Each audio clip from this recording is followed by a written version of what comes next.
The House will be in order. The Chair lays before the House a communication from the Speaker. The Speaker's Rooms, Washington, D.C., June 21st, 2022. I hereby appoint the Honorable Alma S. Adams to act as Speaker pro tempore on this day. Signed, Nancy Pelosi, Speaker of the House of Representatives. Pursuant to the order of the House of January 10th, 2022, the Chair will now recognize members from lists submitted by the majority and minority leaders for morning hour debate. The Chair will alternate recognition between the parties with time equally allocated between the parties, and each member other than the majority and minority leaders and the minority whip limited to 5 minutes, but in no event shall debate continue beyond 1:50 p.m. The Chair recognizes the gentlewoman from Iowa. Ms. Miller Meeks, you recognize 5 minutes. Thank you, Madam Chair. Madam Speaker, I rise today to recognize the accomplishments of an incredible student athlete from Iowa's 2nd District.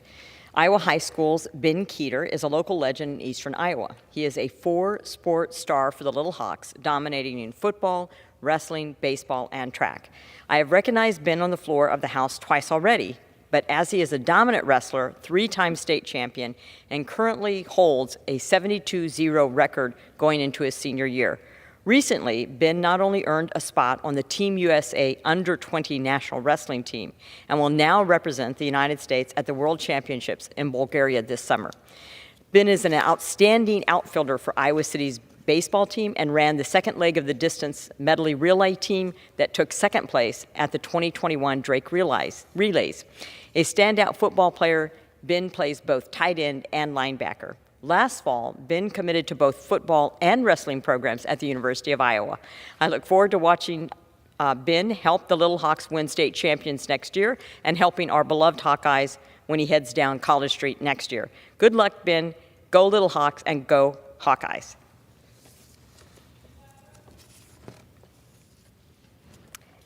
Thank you, Madam Speaker. I rise today to recognize the feats of Lisa Holschelman. Lisa has been an employee of First Gateway Credit Union for over 10 years and has always gone above and beyond in customer service and ensuring that customers receive the best service and advice for their accounts. Lisa's commitment to customer service paid off when an elderly woman was influenced by a scammer to withdraw a large sum of money from her retirement fund. Thankfully, Lisa caught the scam and prevented the scam from occurring. Because of Lisa's commitment to looking out for her customers, she was awarded the Consumer Protection Hero Award from the Iowa State government. I can think of no one more deserving of this award than Lisa. Her attentiveness and quick thinking protected a member of her credit union, and I'm thankful that there are hardworking and thoughtful people like Lisa looking out for the citizens of our community. Thank you, Madam Speaker. I yield back my time. Thank you. The Chair recognizes the gentleman from Washington, Mr. Kilmer. 5 minutes, sir. Thank you, Madam Speaker. I rise today to honor the life and legacy of Flight Officer Roscoe Perkins, a distinguished aviation pioneer who helped pave the way for racial integration in the United States Armed Forces, and whose service has inspired generations of aviators. Flight Officer Roscoe Perkins served our country in World War II as a military pilot and was one of the first Black American pilots to serve in the United States Armed Forces. Flight Officer Perkins was among the nearly 1,000 men referred to as the Tuskegee Airmen, who trained at the United States Army Air Corps' Tuskegee Army Airfield in Alabama. The Tuskegee Airmen were citizens who wanted to fight for their country, but were originally barred from doing so due to segregationist policies at the time. This led to the creation of the Tuskegee Institute to train Black Army personnel to become pilots. Despite facing many obstacles, the Tuskegee Airmen beat the odds. Even in the face of significant barriers, they showed skill and patriotism. They fought valiantly in World War II by flying more than 15,000 combat sorties over Europe and North Africa. For his part, Roscoe Perkins logged nearly 400 hours of flight during his years of service between January 31st, 1944 and February 10th, 1946. He flew P-47s and B-25s for the U.S. Army Air Corps in the 332nd Fighter Group and the 477th Bombardment Group. Congress voted in 2006 to award the Tuskegee Airmen with the Congressional Gold Medal, which is the most prestigious award the federal government can award to service members. President George W. Bush presented the surviving airmen with the medal at a ceremony in the U.S. Capitol Rotunda in March of 2007. Since then, Congress has begun posthumously awarding medals to the families of deceased airmen once they are found. Flight Officer Perkins died in 1978, and after years of effort, his surviving family members obtained the bronze replica of his medal in 2017. Flight Officer Perkins' service to our nation has helped break down countless barriers for those who have followed in his footsteps, and we should all be inspired by his service. In a time when our world was threatened by fascism, Flight Officer Perkins stood among the many to ward off its force.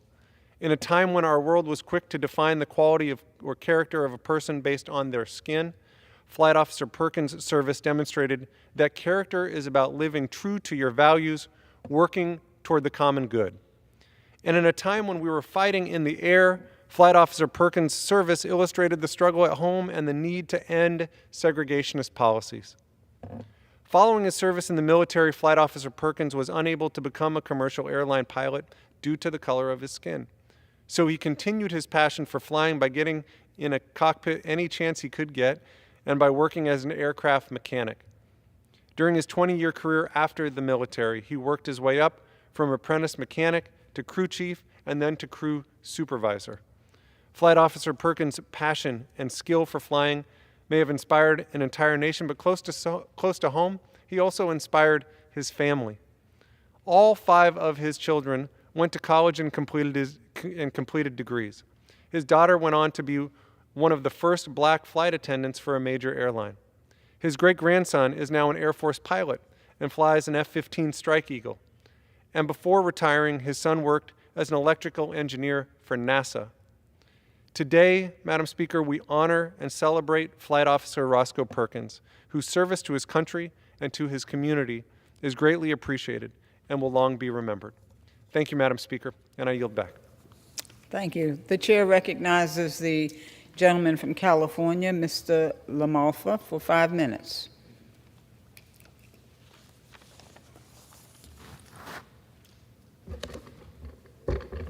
Thank you, Madam Speaker.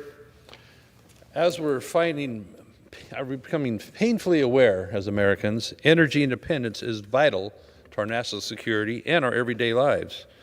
America needs to embrace a true energy policy that supports every type, from natural gas, oil drilling, nuclear, hydroelectric, and the other renewables. We cannot simply declare that some methods of power generation are off limits, like the Biden administration and others have been trying to do to natural gas and oil. Energy production of all kinds is important for rural economies, which provide jobs, income at the farm level and at the wildcatter level, tax revenue, etc. Take California, for example. We are the leading state in biomass production, right? Our crowded forests, untended for so many years due to policies of the Forest Service getting sued to not do anything before or after a fire. So in my northeast part of the state, we have millions of tons of waste biomass just sitting on our forest floors, dry, decomposing, turning into CO2, waiting to be part of the next catastrophic forest fire, which we see happening in overabundance. The Dixie Fire in my district last year, 1 million acres when a tree fell into a power line. Using biomass is a win-win-win for everybody. It brings local jobs, putting our workers in these rural towns that are suffering economically for years due to the shutdown of this timber industry, basically, putting those folks back to work, tending to the work that needs to be done to have forests thinner, cleaner, healthier, and less fire-prone. But as we continue towards green energy and strict carbon and environmental regulations, which only recently began, we're seeing that other forms of energy are not being available too. Nuclear energy is a serious alternative energy source. Really shouldn't be alternative because it's CO2 free. It's been around for a long time. but for some it isn't politically correct. California has one remaining nuclear reactor, one at Diablo Canyon, not too far from San Luis Obispo, where my tie comes from. Diablo Canyon takes up only 900 acres of land and provides nearly 10% of California's energy portfolio, almost 10% in one power plant. And they want to take it offline because it's not politically correct. And of course, in California, it's responsible for 23% of our carbon-free generation, if you want to play the carbon game. In a state that faces rolling blackouts to our grid every summer, every time the wind blows, because we don't want tree branches falling into power lines, we can't fare without 10% of energy provided by nuclear power, which doesn't have that threat.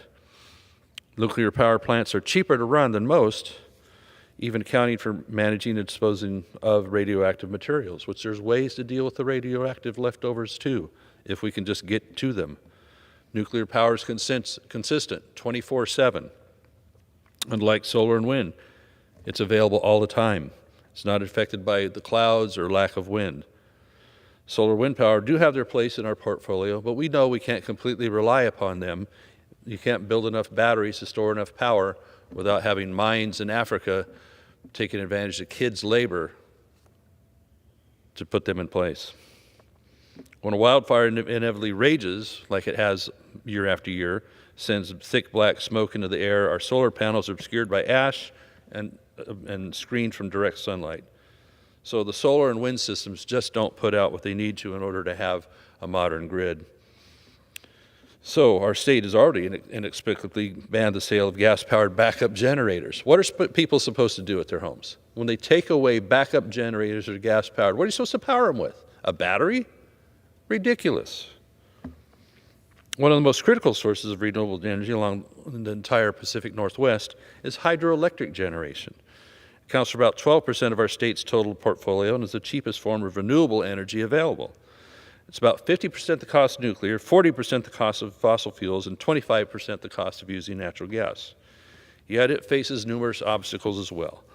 They want to remove the dams. They're calling it the largest ever dam removal project they're so proud of, it seems, up on the Klamath Basin, up on the Klamath River. 4 dams, the J.C. Boyle, Copco number 1 and number 2, and Iron Gate, are scheduled to be removed if they have their way. That will take renewable, available 24/7 power to over 70,000 homes offline. It'll have to be replaced by miles and miles of solar panels somewhere else or windmills chopping up birds someplace. Why do they want to remove this? Because of political correctness. They hope that maybe it'll help the river have slightly cooler water for salmon spawning. Gentleman's time maybe has 1 degree, expired. but it won't really work that way because it's going to unleash all sorts of silt and hurt the Klamath River. So one thing after another, we have to find a reliable The energy gentleman's source. time has I expired. yield back. Thank you for your time. Pursuant to Clause 12A of Rule 1, the chair declares the House in recess until 2 p.m. today.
The House will be in order. The prayer will be offered by Chaplain Gibbon.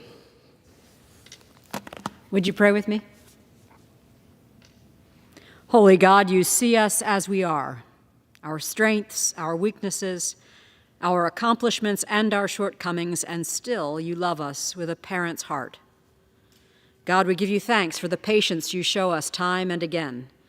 Despite our inclination to take things into our own hands, to fool ourselves to think that our way is the only way, to turn from your guidance and walk away from your loving arms, nonetheless, you stand beside, behind, and before us, ready to right us when we stumble and to reassure us when we fail. Like a hen that broods over her nest, you gather us under your wings and tend to our every need. Open our eyes to your gracious care over us. Call us to seek shelter in your encouraging embrace and to trust your steadying hand. We ask that you give us this day reminders of your abiding faithfulness and enduring mercy. As we stand in the light of your grace, may we see both our guilt and our acquittal. Then may we find restoration and renewal to serve you as those who have been given a new chance to bask in your love and to proclaim your compassion for all people. In your merciful name we pray. Amen. Pursuant to Section 11A of House Resolution 188, the Journal of the Last Day's Proceeding is approved. The Pledge of Allegiance will be led by the gentleman from Michigan, Mr. Bergman. Please join me in the pledge. I pledge allegiance to the flag of the United States of America and to the republic for which it stands, one nation, under God, indivisible, with liberty and justice for all. The chair will receive a message. Madam Speaker, messages from the Senate. Madam Speaker, Madam Secretary. I have been directed by the Senate to inform the House that the Senate has passed S-2129, an act to promote freedom of information and counter censorship and surveillance in North Korea and for other purposes, in which concurrence of the House is requested. The chair will entertain requests for 1-minute speeches on each side of the aisle. What purposes does the gentleman from Pennsylvania seek recognition? Madam Speaker, I wish to address the House and revise and extend my remarks. Without objection, the gentleman is recognized for 1 minute.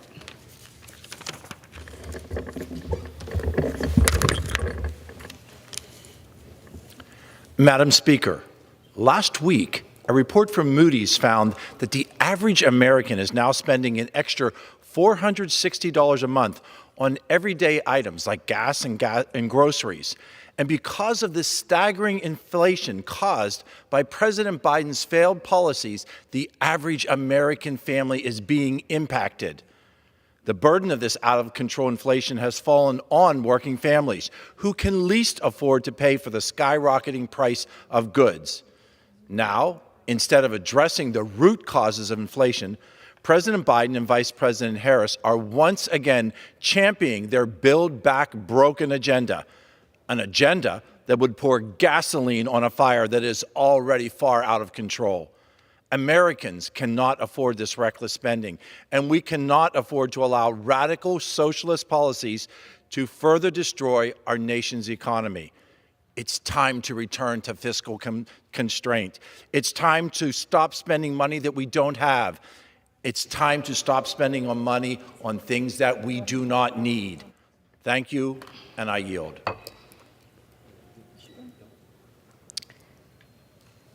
For what purpose does the gentleman from Michigan seek recognition? Address the House for 1 minute to revise and extend my remarks. Without objection, the gentleman is recognized for 1 minute. Thank you, Madam Speaker. I have spoken before about President Biden's and House Democrats' flawed economic record. I continue to hear from constituents across Michigan's 1st District who feel cast aside by the policies of this administration. Inflation has hit a high of 8.6%, and this president continues to blame everyone but himself. High inflation isn't an act of God. High inflation isn't solely an act of the Federal Reserve, and high inflation certainly isn't an act of Putin either. President Biden said the buck stops with him, but maybe he's changed his mind. And don't be deceived. His stated plan to address inflation is a farce. The president and his advisors told the American people inflation was transitory, all while passing trillions in new spending. Instead of taking responsibility, this president continues to push tax and spend legislation that worsens inflation while leaving working families to pick up the tab. I'm asking the president and my colleagues to listen to the American people, stop the spending, and confront inflation head on. I yield back. For what purpose does the gentleman from California seek recognition? The gentleman is recognized for 1 minute. Thank you, Madam Speaker. For months, the Democrats and the liberal media have been intentionally, falsely accusing Border Patrol agents of whipping illegal immigrants coming across our southern border. The media falsely mislabeled the agents' long reins, you see, which they use to control their horses. They described them as whips. Of course, where's all the fact checkers about this information? I guess they're absent over at the Washington Post and CNN. Yet the Biden administration Department of Homeland Security isn't interested in the truth either. They want to punish these Border Patrol agents who are doing their job in arresting illegal immigrants. Following a false narrative and special interest pressure, the DHS has announced plans to discipline these folks that are on the horseback involved in the so-called incidents. Prosecuting these law enforcement officers do nothing but lower the already low morale at the CBP. The Biden administration open border and soft on crime policies have incentivized 2 million illegal immigrants to come across our southern border and have stripped Border Patrol agents from having their authority to stop it.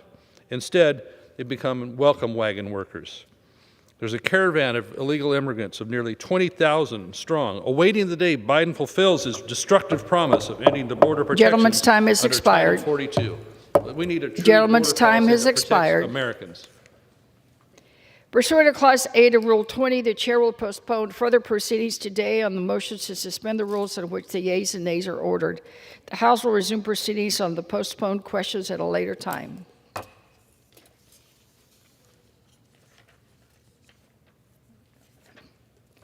For what purpose does the gentleman from California seek recognition? Madam Speaker, I move that the House suspend the rules and pass the bill H.R. 7777 as amended. The clerk will report the title of the bill. 7, a bill to amend the Homeland Security Act of 2002 to authorize the Cybersecurity and Infrastructure Security Agency to establish an industrial control system, cybersecurity training initiative, and for other purposes. Pursuant to the rule, the gentleman from California, Mr. Swalwell, and the gentlewoman from Iowa, Mrs. Miller Meeks, each will control 20 minutes. The chair recognizes the gentleman from California. Thank you, Madam Speaker. I ask unanimous consent that all members may have 5 legislative days to revise and extend their remarks and to include extraneous material on this measure. Without objection. Madam Speaker, I yield myself such time as I may consume. Gentleman is recognized. Thank you, Madam Speaker. I want to thank the chairman and ranking member of the Committee on Homeland Security for their support for moving my bill, H.R. 7777, the Industrial Control Systems Cybersecurity Training Act, through committee. And I want to thank the Speaker and Majority Leader for bringing this measure to the floor today. Madam Speaker, H.R. 7777 is not only a winning number on a slot machine, it's a winning formula for bringing cyber hygiene to our industrial control systems across America. Every day, we rely on critical infrastructure to power our homes, fuel our cars, and connect us online. One essential component of critical infrastructure is industrial control systems, also known as ICS, which digitally manages operations of these vital systems. As Congress considers legislation to address cybersecurity threats to America's interests, my legislation would help to secure vulnerable ICS at every level of our economy and our government. H.R. 7777 would make permanent an existing education initiative within the Cybersecurity Infrastructure Security Agency, also known as CISA. This initiative, the ICS Training Initiative, provides free virtual and in-person cybersecurity training to public and private security entities including critical infrastructure administrators, national laboratories, and even small businesses. This training equips technology professionals across all levels with the tools and expertise necessary to secure themselves against advanced, persistent threats. When threats turn into successful attacks, it impacts the lives of the daily lives of every American, including sowing discord into our electoral processes, as we've seen election after election, shutting down our pipelines, or breaking down supply chains that provide essential food and other materials. That means virtually everything is connected to a network has a potential vulnerability, or what we would refer to as a left of boom vulnerability, the vulnerability that exists before the attack occurs. And every person, small business, or government database is a potential target. In 2021 alone, cybercrimes inflicted approximately $6 trillion in damages across the world. Attacks on industrial networks account for a significant portion of that number, and it's only going to get worse in the future. These threats often emerge from sophisticated state actors like Russia and China that have the ability to exploit vulnerabilities to disrupt and destroy the systems that make our way of life possible. As Putin and his regime become increasingly isolated because of a successful sanctions regime and the effort that we are prosecuting to help keep Ukraine in the fight, we should expect the Kremlin to progressively target the United States and our allies with unconventional cyber attacks on our election systems and critical infrastructure. And any success that Russia has in exploiting vulnerabilities will inevitably be closely watched by other countries, particularly China. In sum, we know this threat is real and that malignant actors will persistently probe our systems to find additional weaknesses to exploit that would cause real harms to Americans that would blunt innovation, steal American secrets, and destroy America's small businesses. In my district, cybersecurity professionals deal with threats to ICS every single day. I specifically note two major federal research centers, Sandia and Lawrence Livermore National Laboratories, which play a critical role in protecting against worldwide cyber threats, and they are in the heart of my district in Livermore, California. This support is leveraged every day by numerous federal agencies, including CISA, who sit on the front lines of protecting our infrastructure from bad actors. So here in Congress, we must do everything we can to equip our security protectors with the resources they need to continue the fight. And that's what this legislation does. Resources must include proactive ways to help cybersecurity-focused entities retain a competitive workforce. The training programs in my legislation will equip technology professionals with the skills, expertise, and resources they need to build resilience against threats to some of our most sensitive facilities. I applaud CISA for creating these trainings, which HR 7777, which I love saying, would make permanent. This common sense program is an easy solution to build resilience against cyber attacks for our most vulnerable systems. With that, I urge my House colleagues to support this legislation, and Madam Speaker, I reserve the balance of my time. Gentleman reserves. Gentlewoman from Iowa is recognized. Thank you, Madam Speaker. I yield myself as much time as I may consume. I rise today in support of H.R. 7777, the Industrial Controls Systems Cybersecurity Training Act.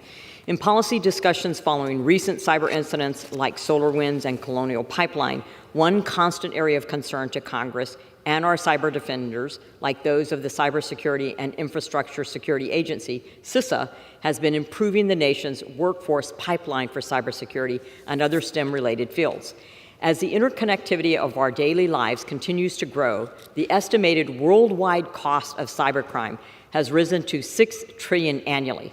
Despite this alarming and growing threat, some estimates say that the cybersecurity workforce is currently short about 1 to 3 million qualified professionals. A recent Center for Strategic and International Studies, CSIS, study of IT decision makers across 8 countries found 82% of employers report a shortage of cybersecurity skills, and 71% believe this talent gap causes direct and measurable damage to their organization. Federal agencies have been working to bridge the gap in skills required to prepare a future cyber workforce. CISA is collaborating closely with organizations like the National Institute of Standards and Technology, NIST, to identify cyber knowledge deficits on a sector-by-sector basis.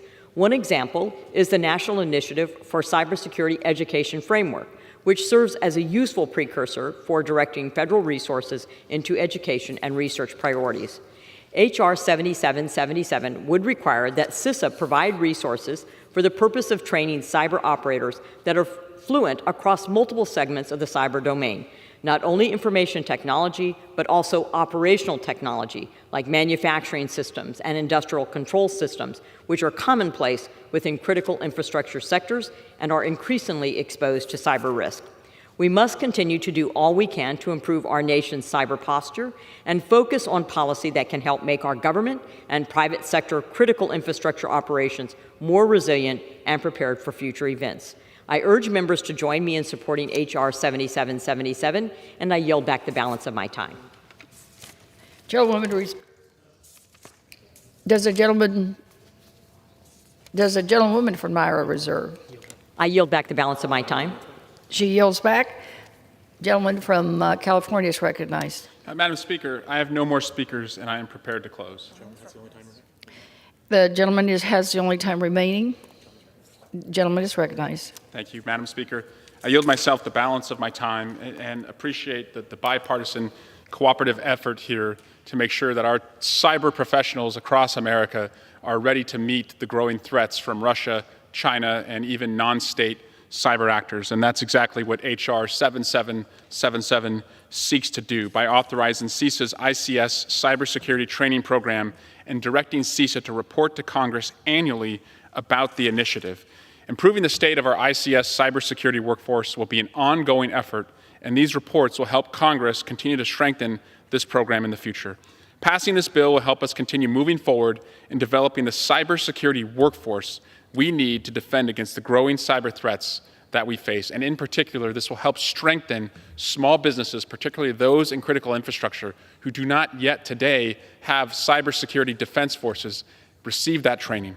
With that, I urge my colleagues to support H.R. 7777, and I yield back the balance of my time. Gentleman yields back. The question is, will the House suspend the rules and pass the bill H.R. 7777 as amended? Those in favor say aye. Those opposed say no. In the opinion of the chair, 2/3 being in the affirmative.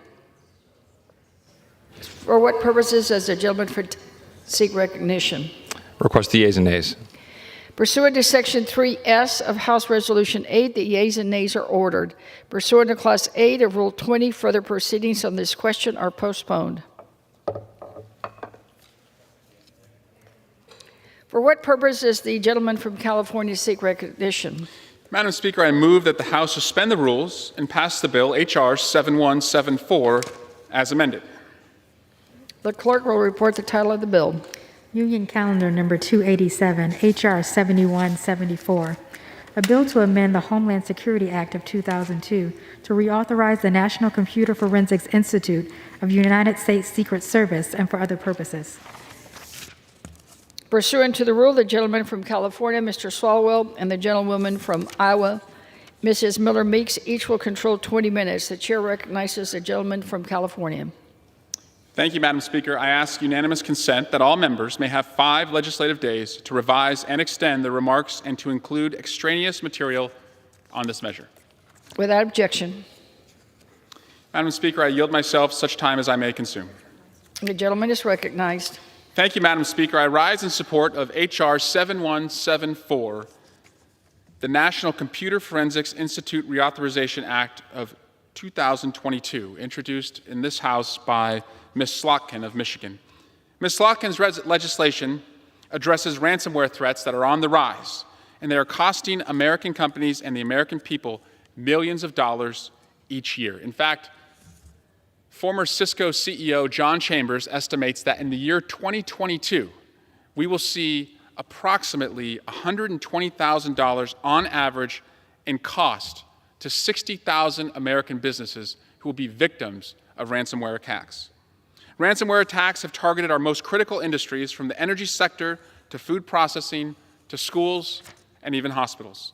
State and local law enforcement are on the front lines of protecting against this threat and often are the first people called when an attack occurs, and they are on the ground in communities to respond.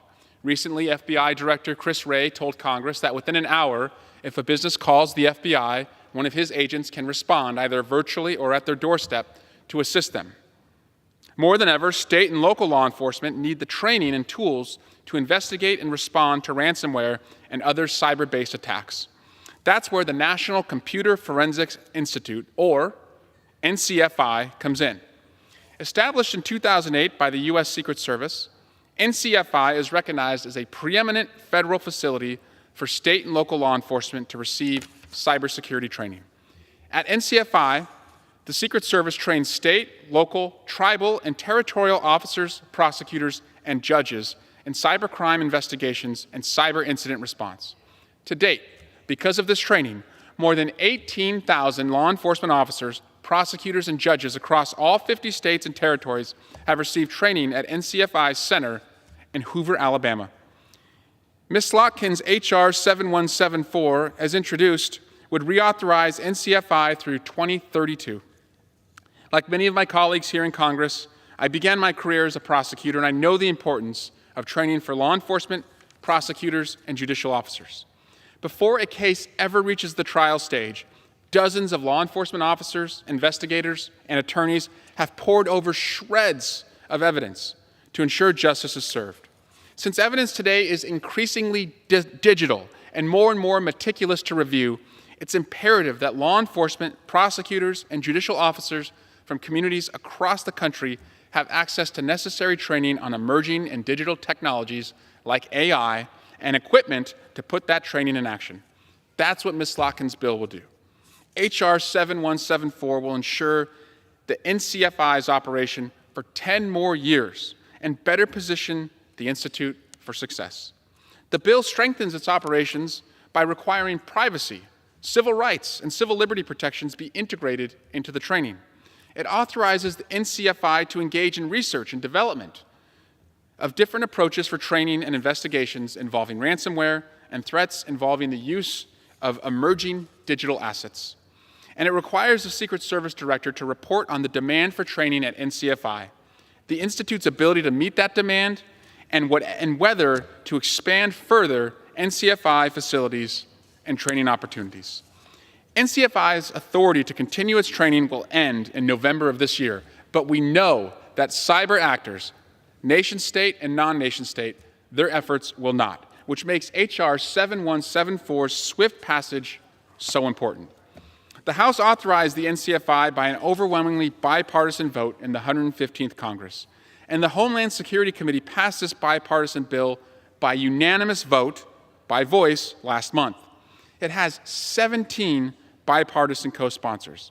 I urge my colleagues to support the measure once again. Madam Speaker, I request unanimous consent to include in the record an exchange of letters between the chairmen of the Committees on the Judiciary and Homeland Security regarding consideration of Ms. Slotkin's H.R. 7174. Without objection. Thank you. Again, I urge swift passage of Ms. Slotkin's legislation, and Madam Speaker, I reserve the balance of my time. The gentleman reserves. The gentlewoman from Iowa is recognized. Thank you, Madam Speaker. I yield myself as much time as I may consume. I rise today in support of H.R. 7174, the National Computer Forensics Institute Reauthorization Act. Our nation is facing an increase in cyber threats stemming from multiple angles. These range from critical infrastructure vulnerabilities to child exploitation online. Previous cyber attacks have highlighted the need for preventative measures and law enforcement support at every level, including federal, state, local, tribal, and territorial. Many recent attacks and exploited vulnerabilities have severely impacted the American people and economy. Adding to this, with the ongoing war in Ukraine, the intelligence community is warning of the heightened cyber threat from Russia. The National Computer Forensic Institute in Hoover, Alabama is operated by the United States Secret Service. NCFI provides essential education and training to state, local, tribal, and territorial law enforcement, prosecutors, and judges on how to mitigate, detect, and respond to cyber threats. Since opening in 2008, NCFI has continuously worked to equip its students with the necessary tools and knowledge needed to prevent cybercrime. Now more than ever, as we are facing cyber attacks from malicious actors like Russia, China, and Iran, in addition to other criminal behavior online like child pornography, bolstering child cyber training, and tools for our law enforcement partners is imperative. Congress officially authorized the NCFI for 5 years in 2017. This bill reauthorizes NCFI for 10 years and updates its mission, function, and curriculum. In addition, the bill requires an annual report on NCFI's impact and activities. It requires analysis for its potential expansion and a process to receive feedback from participating jurisdictions. Cybersecurity has never been more important to Homeland Security, and it's pivotal that we train our state and local law enforcement to address this threat and other online nefarious activities head-on. I urge members to join me in supporting H.R. 7174, and I yield back the balance of my time. The gentlewoman yields back. The gentleman from California is recognized. Thank you, Madam Speaker. I have no more speakers, and I am prepared to close. The gentleman is recognized. Thank you, Madam Speaker. I yield myself the balance of my time. And as stated, NCFI training and education program is too important to expire. It will do so in November. I appreciate the gentlelady from Iowa and her side's support for this legislation. And with that, I urge swift passage of H.R. 7174 and yield back. The gentleman yields back. The question is, will the House suspend the rules and pass the bill H.R. 7174 as amended? Those in favor say aye. Those opposed say no. In the opinion of the chair, 2/3 being in the affirmative. For what purpose does the gentleman from Texas seek recognition? Request the yeas and nays. The rule pursuant to Section 3S of House Resolution 8, the yeas and nays are ordered. Pursuant to Clause 8 of Rule 20, further proceedings on this question is postponed. For what purpose does the gentleman from California seek recognition? Madam Speaker, I move that the House suspend the rules and pass the bill H.R. 5274. The clerk will report the title of the bill. Union Calendar Number 286, H.R. 5274. A bill to amend the Homeland Security Act of 2002 to provide training for United States Customs and Border Protection personnel on the use of containment devices to prevent secondary exposure to fentanyl and other potentially lethal substances and for other purposes. Pursuant to the rule, the gentleman from California, Mr. Swalwell, and the gentlewoman from Iowa, Mrs. Miller Meeks, each will control 20 minutes. The chair recognizes the gentleman from California. Madam Speaker, I ask unanimous consent that all members may have 5 legislative days to revise and extend their remarks and to include extraneous material on this measure. Without objection. Madam Speaker, I yield myself such time as I may consume. Gentleman is recognized. Madam Speaker, I rise today in support of H.R. 5274, the Prevent Exposure to Narcotics and Toxics Act. It's introduced by my friend and colleague, Representative Joyce of Ohio. I see that he's here, and so to let him speak on his bill, and then I'll follow up shortly, I urge my colleagues to support this bill, and for now, I'll reserve the balance of my time. Gentleman reserves it. Gentlewoman from Iowa is recognized. Thank you, Madam Speaker. I yield myself as much time as I may. I rise today in support of H.R. 5274, the Prevent Exposure to Narcotics and Toxics Act, introduced by my friend and colleague, David Joyce. This bill addresses the important issue of protecting our frontline Customs and Border Protection personnel from the dangerous and illicit drugs they encounter every day. This is especially important as the situation at our southern border continues to worsen by the day under this administration. In fiscal year 2021, Customs and Border Protection officers and agents seized more than 914,000 pounds of illicit narcotics, and so far this fiscal year, CBP is on track to seize a similar amount of illegal drugs. Unfortunately, in 2019, the Department of Homeland Security's Office of the Inspector General issued a report that found CBP personnel were not adequately protected and were at greater risk of secondary exposure while handling illicit drugs such as fentanyl and methamphetamine. CBP frontline personnel often work in challenging and dangerous environments as they risk exposure to these illicit drugs via inhalation, ingestion, skin contact, and contact with needles. H.R. 5274 will require the CBP Commissioner to issue containment devices, which are critical tools that provide protection against secondary exposure to fentanyl and other chemicals to help protect our frontline officers and agents.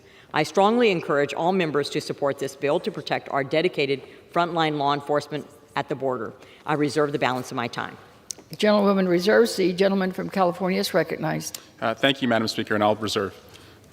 The gentleman reserves. The gentlewoman from Iowa is recognized. Madam Speaker, I yield 3 minutes to the gentleman from Ohio, Mr. Joyce. The gentleman is recognized. Madam Speaker, with over 108,000 Americans dying from a drug overdose last year, all of us are uniquely aware of what the opioid crisis is ravaging our country. Similarly, Americans have watched as the crisis at our southern border has turned into outright catastrophe. There's a threat that both these crises pose, and it's gone unaddressed for far too long: secondary exposure to fentanyl. Secondary exposure occurs when an individual is unintentionally exposed to fentanyl and the drug enters the bloodstream through accidental absorption.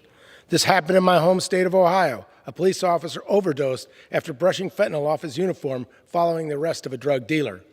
The threat of secondary exposure is consistently faced by one group in particular: Customs and Border Protection agents.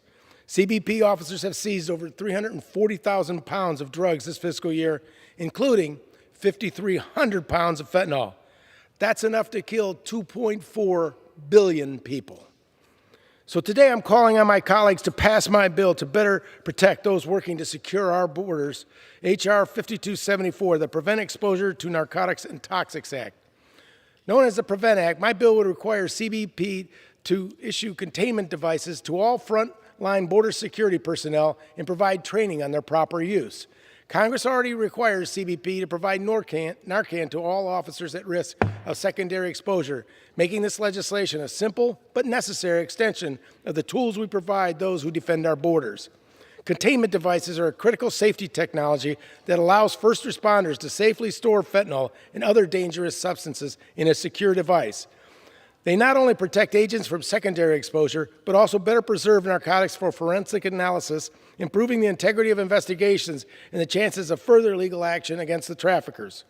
The crisis at our southern border has exploded to unprecedented levels, and with it we've seen a shocking rise in the amount of fentanyl flowing into the United States. While those of us in Congress may differ in how we believe this crisis should be solved, we can agree that the men and women working to stop deadly drugs from reaching our communities deserve to be protected on the job. The Prevent Act provides them with that protection. Madam Speaker, I'm proud to have introduced this bill and will always have the backs of the CBP agents working to keep our country safe. These men and women put their lives on the line every day.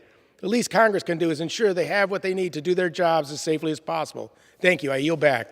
The gentleman yields back. The gentleman from California is recognized.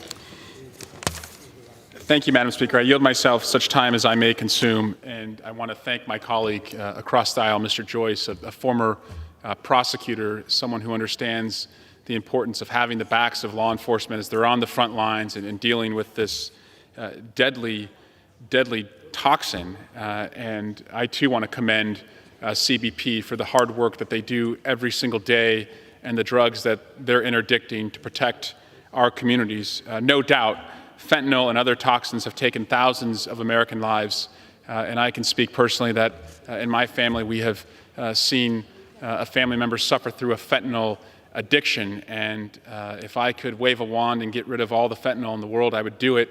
Mr. Joyce's legislation makes sure that we're not exposing more people unnecessarily to it.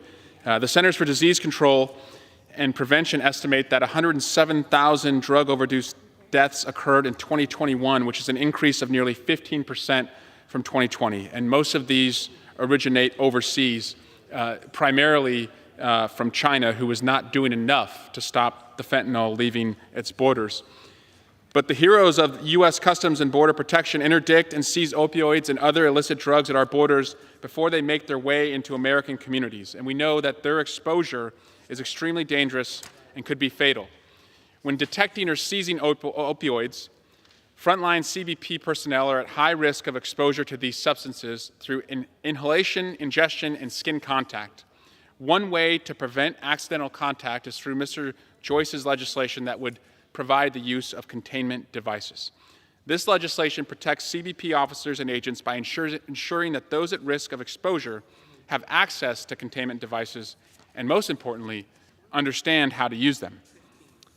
Last Congress, this body enacted Congresswoman Yvette Clarke's Synthetic Opioid Exposure Prevention and Training Act to protect CBP personnel from exposure to synthetic opioids. That law required CBP to implement a safety framework to protect its personnel from exposure to potential synthetic opioids.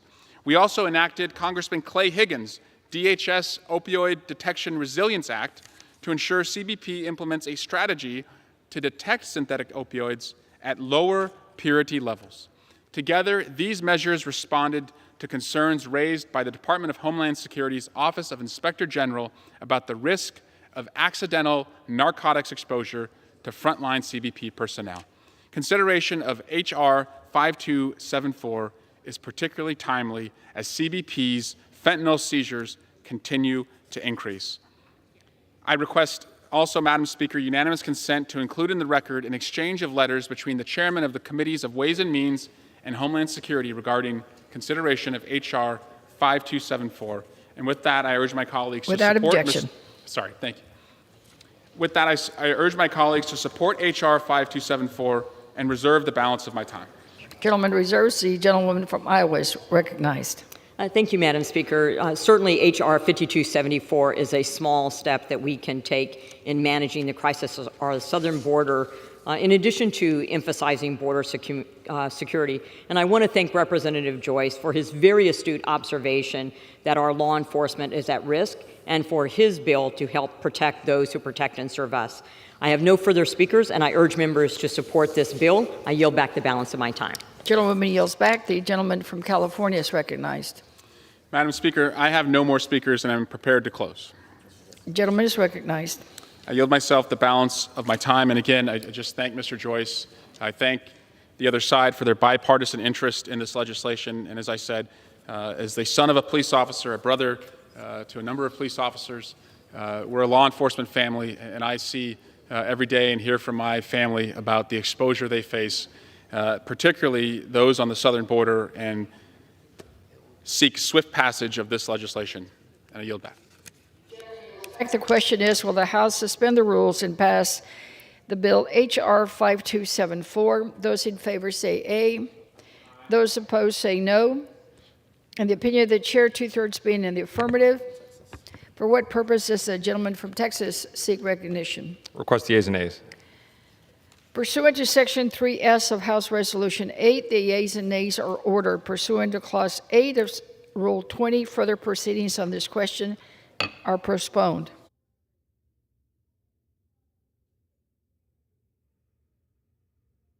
Does the gentlewoman from Georgia seek recognition? Madam Speaker, I seek recognition for a question of personal privilege. The chair has been made aware of a video basis for the gentlewoman's point of personal privilege. The gentlewoman from Georgia is recognized for 1 hour. Thank you. Madam Speaker, I would like to address the House and talk about how I've been mistreated as a freshman member of Congress and how crimes have been committed against me. They've been caught by the Capitol Police. They have been sent to the Department of Justice. The Department of Justice is refusing to prosecute these crimes. This is another example of the two-tiered justice system that we are living under right now under the Biden Department of Justice and Democrat leadership. Now, I'd like to go back to the beginning. These come on many news articles that have come out just on the news that this has happened to me. But I would like to remind the House that starting on February 4th, as a freshman member of Congress, I was kicked off committees by the Democrat majority and 11 of my Republican colleagues, unfortunately. So I serve here as a member of Congress without committees representing my district, but I've continued to work hard. I would also like to remind the House that on February 24th, after we had voted on the Equality Act and we had been debating back and forth, I had made many statements based on my beliefs, based on biblical truth, based on the beliefs of my district that I represent, that there are only two genders, male and female, and I stand firm on that. But yet it was my Democrat colleague across the hall placed a trans flag across the hall from my office to apparently maybe shame me for my vote. That had happened. Then, in response to that, I simply put up a sign outside my office responding to the flag. But it continued on.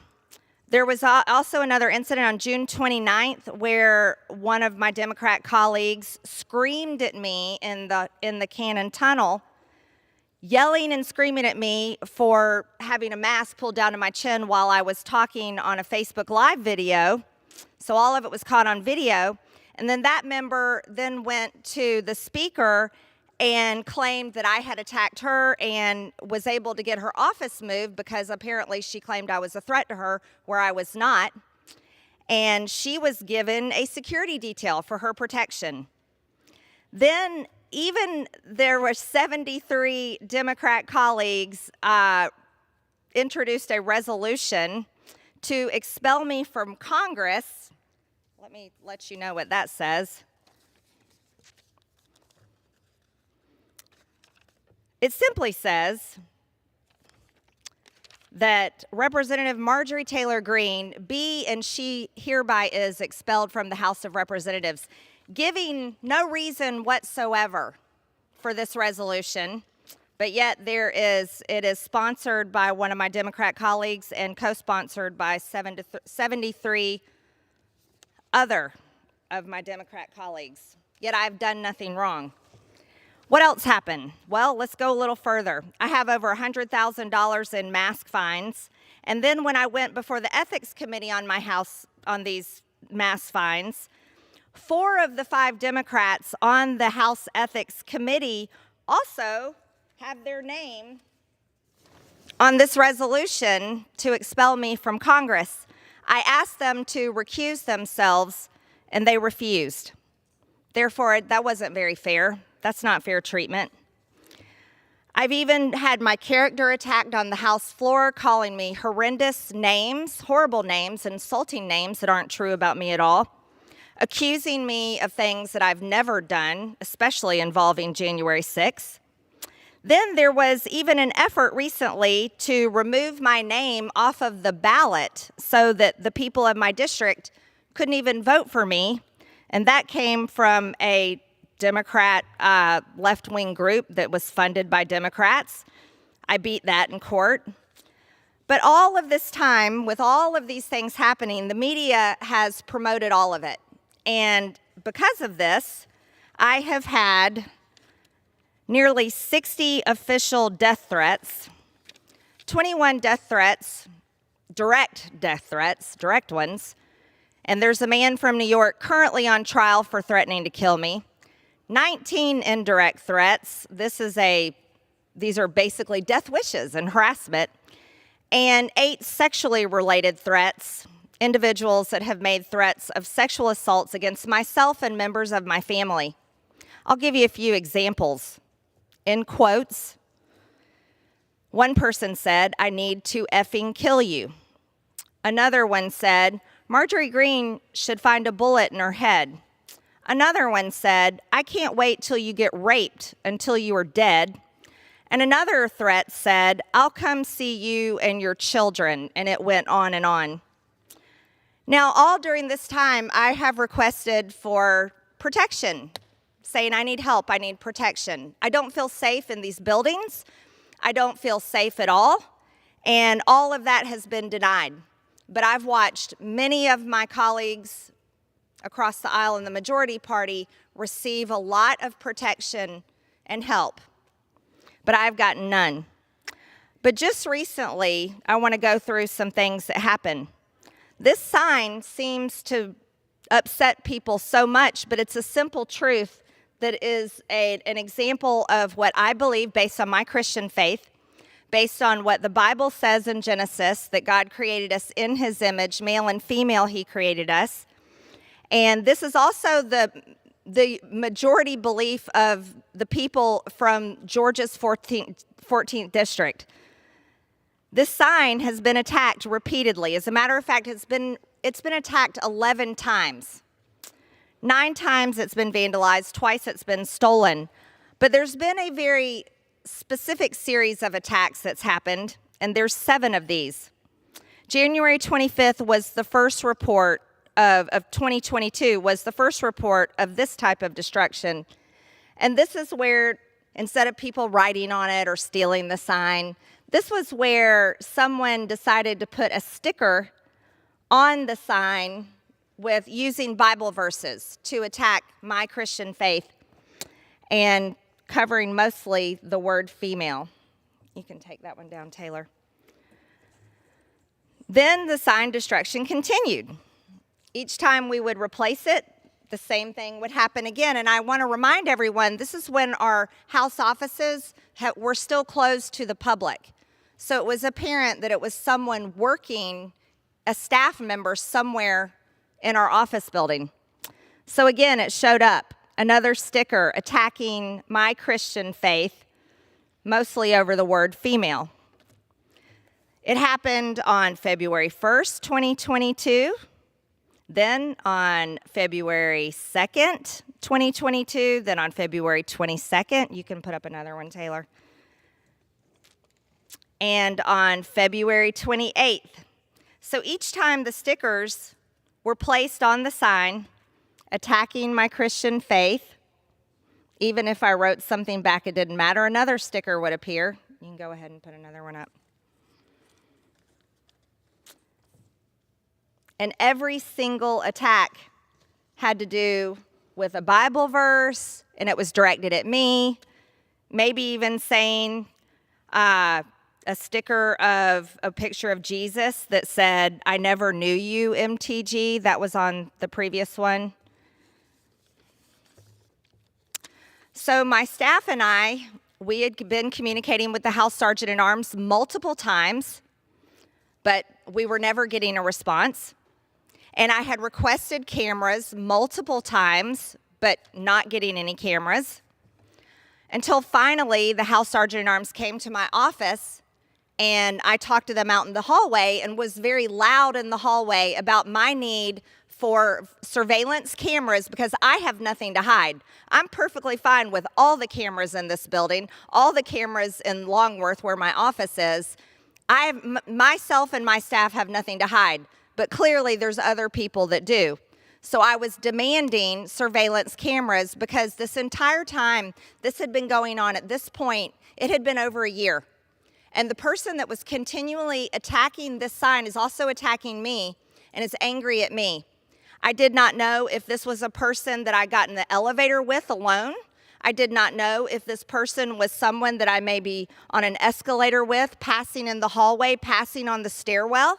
I didn't know if this is a person that maybe personally knew me or someone I had never talked to in my life. But what I did know is the attacks kept coming. They would not stop. There was someone that worked in the building, and they clearly hated me. And I felt very unsafe. I felt my life was in danger, especially with the amount of death threats that I receive against myself and my family. And the complete refusal from the Sergeant at Arms leadership to provide me with any kind of security or protection. But finally, they put surveillance cameras up. And that was installed by the House Sergeant at Arms on March 4th. But guess what? Additional destruction continued. It happened again on March 10th. How about that? 6 days after the camera went up, the sign was attacked again. And of course, against my Christian faith, attacking my religion, and always making sure it was somewhere covering the word female on the sign, attacking my gender. So, but this time on March 10th, there happened to be a camera installed.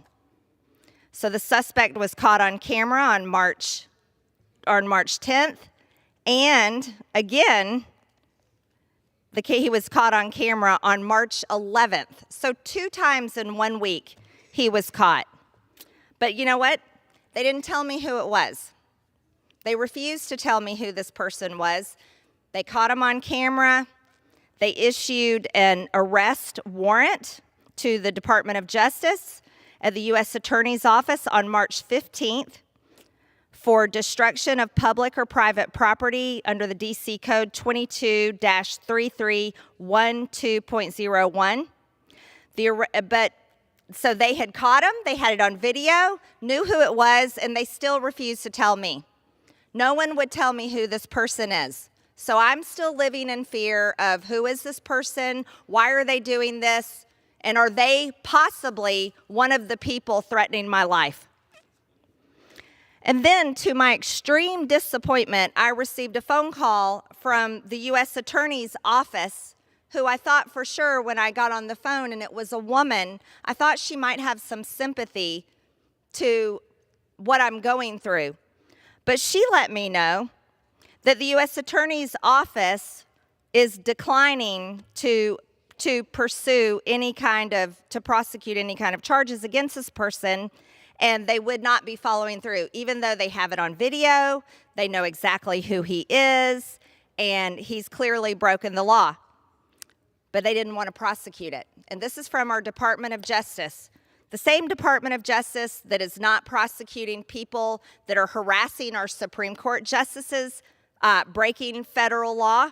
The same Department of Justice that is not keeping our borders safe. The same Department of Justice that is supposed to uphold all of our federal laws for our country, not stopping the fentanyl crisis and prosecuting. The same Department of Justice that isn't prosecuting crime apparently anywhere because crime is out of control. They don't care about crime here in this place, in Congress, in the Capitol complex, but they only care about the people that definitely came in and walked around on January 6th. If you're one of those people, they are prosecuting you to the hilt. And some of them are rotting in the D.C. jail now. If you're a Republican member of Congress and someone is stalking, harassing, attacking your gender, attacking your religion, they drop the charges. You see, that is a two-tiered justice system.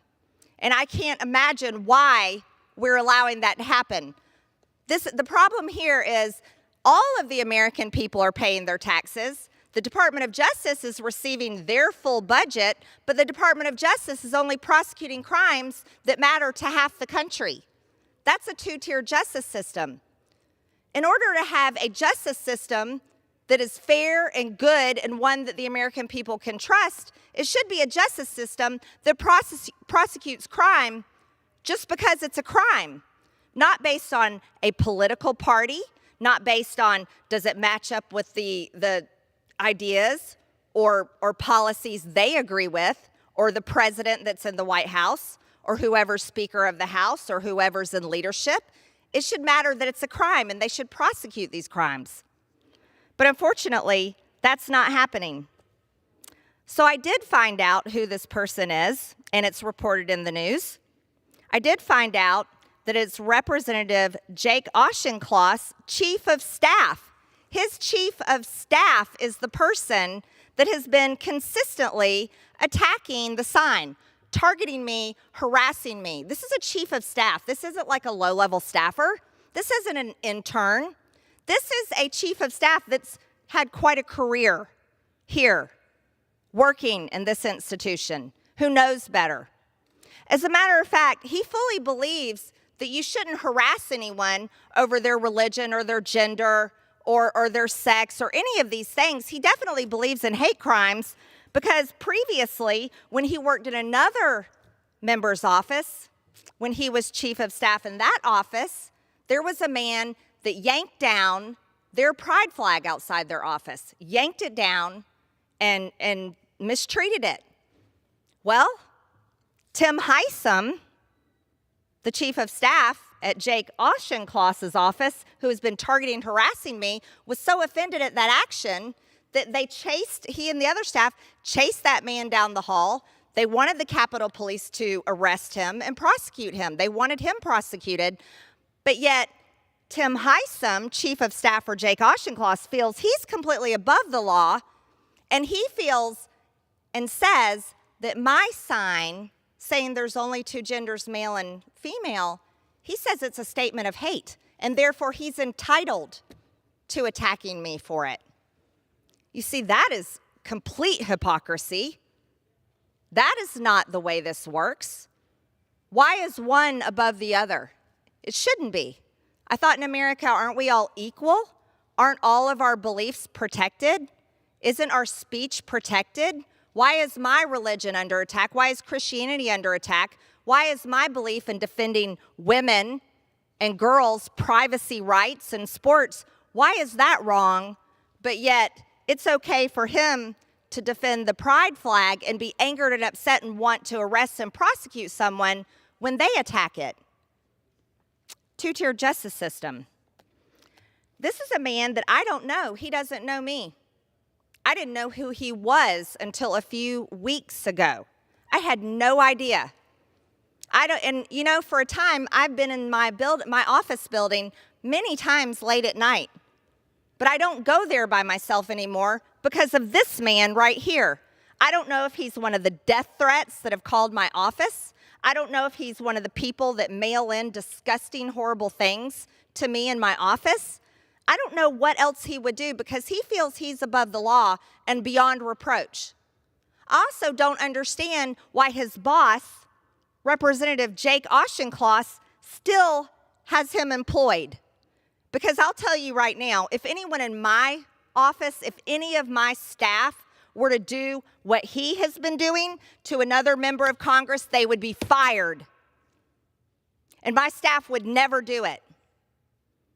Since early on in our term, when my colleague across the hall from me attacked me on Twitter by starting on my nameplate and turning the camera to herself where she planted the trans flag, no one in my office, none of my staff has touched her flag, nor would we, because we respect her freedom of speech and her right to have it there. We would not touch it. But that's not how I have been treated. I've been treated much differently. I've been attacked over and over and over and over. And then finally, when I got video surveillance cameras, the Capitol Police did a great job.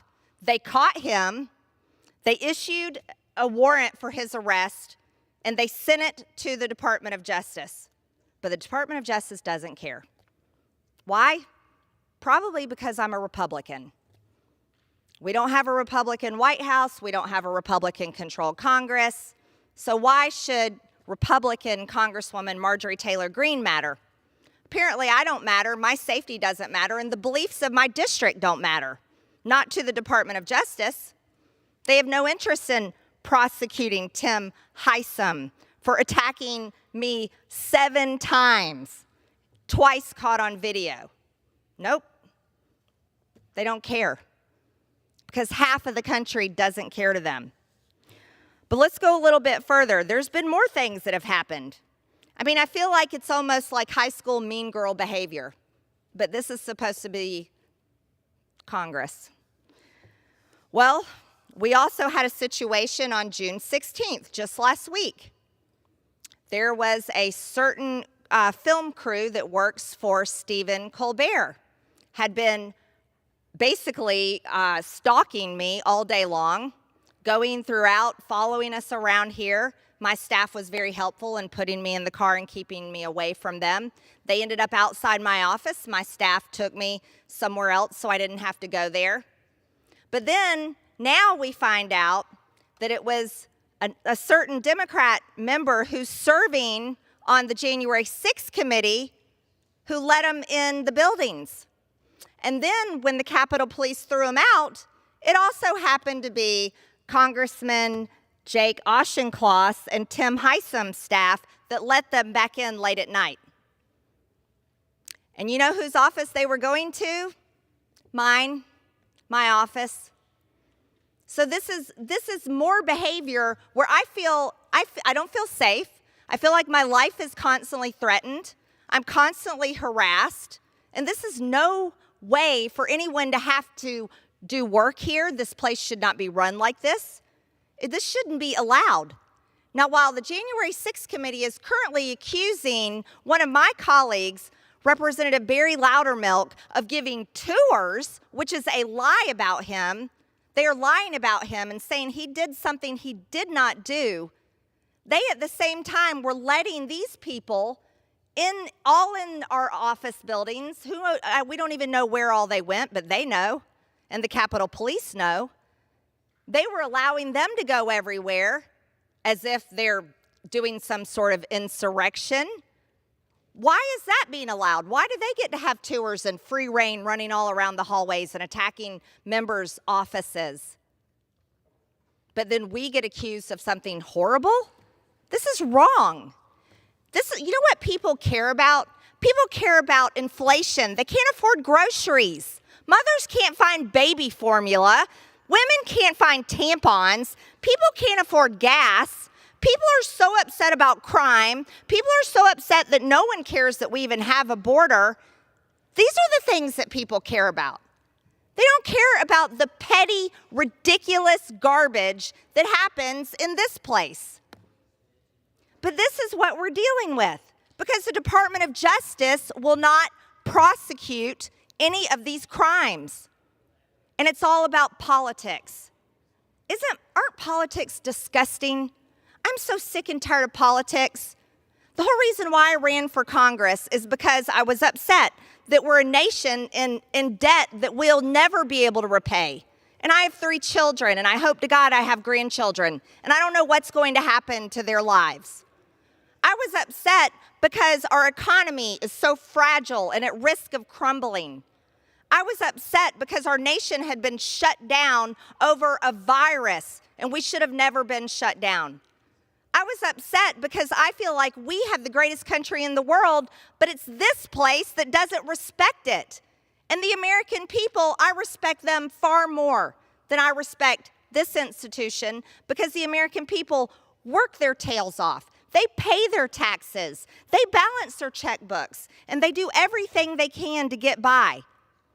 But here, we play political games where chiefs of staffs who know better attack women over our religious beliefs and about the fact that we refuse to back down about there only being 2 genders.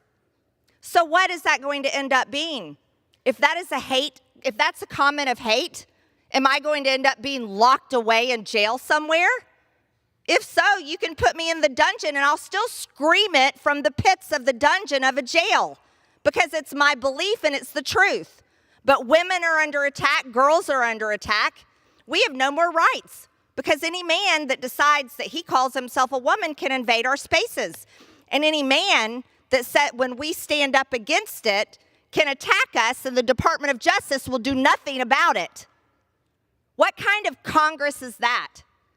Aren't we supposed to be the body that legislates the laws and creates the budgets and funds the Department of Justice? We're supposed to be. But no, we're doing things like this. So I get to go here. I'm here at work this week. Tim Heisom is still chief of staff for Representative Jake Auchincloss. Representative Adam Schiff, who's currently on the January 6th committee right now, lying about Republicans who let in Stephen Colbert's Gang of 7 Democrat activist film crew, he still has his committees. I don't have committees. This isn't how people should be treated. This isn't right. And here's the other thing. It's not just me that feels this way. There are tens of millions of Americans, hundreds of millions of Americans that agree. They're tired of it, sick and tired of it. So while this institution is making a mockery of itself with its January 6th committee, the Department of Justice refused to prosecute all of the BLM rioters. No, their charges got dropped. And everyone that did come in here and riot, and by the way, I didn't like it either. I didn't like it at all. It scared me a lot. But those people, they've been charged. The Department of Justice will do that. But they won't prosecute this man, and his boss won't fire him. No, he gets to keep his job. Again, I want to remind you, if my staff, imagine had attacked my colleague across the hall, had attacked her trans flag, I cannot even imagine what would happen to them. Not only would I have fired them, they would have been arrested, and they'd probably still be in jail. And their names and their lives and every detail of their life would be spread all over the news. People would know where they went to elementary school. They'd know their mom and dad. They'd definitely know their address, I'm sure. They'd have their phone number. They'd see every social media post, text message, or whatever. It would all be out there. But no, that's not how it works for us. And that's a two-tiered justice system. And the reason why I bring this up, is the way that I have been treated, mistreated really, since I have come here as a freshman member of Congress. And I want to remind everyone, I've never been arrested. I've always paid my taxes. I have not broken the law. I have done nothing wrong. It's the majority party that doesn't like my speech. That's it. So I've been kicked off committees. I've been routinely attacked.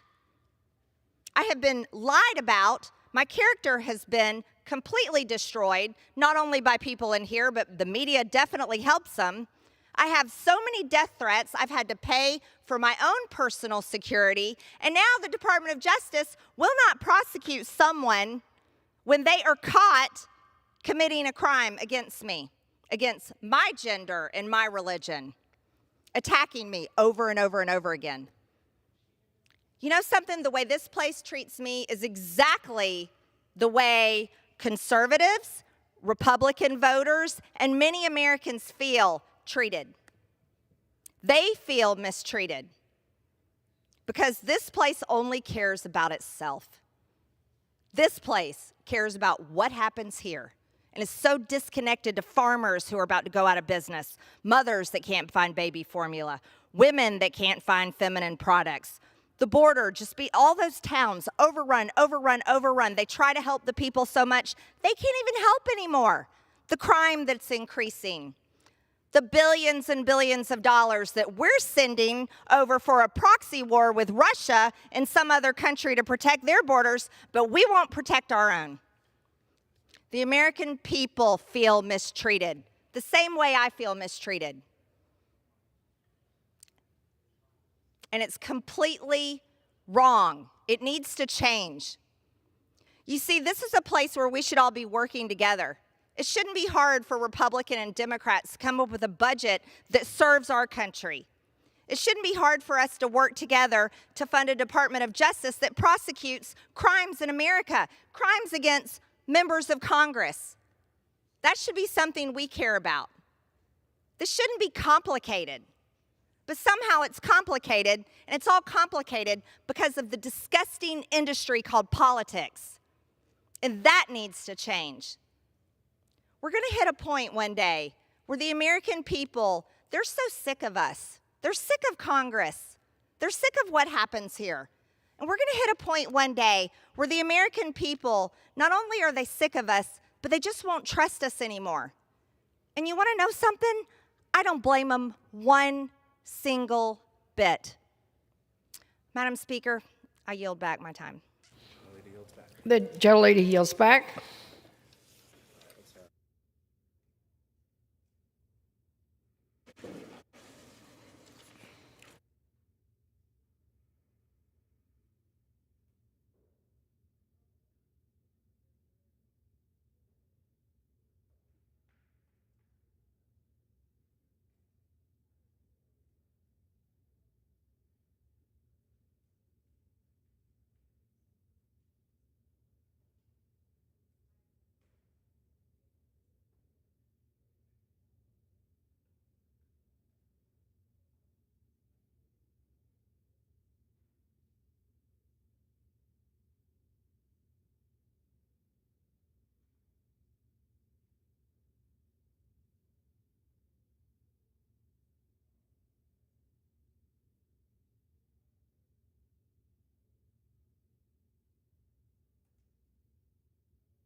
For what purpose does the gentleman from Rhode Island seek recognition? Madam Speaker, I move to suspend the rules and pass H.R. 7072, the NDO Fairness Act, as amended. The clerk will report the title of the bill. H.R. 7072, a bill to amend Title 18 United States Code to modify delayed notice requirements and for other purposes. Pursuant to the rule, the gentleman from Rhode Island, Mr. Cicilline, and the gentleman from Ohio, Mr. Jordan, each will control 20 minutes. The chair recognizes the gentleman from Rhode Island. Madam Speaker, I ask unanimous consent that all members have 5 legislative days to revise and extend their remarks and include extraneous material in H.R. 7072. Without objection. Madam Speaker, I yield myself such time as I may consume. Gentleman is recognized. Madam Speaker, as a proud co-sponsor, I rise in strong support of H.R. 7072, the NDO Fairness Act, crucial bipartisan surveillance reform legislation that recently passed out of the Judiciary Committee on a voice vote. This legislation would establish important guardrails for when the government seeks to access someone's electronic communications without that person's knowledge. Under current law, after the government obtains a court's permission to search the content of a person's electronic communications, prosecutors must then compel the email service provider to produce the relevant data. To avoid having the service provider turn around and tell its customer about the search, the government can also ask the court to grant a non-disclosure order, or NDO, colloquially referred to as a secrecy or gag order. Right now, there's no time limit to these orders. There's no standard to meet. All the government needs to do is cite one of 5 potential adverse results with no showing that it is necessary, and the court may grant the request. This bill requires the government to show and the courts to be convinced that the secrecy order is actually needed, rather than allowing both to treat this as a check-the-box activity. Gag orders would be granted for a much shorter period of time, with the opportunity for extensions only as necessary. And when the orders expire or are no longer necessary, the government would need to provide to the customer the warrant, details regarding the search, and a copy of any information disclosed. Prosecutors frequently seek secrecy orders in cases where there is clearly no need, and in situations where the government alone benefits.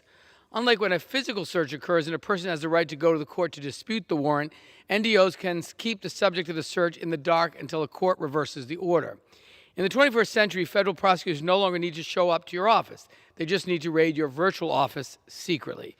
The NDO Fairness Act would do away with that rubber stamp by ensuring that courts apply a strict scrutiny standard to government requests with a written determination explaining their reasoning. By time-limiting non-disclosure orders, raising the standard of review, and ensuring that service providers have standing when they object, H.R. 7072 inserts transparency, reason, and balance into a system that for too long has been a free-for-all for the government prosecutors simply by virtue of it being too easy to overuse.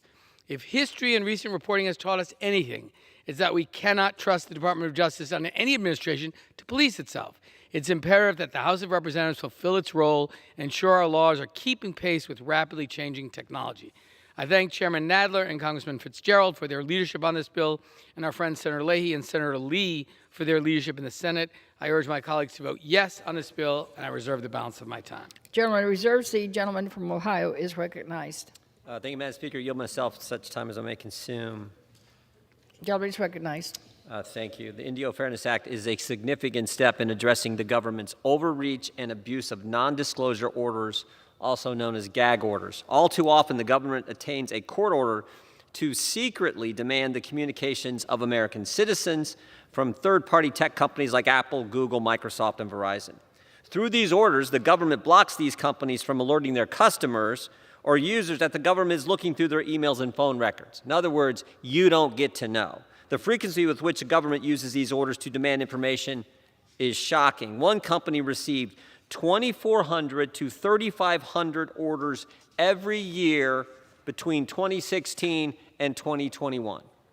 That's 7 to 10 orders every day, every single day. Some of those orders do not contain an expiration. That means the government is authorized to spy on Americans' private information indefinitely. Think about that. You may never know that the government accessed and snooped on your most intimate information. More astoundingly, these non-disclosure orders are often approved by a rubber stamp process for routine investigations without any real showing of the need for secrecy.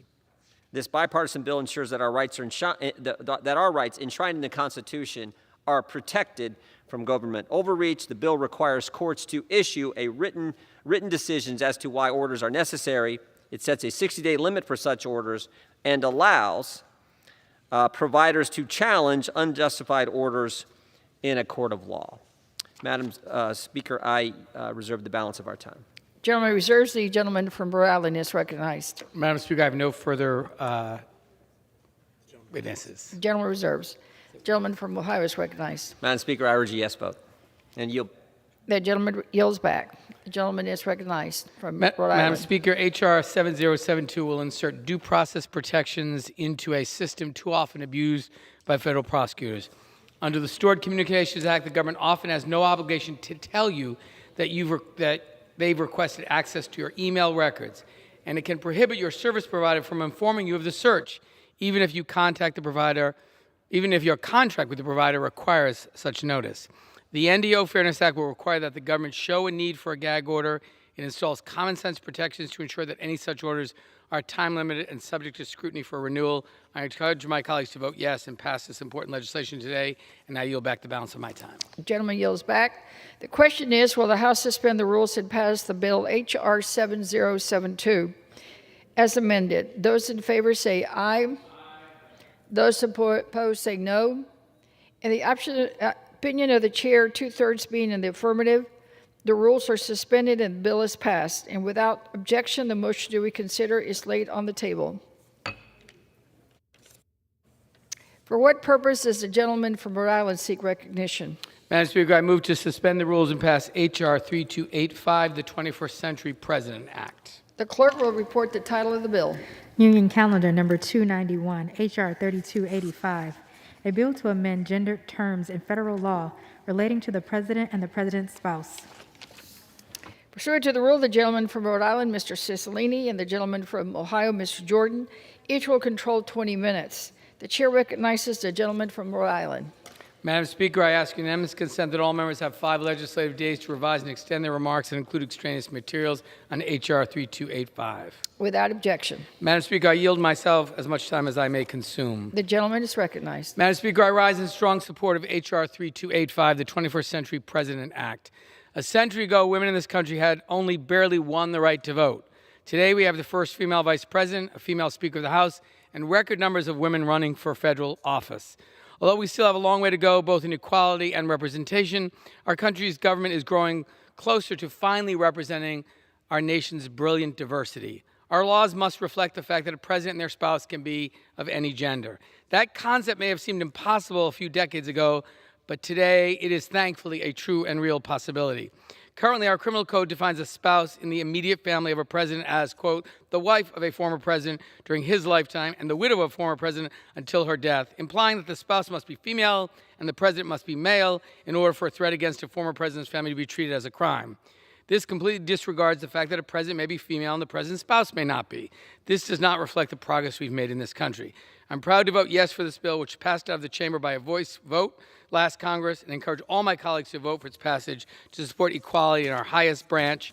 Thank you again to my colleague and friend, Congressman Pocan, for introducing this bill and being such a strong advocate for it. I look forward to seeing it made law, and I reserve the balance of my time.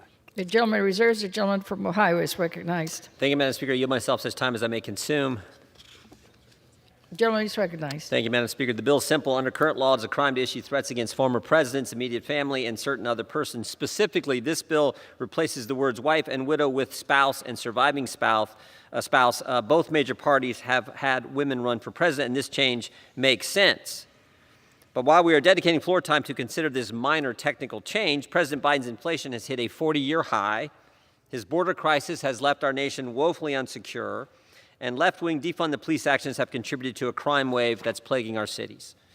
This bill, of course, this bill makes sense and should be a crime to threaten the president or first family. No one disagrees with that, but this body needs to get its priorities straight. Where's the legislation to address the crisis at the border, or address the crime wave, or to do anything meaningful about inflation or the price at the pump? The bill is fine, but I hope that House Democrats will spend some time addressing the real issues that face the American people. I reserve, Madam Speaker.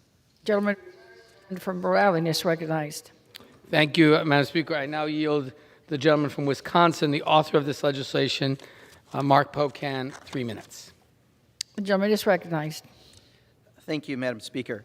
I rise today in support of the 21st Century President Act, a bipartisan bill which I'm glad to have authored and introduced. Federal law hasn't caught up to where progress in this country is, specifically when it comes to who a future president can be. This bill would change federal law that refers to a president's spouse. Sections that currently refer to a president's wife or widow would be changed to spouse in recognition of the fact that in the 21st century, the president could either be a woman or a person from the LGBTQ community. Without this change to the U.S. Code, for example, the law that makes it a crime to threaten, kill, kidnap, or inflict bodily harm upon the president or the president's family would fail to include a future female or gay president and their potential spouse. This change is long overdue. Someday there could be a President Kamala Harris, or Elizabeth Warren, or Amy Klobuchar, or Tammy Baldwin, or Pete Buttigieg, or President Nikki Haley, or Kristi Noem, or Liz Cheney. The words in law matter. It is critically important that federal law recognizes that we could one day have a president who is not a man or even a straight man, and that they and their families deserve equal protection under the law. I am glad that this bill passed the House by voice vote last Congress and that it has now been voted out of the Judiciary Committee twice on a voice vote. I would like to personally thank Chairman Nadler and the Judiciary Committee for their support of this important bipartisan bill, and I urge all of my colleagues to once again support the 21st Century President Act. I yield back the balance of my time. Gentleman yields back. The gentleman reserves, and the gentleman from Ohio is recognized. We're fine. We yield back. You yield back. Gentleman yields back. The gentleman from Rhode Island is recognized. Madam Speaker, H.R. 3285, the 21st Century President Act, does indeed take our criminal code into the 21st century by removing gendered terms and assumptions about who can be president from our criminal code. It passed, as I said, on a voice vote last Congress. I ask my colleagues to again stand with me in supporting this legislation, and I yield back the balance of my time. Gentleman yields back. The question is, will the House suspend the rules and pass H.R. 3285 as amended? Those in favor say aye. Those opposed say no. In the opinion of the chair, 2/3 being in the affirmative, the rules are suspended. The bill is passed, and without objection, the motion to reconsider is laid on the table. For what purpose does the gentleman from Rhode Island seek recognition? Madam Speaker, I move to suspend the rules and pass H.R. 6538, the active shooter alert of 2022, as amended. The clerk will report the title of the bill. Union Calendar Number 290, H.R. 6538, a bill to create an active shooter alert communications network and for other purposes. Pursuant to the rule, the gentleman from Rhode Island, Mr. Cicilline, and the gentleman from Ohio, Mr. Jordan, each will control 20 minutes. The chair recognizes the gentleman from Rhode Island. Madam Speaker, I ask unanimous consent that all members have 5 legislative days to revise and extend their remarks and include extraneous material on H.R. 6538. Without objection. Madam Speaker, I yield myself such time as I may consume. The gentleman is recognized. Madam Speaker, I rise today in strong support of this bill, H.R. 6538, the Active Shooter Alert Act, bipartisan legislation which I introduced with Congressman Upton and 16 other original Republican and Democratic co-sponsors to help keep our communities safer in the event of an active shooter.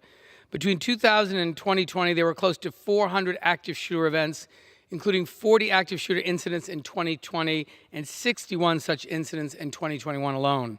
In 2016, in Congressman Upton's backyard, we saw a Michigan Uber driver go on a shooting rampage and then continue picking up passengers. In 2019, a shooter drove around a community in Texas, killing 7 and wounding 25 people. And in 2021, a shooter traveled 30 miles, murdering 8 people at various Atlanta area spas. And just this past April, a shooter attacked a subway station full of people in Brooklyn and was then on the run for 24 hours before police finally detained him. Such active shooter situations have become ubiquitous, so frequent that some of these horrific events barely make headlines. This is not normal, and we cannot let it become normalized. We cannot become numb to these events or settle for the status quo. We need to act now to make our communities safer, and that includes providing law enforcement with every tool they need to do so. And law enforcement has asked for ways to better alert their communities when active shooter incidents arise. This legislation answers that call. The Active Shooter Alert creates an Amber Alert-like program for active shooter events. This bill will provide law enforcement with cutting-edge technology to send notifications to our smartphones and let communities know if there's an active shooter in a certain area so they know to stay away.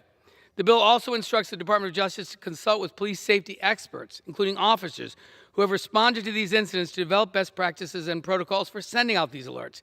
This will allow law enforcement to learn from each other as they adapt this alert system to the needs of the communities if they so choose.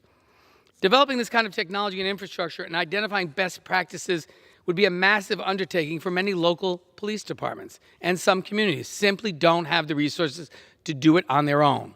However, we already have these resources at the federal level. This legislation simply gives every law enforcement agency across the country the option to access the federal alert system so they can send alerts in their area. Nothing in this bill is mandatory for law enforcement agencies to adopt, but it will provide access to an important tool for law enforcement departments across the country, regardless of their size or location. And it's sadly becoming more and more necessary to have these protocols in place. As we've seen time and time again, when there's an active shooter situation, law enforcement does all they can to keep people in the surrounding area safe, including going door to door to either evacuate or tell people to shelter in place. But that takes time that could cost lives. More than anyone, law enforcement understands the strain an active shooter puts on a community in an ongoing crisis. In these stressful life or death situations, law enforcement are too often, in many cases, relying on social media to communicate with the surrounding community so that no one accidentally walks into the line of fire, including other members of law enforcement. Law enforcement needs and deserves the best tools available, certainly better than Twitter, to communicate with their community.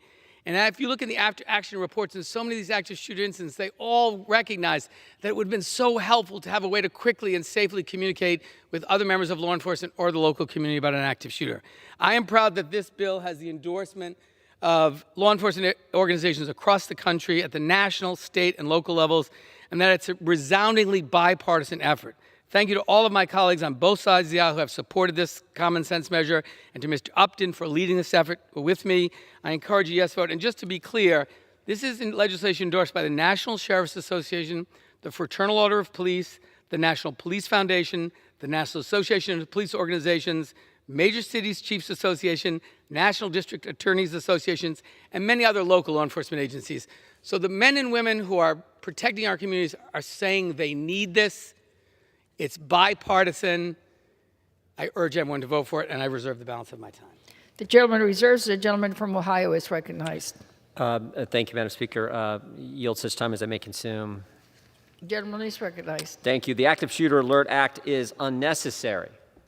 It gives more authority to the Biden Justice Department, the most political Justice Department in history. States already utilize emergency alert systems to warn the public about natural and human-made disasters, extreme weather events, active shooter situations, and other emergencies.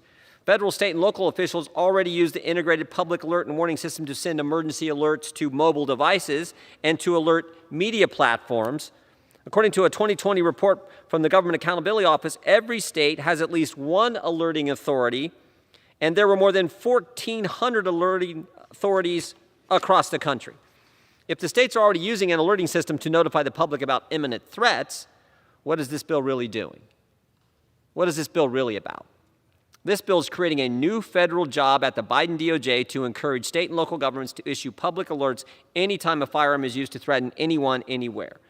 Don't take my word for it. During the markup, Congressman Jones admitted that, quote, this bill would be most effective at reminding us that the threat of gun violence exists all around us, but it does little to actually protect us from it.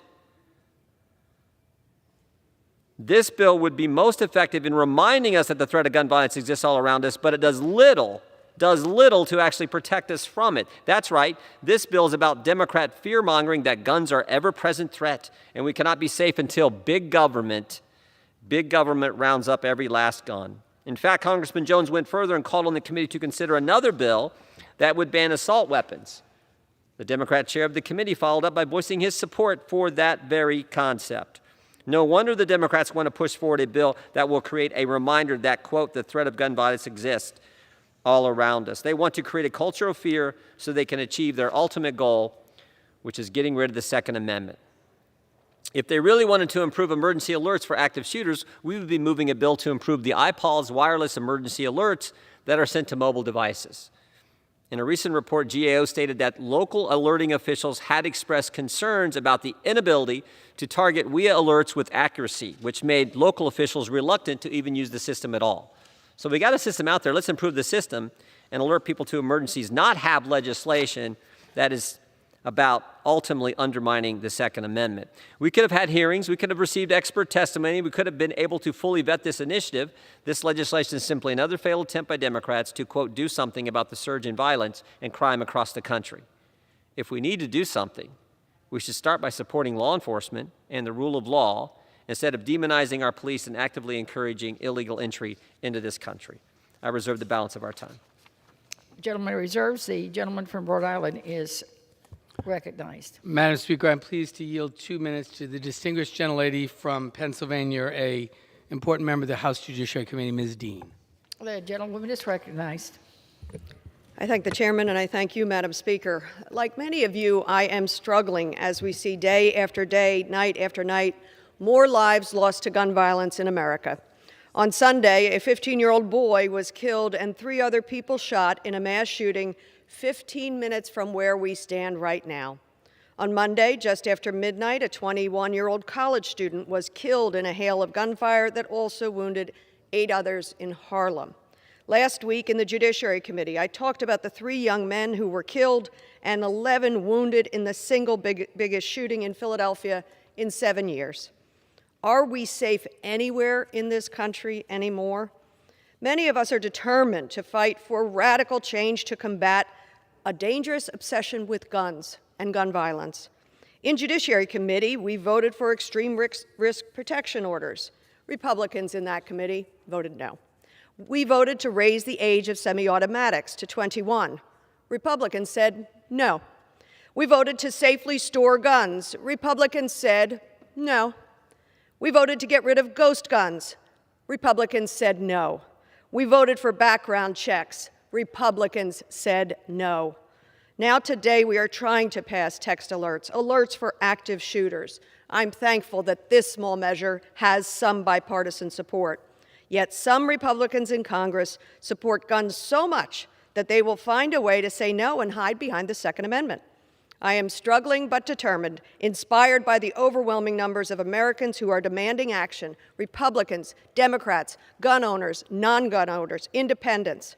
Demand action, not excuses. This is a sad yet important step. I thank the chairman for bringing it forward. I urge my colleagues across the aisle to wake up. Our children's lives are at stake every day.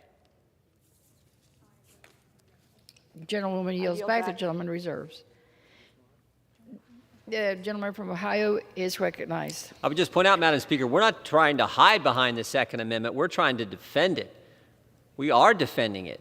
It's important part of our Bill of Rights, important part of our Constitution, and there's no better defender of the Second Amendment than the gentleman from Kentucky, the co-chair of the Second Amendment Caucus, Mr. Massey. I would yield him 4 minutes. The gentleman is recognized. I thank Ranking Member Jim Jordan for yielding to me.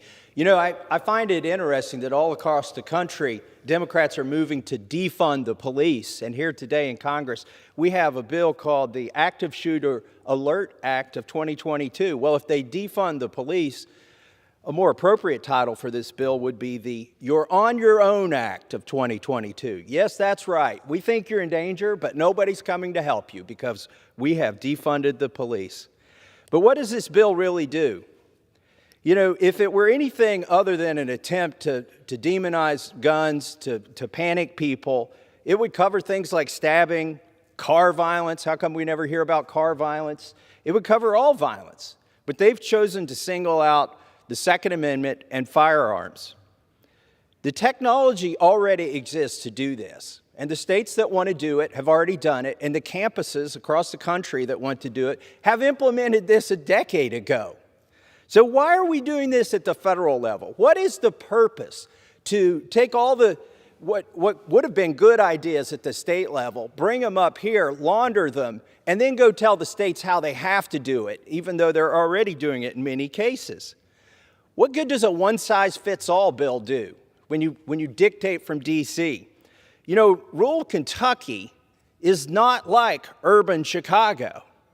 If you hear a gun go off in rural Kentucky, your first instinct is not to panic. Now, if your phone comes on and tells you you need to panic, you might be inclined to do that. But when you hear a gun go off in Kentucky, you assume somebody's hunting. You assume they're target practicing. They're doing something that's lawful. And in the one, maybe 1 out of 10,000 cases that it's not, it's just somebody poaching a deer probably. But it ain't nothing to panic about. But that's what they want you to do. It's different when you hear a gun in Kentucky than when you hear one in downtown Chicago, which gets me to the point, can you turn this system off in Chicago? Is anybody going to be able to sleep in a Democrat-controlled city where crime is rampant, where they're moving to defund the police? How will you get to bed? Every few hours, there's violence in Chicago. Or pick your favorite big city run by a big liberal Democrat where they've got the strongest gun bans in the country.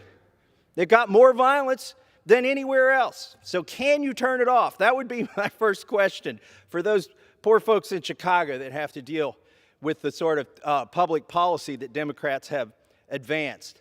Now, one of the questions that came up in our committee that was never answered, is this going to tell you after the fact, after the shooting has happened, or will it alert you to one that they think is about to happen? We asked, and I asked the bill sponsor multiple times, does it do that? Or does it just tell you after something's already happened? He didn't know. He wouldn't answer. I doubt he'll give us a straight answer here today if he chooses to answer. So what good is it if it's going to tell you after it's already happened? So, here's what you have to wonder. Every time there's a bill in Congress, it's got a great name. At first, it sounds like a great idea. And then when you dig into it, well, somebody's already done it, and probably it's already done at the state level. So, for instance, there are a couple other bills that they passed a couple weeks ago that are already being done. They passed a bill that would ban gun trafficking. Well, the problem is that's already banned.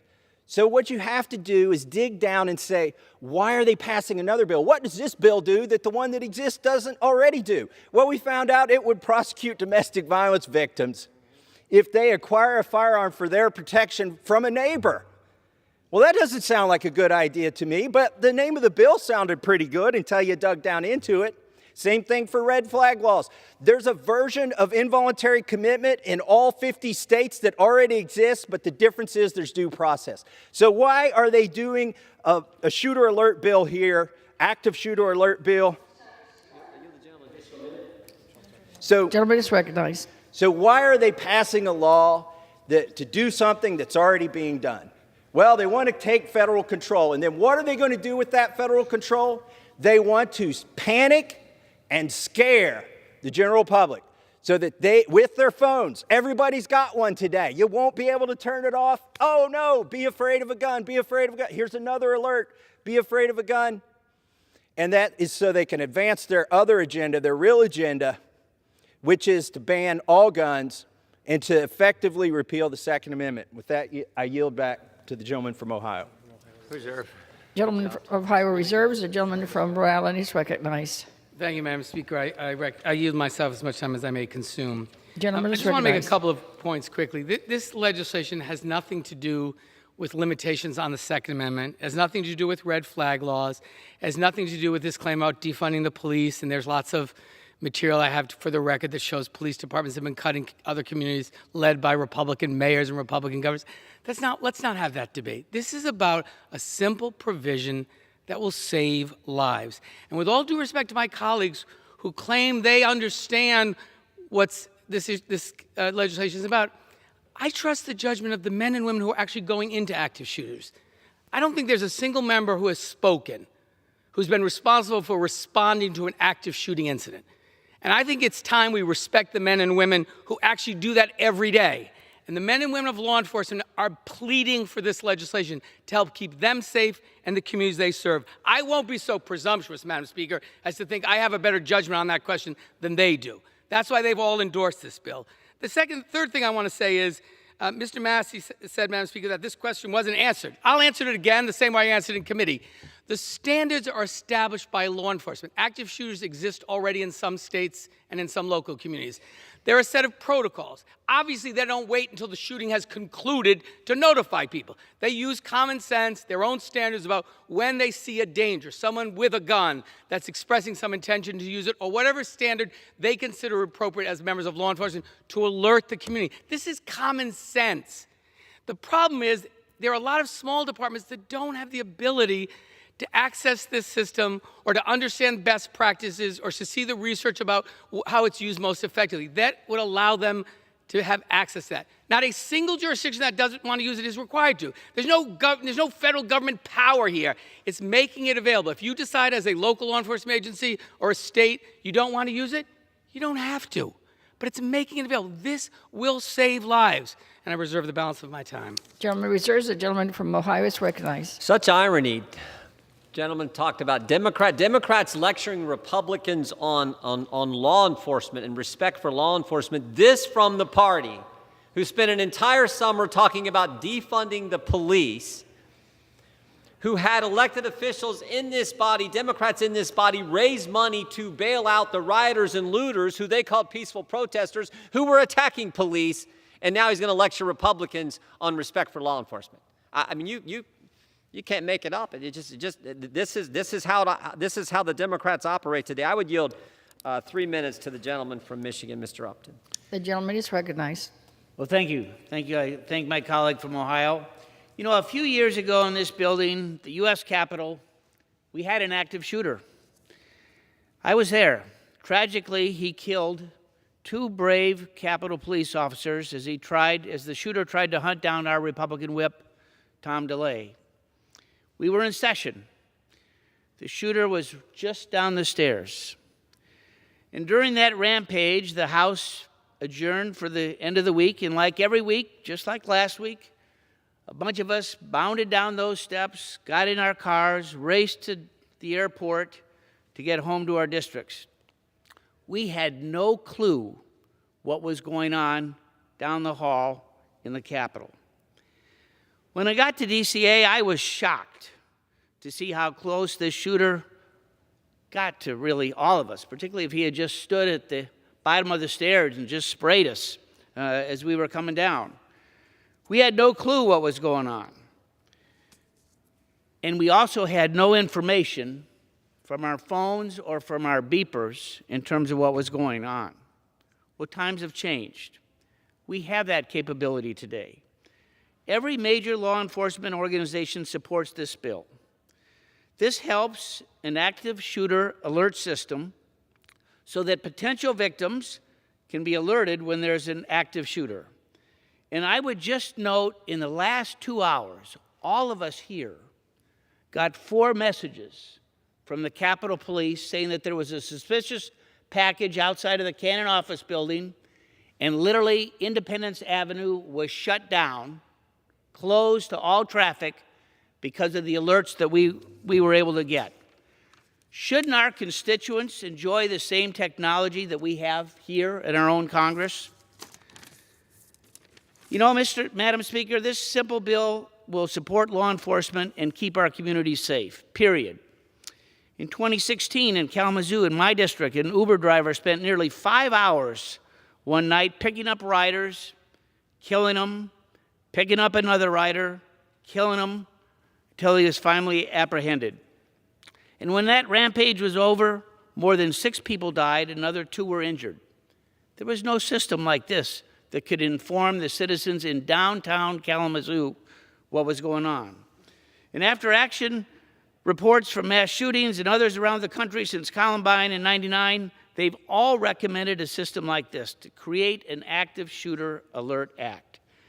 This bill was the top request from tens of thousands of police officers who attended Police Week just a couple weeks ago.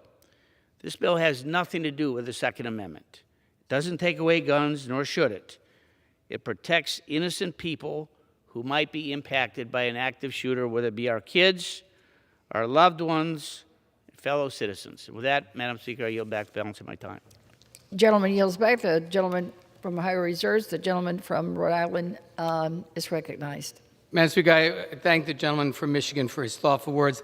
I also want to just mention some of my colleagues earlier in the debate said, creating this is going to create a fear of shooting. That's what Democrats are really up to, and the 15 or 16 Republicans that have been the original co-sponsors of this bill. Well, I'm asking one question.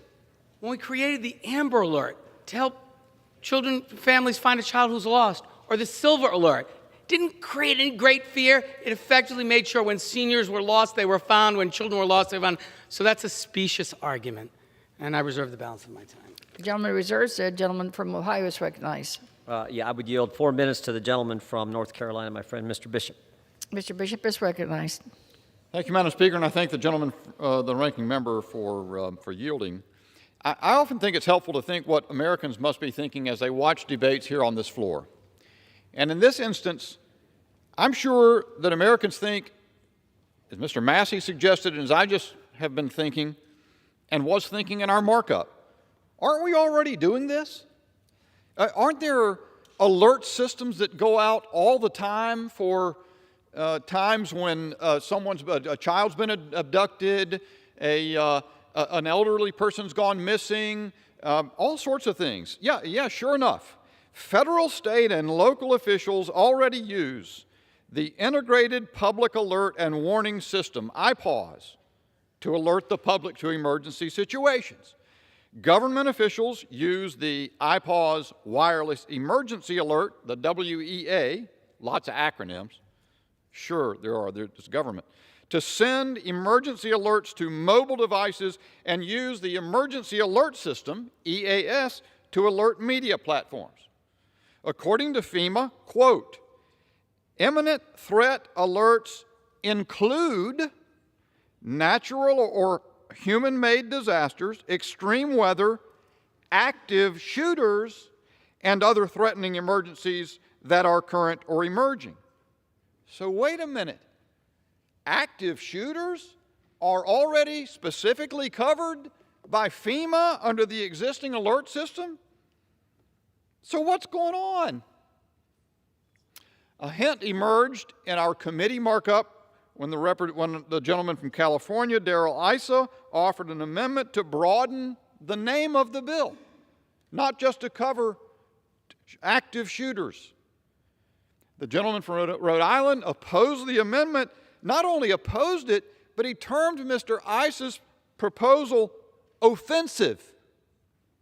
Now we're getting to it.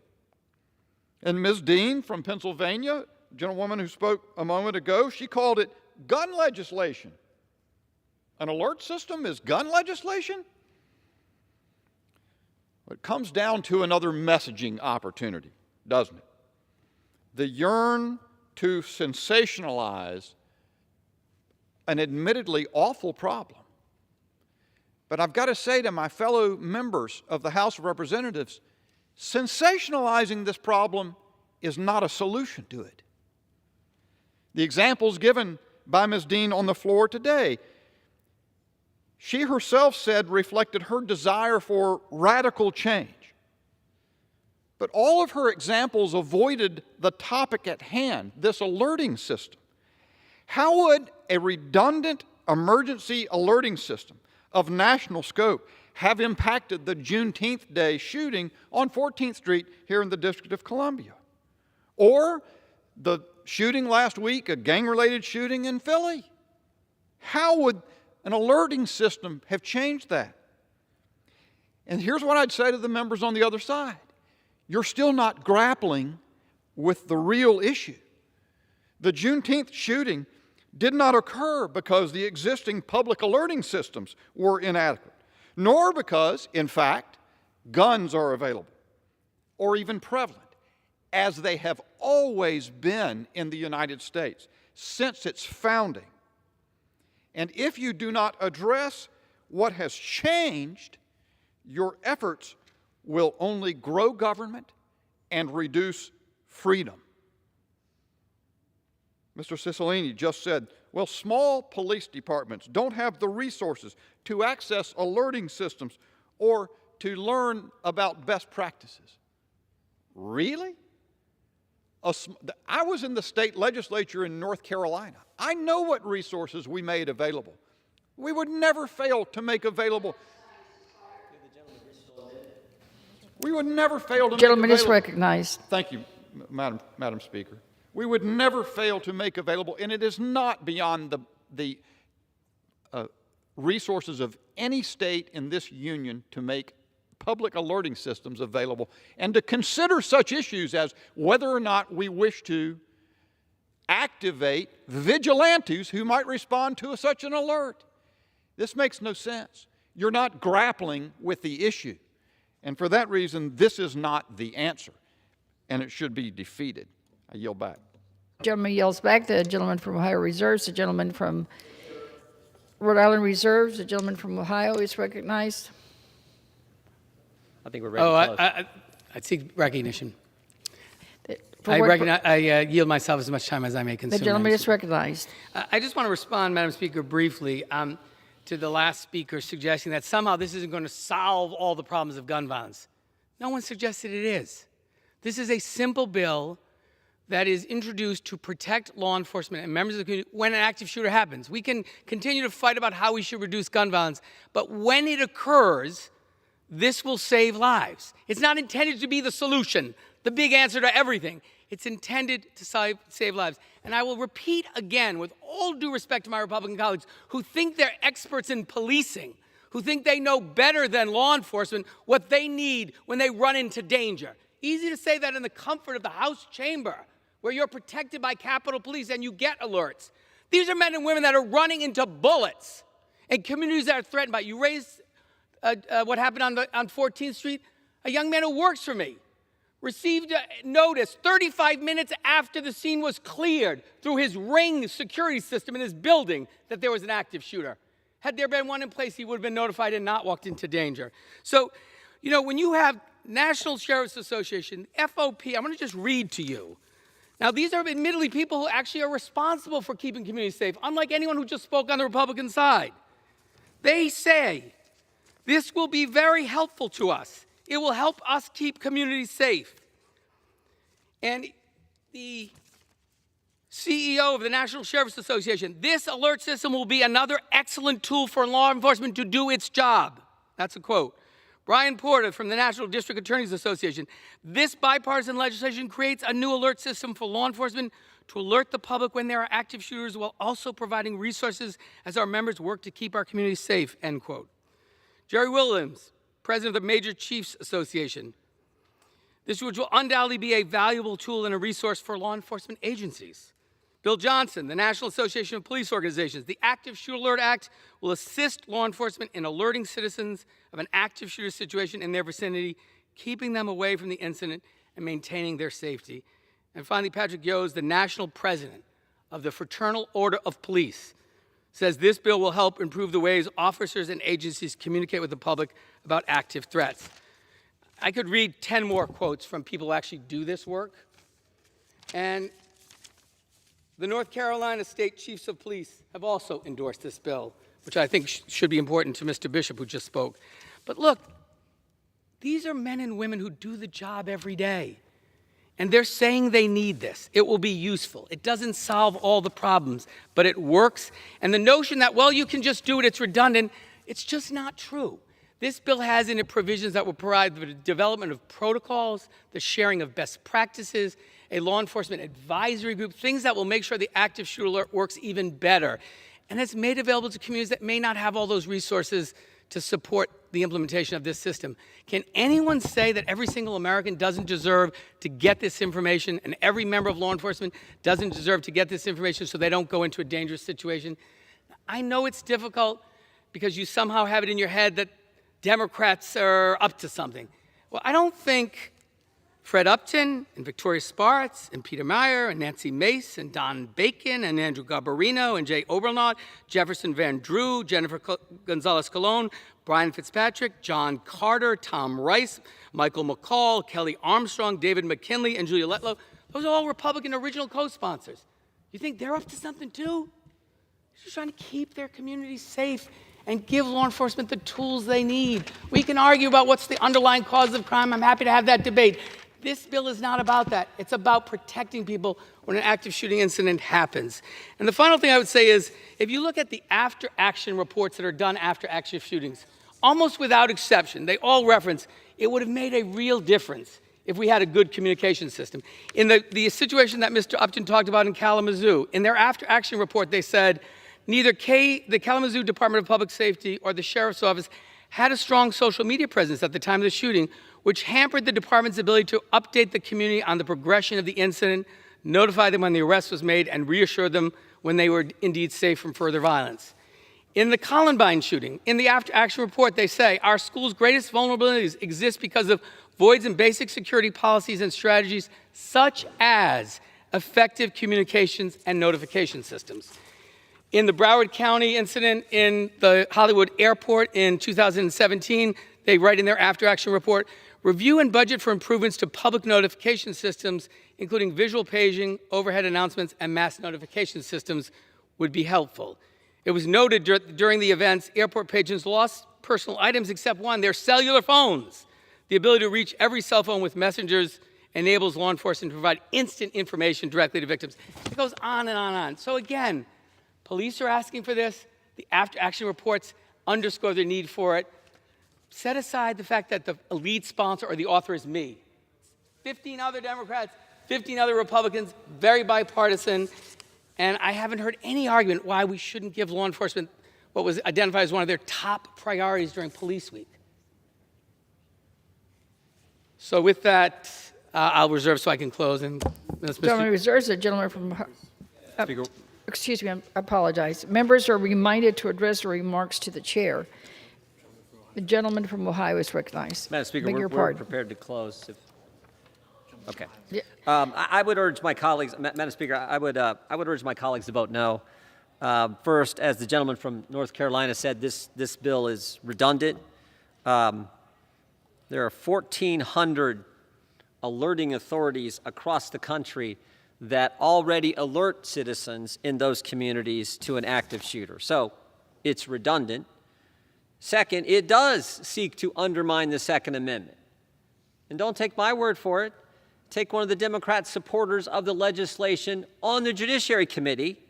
Here's what he said. This bill would be most effective at reminding us that the threat of gun violence exists all around us, but it does little to actually protect us. So this is all in this, and you got to view it in context. Remember, the last 4 weeks, all Democrats have talked about, is taking away people's Second Amendment liberties. We got this huge debate going on in the Senate right now. Red flag laws where you have no due process. Someone doesn't like you, comes and says, we're gonna take away so-and-so's firearm, goes to a judge or law enforcement, take away their firearm. There's a hearing you're not allowed to be at, they take it away, and then you got to go get it back. Your fundamental liberty, taking your property, your rights from you.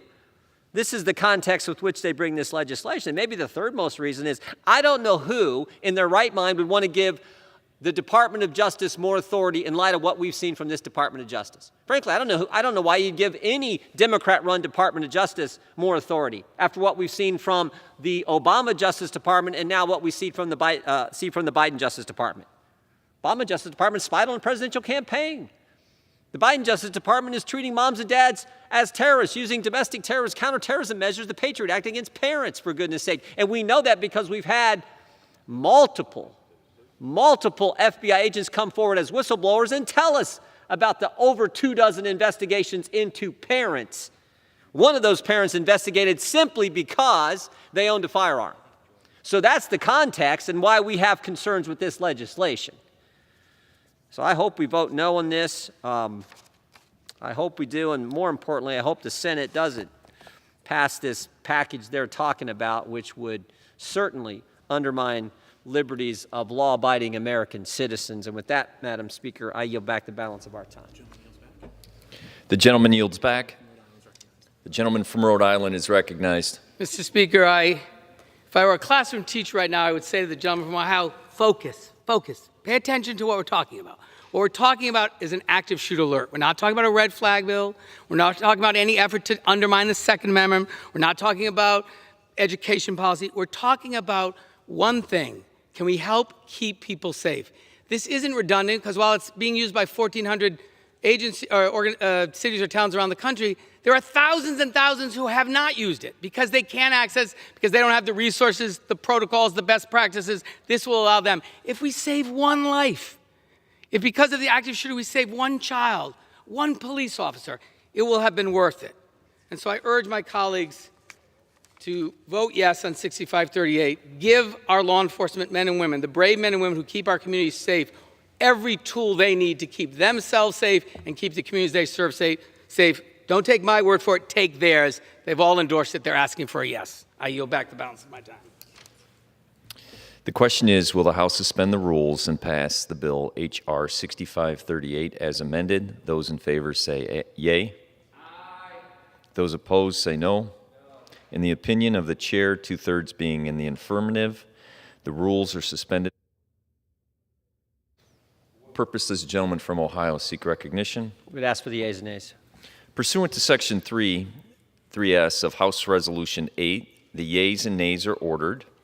Pursuant to Clause 8 of Rule 20, further proceedings on this question are postponed.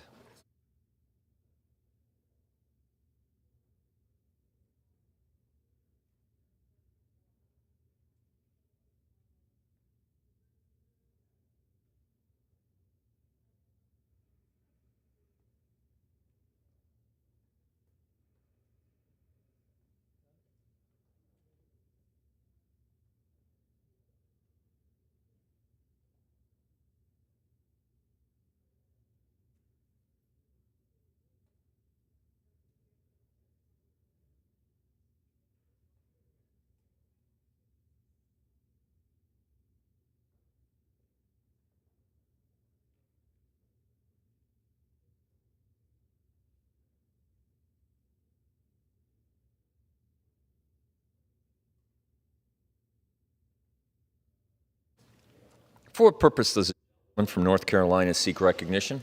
Mr. Speaker, I move that the House suspend the rules and pass H.R. 1934, promoting U.S. international leadership in 5G Act of 2021, as amended. The clerk will report the title of the bill. H.R. 1934, a bill to direct the federal government to provide assistance and technical expertise to enhance the representation and leadership of the United States at international standard-setting bodies that set standards for equipment, systems, software, and virtually defined networks that support fifth and future generations, mobile telecommunications systems, and infrastructure, and for other purposes. Pursuant to the rule, the gentlewoman from North Carolina, Ms. Manning, and a gentlewoman from California, Ms. Kim, each will control 20 minutes. The chair recognizes the gentlewoman from North Carolina. I ask unanimous consent that all members have 5 legislative days in which to revise and extend their remarks and include extraneous material on H.R. 1934 as amended. Without objection, I yield myself such time as I may consume. the gentlewoman is recognized. Thank you, Mr. Speaker. I rise today in support of H.R. 1934, the Promoting United States International Leadership in 5G Act. Let me start by thanking Ranking Member McCall, who has been an important advocate in advancing U.S. leadership in global telecoms and 5G technology. Countering China's and Russia's malign influence in this industry is critical for protecting our national security, and I thank him for his bipartisan work in furtherance of these ends. A big part of advancing U.S. 5G leadership is ensuring that America and allied countries are in the room, at the table, and leading the charge to set next-generation technology standards. And no organization is more critical to that process than a little-known UN organization called the International Telecommunication Union, or ITU. For years, China and Russia have quietly targeted the ITU as a central battleground to advance their strategic technology interests. They have sought to use the ITU to unfairly advantage their telecom companies, giving Putin and the PRC power over critical communications infrastructure worldwide. For the past 8 years, a Chinese national has served as Secretary General of the ITU. China has used this perch to favor its own companies and make the rules of the digital road more favorable to authoritarians. The Secretary General has defended Huawei against critics and promoted the PRC's China Belt and Road campaign. With the ITU as its forum, Beijing has worked to unfairly promote Chinese companies' technical standards. Now, a pivotal election for the next ITU Secretary General is set to take place in September between a fantastic American candidate, Doreen Bogdan-Martin, and former Huawei executive and Russian Deputy Telecoms Minister, Rashid Ismailov, whom China and Russia back. Should the United States and its allies across the world fail to win this election, the ITU's technical integrity would be endangered and authoritarian governments around the globe would be empowered. A Russian Secretary General would extend Putin's ability to exert influence in the rules-based international system for which he has shown the utmost contempt. This bill is important because the U.S. must increase its engagement at the ITU and work with our allies and partners to counter China's and Russia's malign influence. H.R. 1934 would do just that by forming an interagency working group to align our strategy at the ITU with allies and monitor China's influence in the organization. It would also strengthen much-needed coordination with Congress so we can be supportive partners in this strategic competition. We cannot be complacent about the coming election. The battle for influence playing out at the ITU is one we cannot afford to lose, and H.R. 1934 is an essential tool for advancing U.S. leadership in this powerful organization. I urge my colleagues to support this effort by voting for this legislation today. And with that, I reserve the balance of my time. The gentlewoman reserves. The gentlewoman from California is recognized. I rise in support of this important bipartisan legislation, the Promoting U.S. International Leadership in 5G Act. Mr. Speaker, the Chinese Communist Party does not hide the fact that they do whatever it takes to become the prominent global power, especially by taking control of the world's 5G networks. The CCP's espionage tactics, theft of U.S. intellectual property, and cyber hacking threaten our national security and our competitiveness in the international community. Allowing the CCP to establish the global standards for 5G and push countries to adopt 5G technology from CCP-linked companies like Huawei will only increase the amount of control and influence that the CCP has globally. This bill provides increased cooperation between the United States and our allies to identify and counter security risks posed by Chinese Communist Party-linked companies in 5G. In addition, the bill requires the State Department to develop a diplomatic strategy to increase engagement with partners at the international standards-setting bodies, such as the International Telecommunications Union, ITU, which sets global standards for technologies such as 5G. There is an important upcoming election at the ITU which will decide the future of global telecommunications for years to come. It is imperative that we pass this bill today so that the United States and our allies can put up a united front against the Russian and CCP-aligned candidate for Secretary General of the ITU. Russia's campaign to elect a Russian national who is a former Huawei executive to serve as the Secretary General of the ITU is indicative of Russia and China's efforts to use the international organizations to promote their interest and malign influence. The United States should ensure that we are coordinated in driving support for the United States candidate, Dorian Bogdan-Martin, for the Secretary General of the ITU, but the State Department should also be engaging on the important down-ballot races at the ITU. There are 4 other posts of significance within the ITU's leadership structure, including the Director of the ITU Development Sector, ITUD. The ITUD plays a particularly vital role in supporting multilateral cooperation for fair and open interest governance through trustworthy deployment of digital technologies in the developing world. The United States must be doing everything we can to ensure Russian and Chinese malign influence does not grow. This bill will help, and I urge my colleagues to support it. I reserve the balance of my time. The gentlewoman from California reserves. The gentlewoman from North Carolina is recognized. Mr. Speaker, I have no further requests for time, and I reserve the balance of my time. The gentlewoman from North Carolina reserves. The gentlewoman from California is recognized. Yes, okay. Mr. Speaker, in closing, I would like to thank Ranking Member Mike McCall and Representative Koalar for their work on this legislation. This bill will help ensure that the United States is doing all we can to stop Russian and Chinese malign influence taking control of the world's 5G networks. I yield back the balance of my time. The gentlewoman yields. The gentlewoman from North Carolina is recognized. Mr. Speaker, I have no further requests for time, and I yield back the balance of my time.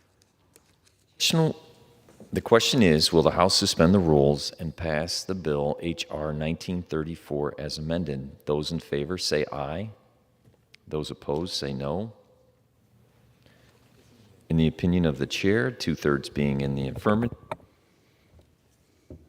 For what purpose does a gentleman from Texas seek recognition? As for a recorded vote. Pursuant to Section 3S of House Resolution 8, the yeas and nays are ordered pursuant to Clause 8 of Rule 20. Further proceedings on this question are postponed.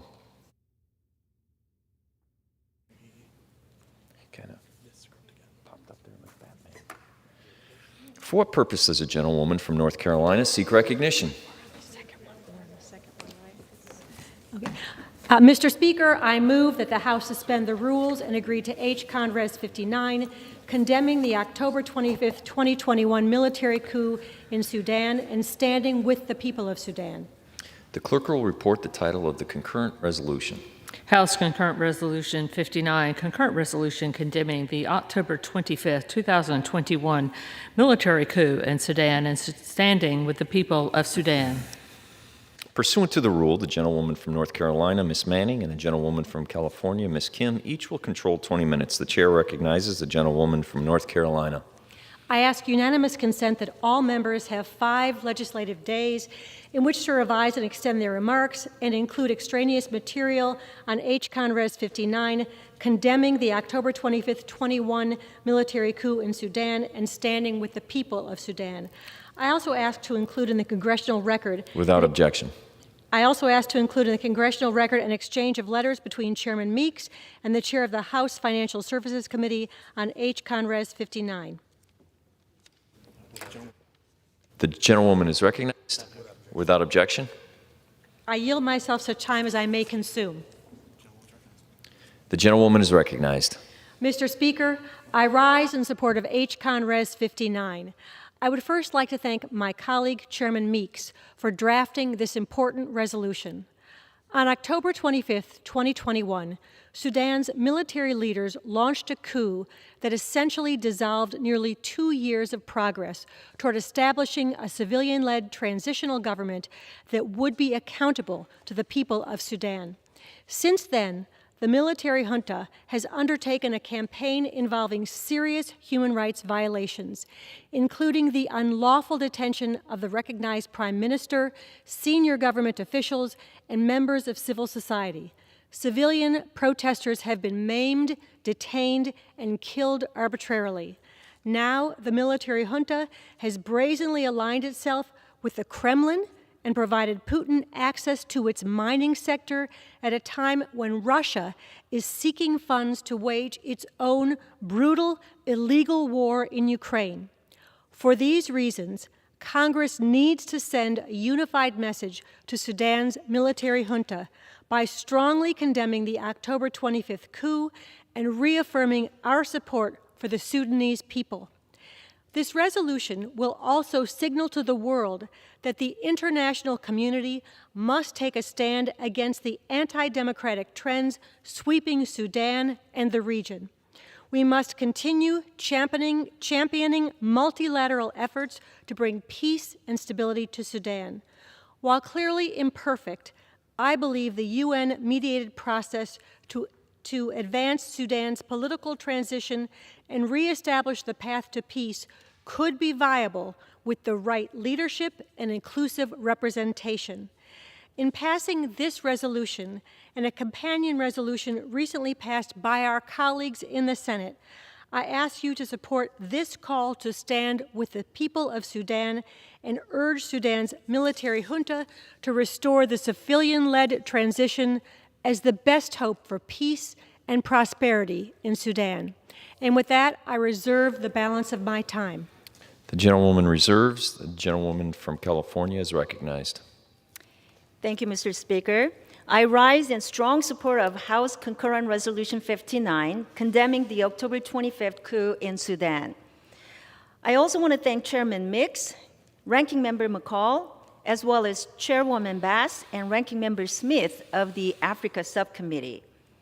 The people of Sudan have worked tirelessly for freedom and democracy since the ousting of 30-year dictator Omar al-Bashir. Unfortunately, the path towards civilian-led democracy was halted when military junta leaders detained civilian leaders and took over government last fall.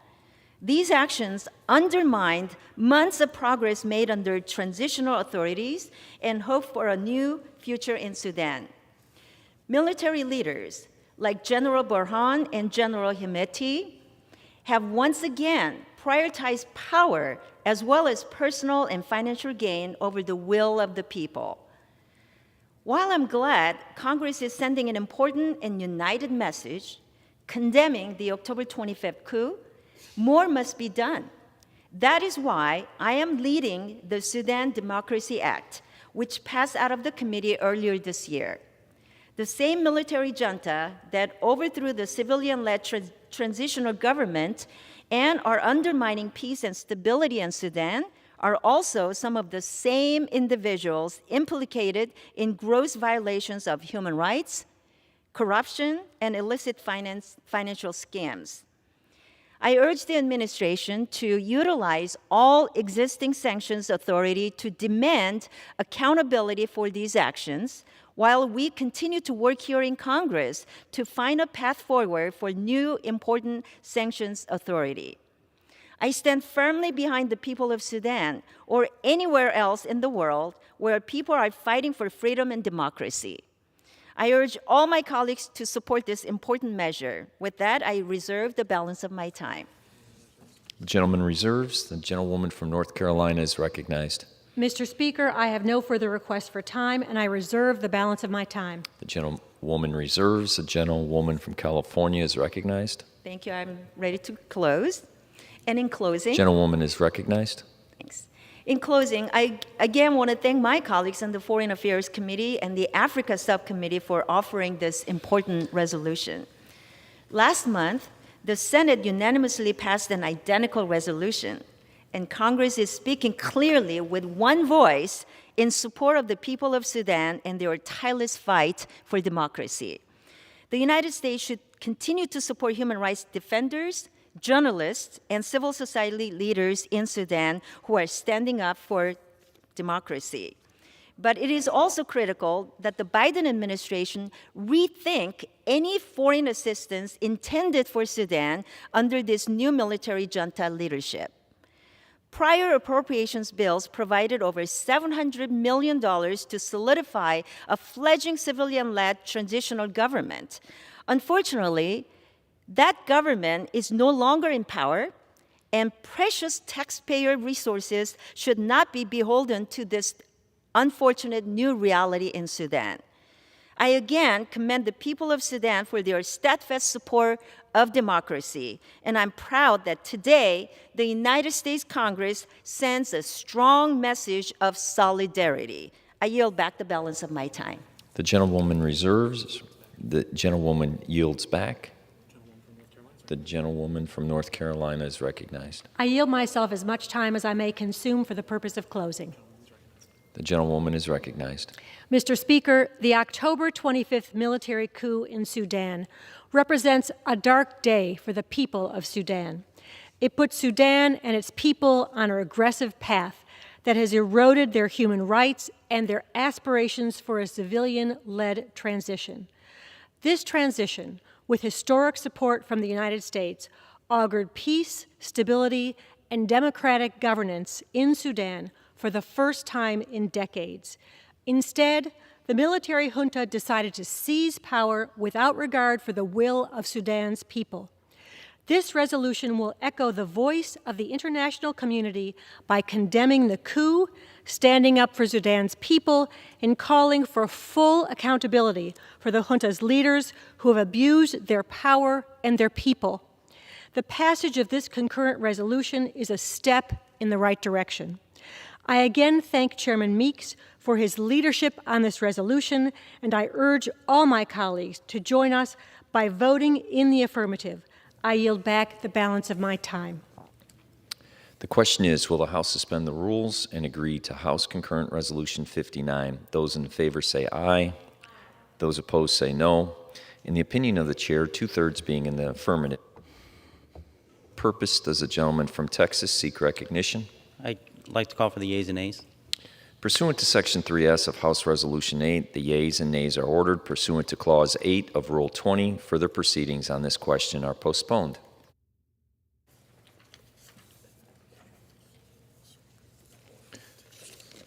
For what purpose does a gentlewoman from North Carolina seek recognition? Mr. Speaker, I move that the House suspend the rules and agree to House Resolution 720, calling for stability and the cessation of violence and condemning ISIS-affiliated terrorist activity in northern Mozambique, including the Cabo Delgado province, and for other purposes. The clerk will report the title of the resolution. House Resolution 720, resolution calling for stability and the cessation of violence and condemning ISIS-affiliated terrorist activity in northern Mozambique, including the Cabo Delgado province, and for other purposes. Pursuant to the rule, the gentlewoman from North Carolina, Ms. Manning, and the gentlewoman from California, Ms. Kim, each will control 20 minutes. The chair recognizes the gentlewoman from North Carolina.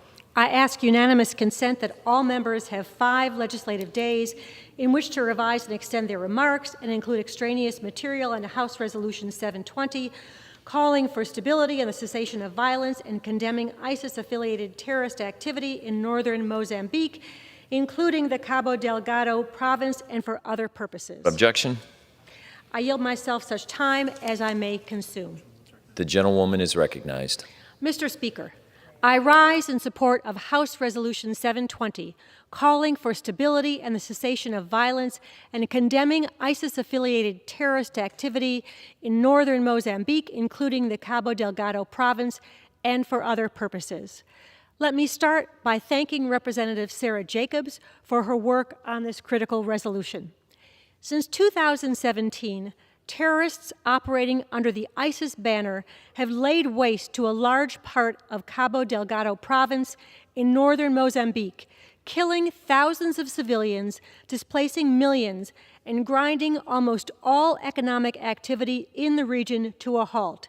The devastation these terrorists inflicted on the people spurred an unprecedented humanitarian crisis in northern Mozambique that continues to unfold. With the support of the United States, Rwanda, the European Union, South Africa, and other Southern African Development Community members, the terrorist threat in northern Mozambique has been largely neutralized. There is more work to do, including those efforts underway to stabilize the region, return refugees and IDPs to their homes, and revitalize livelihood and regional economy. To effectively address these issues, including the underlying drivers of violent extremism, the government of the Republic of Mozambique must spearhead a strong, comprehensive plan to implement a national security strategy and establish an inclusive process for economic growth and development in the North. The United States remains committed to supporting Mozambique's efforts to strengthen democracy, improve transparency and other good governance measures, and stimulate its economy. This resolution condemns the violence against civilians in the Cabo Delgado province, including the terrorist attacks carried out by ISIS Mozambique, and calls on the government of the Republic of Mozambique to end the conflict and increase its humanitarian support effort. The United States stands with the people of Mozambique and will continue to counter the spread of violent extremism there and around the world. And with that, I reserve the balance of my time. The gentlewoman from North Carolina reserves. The gentlewoman from California is recognized. Thank you, Mr. Speaker. I rise today in strong support of House Resolution 720 that I'm co-leading alongside my colleague, Representative Sarah Jacobs. I want to thank Chairman Mix and Ranking Member McCall for their support as well. This resolution calls for a cessation of violence and condemns ISIS-affiliated terrorists in northern Mozambique. Since 2017, ISIS-affiliated extremists launched an armed insurgency in northern Mozambique and have brutalized communities, displaced civilians, and attacked schools, homes, and hospitals. Last year, terrorist elements took over the town of Parma, further causing chaos, displacement, and gruesome civilian casualties. The largest private U.S. investment on the continent, a natural gas project, was forced to halt work and temporarily withdraw.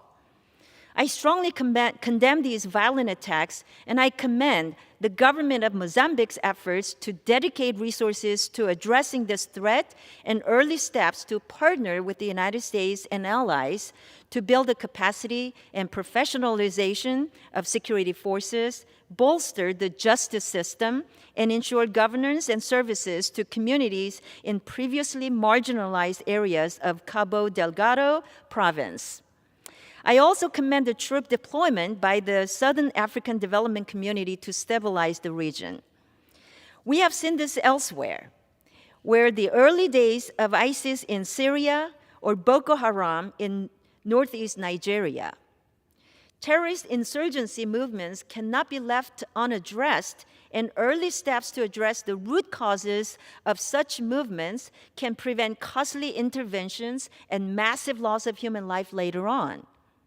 The United States has key economic, security, and diplomatic interests in urgently addressing this terrorist threat. So I urge my colleagues to support this resolution, and I reserve the balance of my time. The gentlewoman from California reserves. The gentlewoman from North Carolina is recognized. I yield 4 minutes to the representative from California, the vice chair of the International Development, International Organizations, and Global Corporate Social Impact Subcommittee, the Honorable Sarah Jacobs. The gentlewoman from California is recognized. Well, thank you, Mr. Speaker, and thank you to my friend Representative Manning for yielding time, to Chairman Meeks for advancing this legislation in committee, and Chairwoman Bass and my friend Congresswoman Kim for partnering with me on this important effort.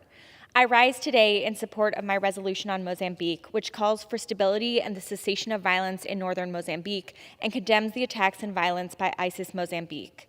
It calls for a new strategy and a new approach for how the U.S. engages with Mozambique to address conflict and violent extremism.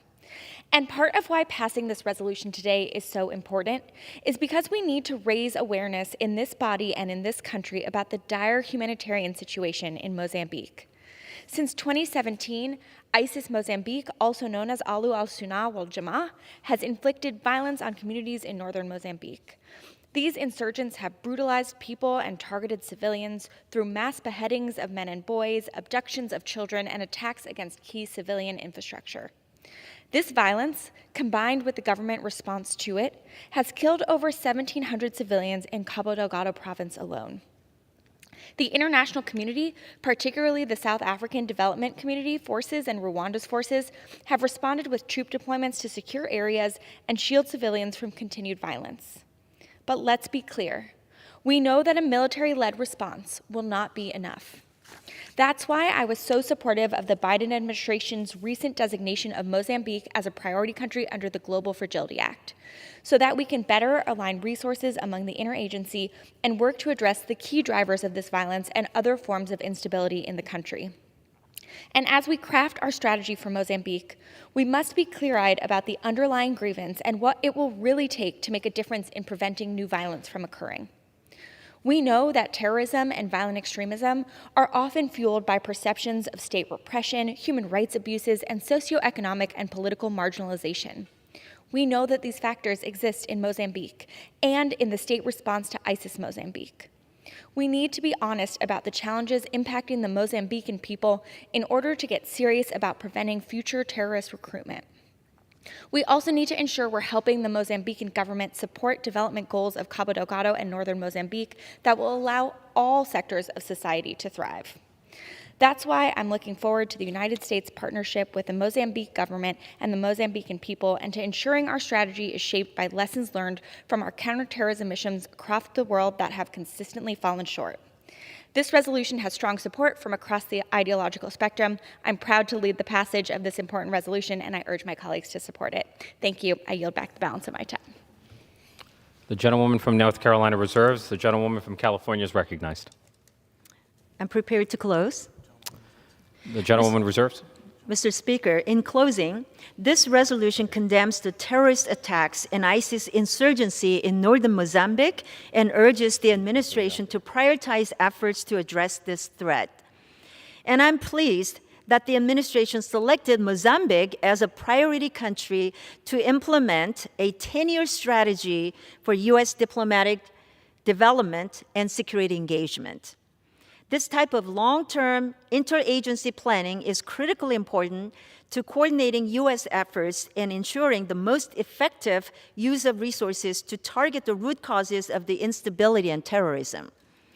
This issue cannot wait, and the administration must implement the requirements of the Global Fragility Act without further delay. I yield back the balance of my time. The gentlewoman from California yields. The gentlewoman from North Carolina is recognized. I yield myself as much time as I may consume for the purpose of closing. Gentlewoman is recognized. Mr. Speaker, the terrorist activity that has destabilized parts of northern Mozambique is a symptom of a larger issue at hand. The United States is working closely with the Mozambican government to help address the drivers of terrorist recruitment by supporting governance reforms, providing humanitarian assistance, and promoting other stabilization efforts in the country. This resolution underscores that commitment and urges the Mozambican government to create a centralized and comprehensive strategy to counter violent extremism and restore security in its northern region. I again thank Representative Jacobs for her leadership on this resolution, and I urge all my colleagues to join us by voting in the affirmative. I yield back the balance of my time. The gentlewoman from North Carolina yields. The question is, will the House suspend the rules and agree to House Resolution 720? Those in favor say aye. Aye. Those opposed, no. In the opinion of the chair, 2/3 being in the affirmative. For what purpose does the gentleman from Texas seek recognition? Ask for a recorded vote. Pursuant to Section 3S of House Resolution 8, the yeas and nays are ordered. Pursuant to Clause 8 of Rule 20, further proceedings on this question are postponed.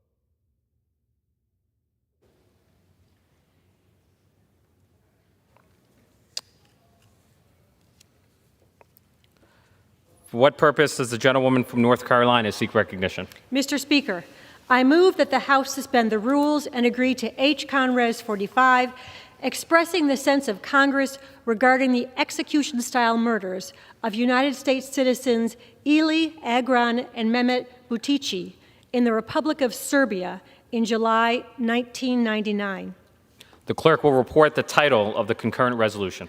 House Concurrent Resolution 45, concurrent resolution expressing the sense of Congress regarding the execution-style murders of United States citizens Yuli Agron and Mehmet Baytaki in the Republic of Serbia in July of 1999. Pursuant to the rule, the gentlewoman from North Carolina, Ms. Manning, and the gentlewoman from California, Ms. Kim, each will control 20 minutes. The chair recognizes the gentlewoman from North Carolina. I ask unanimous consent that all members have 5 legislative days in which to revise and extend their remarks and include extraneous material on H-Con Res 45. Without objection, I yield myself such time as I may consume. the gentlewoman is recognized. Mr. Speaker, I rise in support of H-Con Res 45, a resolution condemning the execution-style murderers of the U.S. citizen Butici brothers in the Republic of Serbia in July 1999. Let me start by thanking Representative Lee Zeldin for his bipartisan work in bringing their murderers to justice. These 3 brave brothers, whose family hails from what is now Kosovo, were simply trying to help a Romanian family find safety outside Kosovo when they were trapped at an unmarked administrative border. After 15 days of jail, the brothers were taken by Special Operations Unit of the Serbian Ministry of Internal Affairs, where they lost their lives at the hands of Serbian officials. The brothers were in their early 20s. Their bodies were not found until 2 years later, buried atop a mass grave of Kosovo civilians. In the 23 years since, the United States has been promised that justice will be delivered, and yet not one person has been found guilty of their murder. This measure would call on the Serbian government to prioritize the investigation and prosecution of their murderers, and on the United States to devote the resources necessary to assist in bringing them to justice. The 116th Congress passed this resolution, and it is my hope that this Congress does the same. These 3 young men deserve justice and accountability. And with that, I reserve the balance of my time. The gentlewoman from North Carolina reserves. The gentlewoman from California is recognized. Thank you, Mr. Speaker. I rise today in support of House Concurrent Resolution 45, and I want to thank Representative Zeldin for championing this important resolution. As the world focuses on the horrors of the war crimes being committed by Vladimir Putin's invading forces in Ukraine, we must not forget the victims of the past war crimes still awaiting justice. Yuli Agron and Mehmet Baytaki were 3 American brothers from New York State who are suspected to have been killed in July 1999 by Serbian authorities.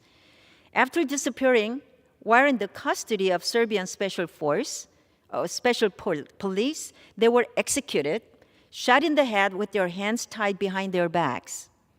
Their bodies were later discovered in a mass grave at a training compound of the Serbian secret police. Tragically, nearly 23 years later, there has still not been a full investigation into their bodies, into their deaths, and the Baytaki brothers' murderers have yet to be brought to justice. This is unacceptable.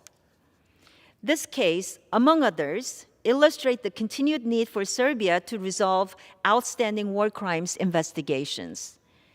Holding accountable those who committed and covered up the murder of Baytaki brothers is critical to continuing to strengthen bilateral relations between the United States and Belgrade.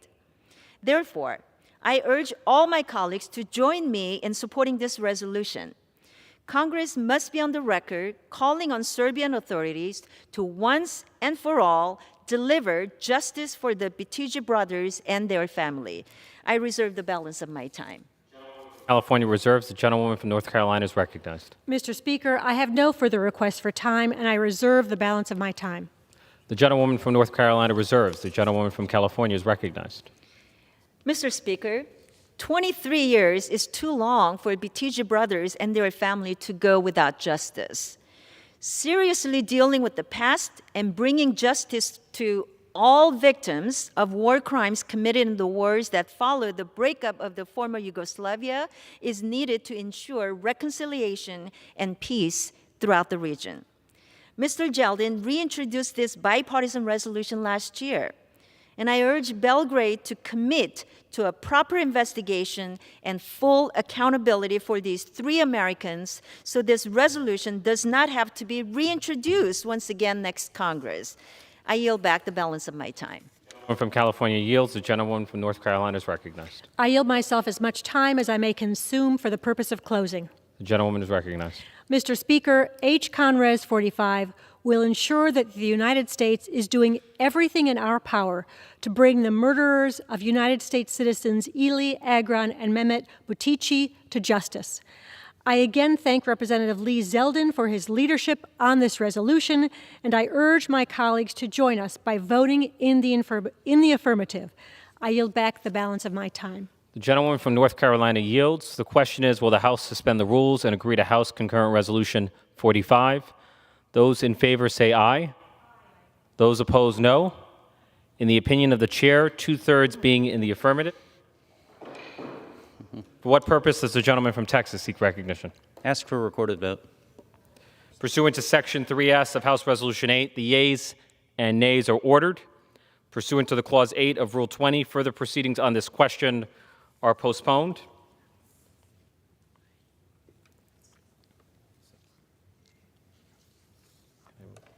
For what purpose does the gentlewoman from North Carolina seek recognition? Mr. Speaker, I move that the House suspend the rules and agree to House Resolution 892, calling on the government of the Republic of Rwanda to release Paul Rusesabagina on humanitarian grounds as amended. The clerk will report the title of the resolution. House Resolution 892, resolution calling on the government of the Republic of Rwanda to release Paul Rusesabagina on humanitarian grounds. Pursuant to the rule, the gentlewoman from North Carolina, Ms. Manning, and the gentlewoman from California, Ms. Kim, each will control 20 minutes. The chair recognizes the gentlewoman from North Carolina. I ask unanimous consent that all members have 5 legislative days in which to revise and extend their remarks and include extraneous material on HRes 892 as amended, calling on the government of the Republic of Rwanda to release Paul Rusesabagina on humanitarian grounds. Without objection, I yield myself such time as I may consume. the gentlewoman is recognized. Mr. Speaker, I rise in support of HRes 892, which calls on the release of Paul Rusesabagina on humanitarian grounds. First, I would like to thank my colleague, Chairman Castro, for drafting this important measure. Nearly 30 years ago, Paul Rusesabagina, a Belgian citizen and a permanent resident of the United States, risked his life to protect more than 1,000 people during the 1994 Rwanda genocide. In honor of his singular and valiant actions during one of the worst human rights crises and mass murders in history, he was given the Presidential Medal of Freedom. In August 2020, Paul Rusesabagina boarded a plane in the UAE that he believed was headed to Burundi, only to arrive in the capital of Rwanda and be arrested by Rwandan authorities under dubious terrorism-related charges. In September, despite a lack of due process and fair trial, he was sentenced to 25 years in prison. He had been placed in solitary confinement and charged with numerous crimes of no credence. The Rwandan government's unlawful actions, including the extrajudicial transfer of Mr. Rusesabagina from the UAE to Rwanda and his deteriorating medical condition while detained, are of great concern. The Department of State has now determined that he was wrongfully detained pursuant to the Robert Levinson Hostage Recovery and Hostage-Taking Accountability Act. As such, this resolution calls for the immediate release and return of Mr. Rusesabagina on humanitarian grounds. We urge the administration to raise the case of Mr. Rusesabagina in all interactions with the Rwandan government and continue to press for his immediate release on humanitarian grounds. And with that, I reserve the balance of my time. The gentlewoman from North Carolina reserves. The gentlewoman from California is recognized. Thank you, Mr. Speaker. I rise in strong support of House Resolution 892, calling for the release of Paul Rusesabagina on humanitarian grounds. And I'm proud to co-lead this resolution alongside Representative Castro. Thank you for your leadership.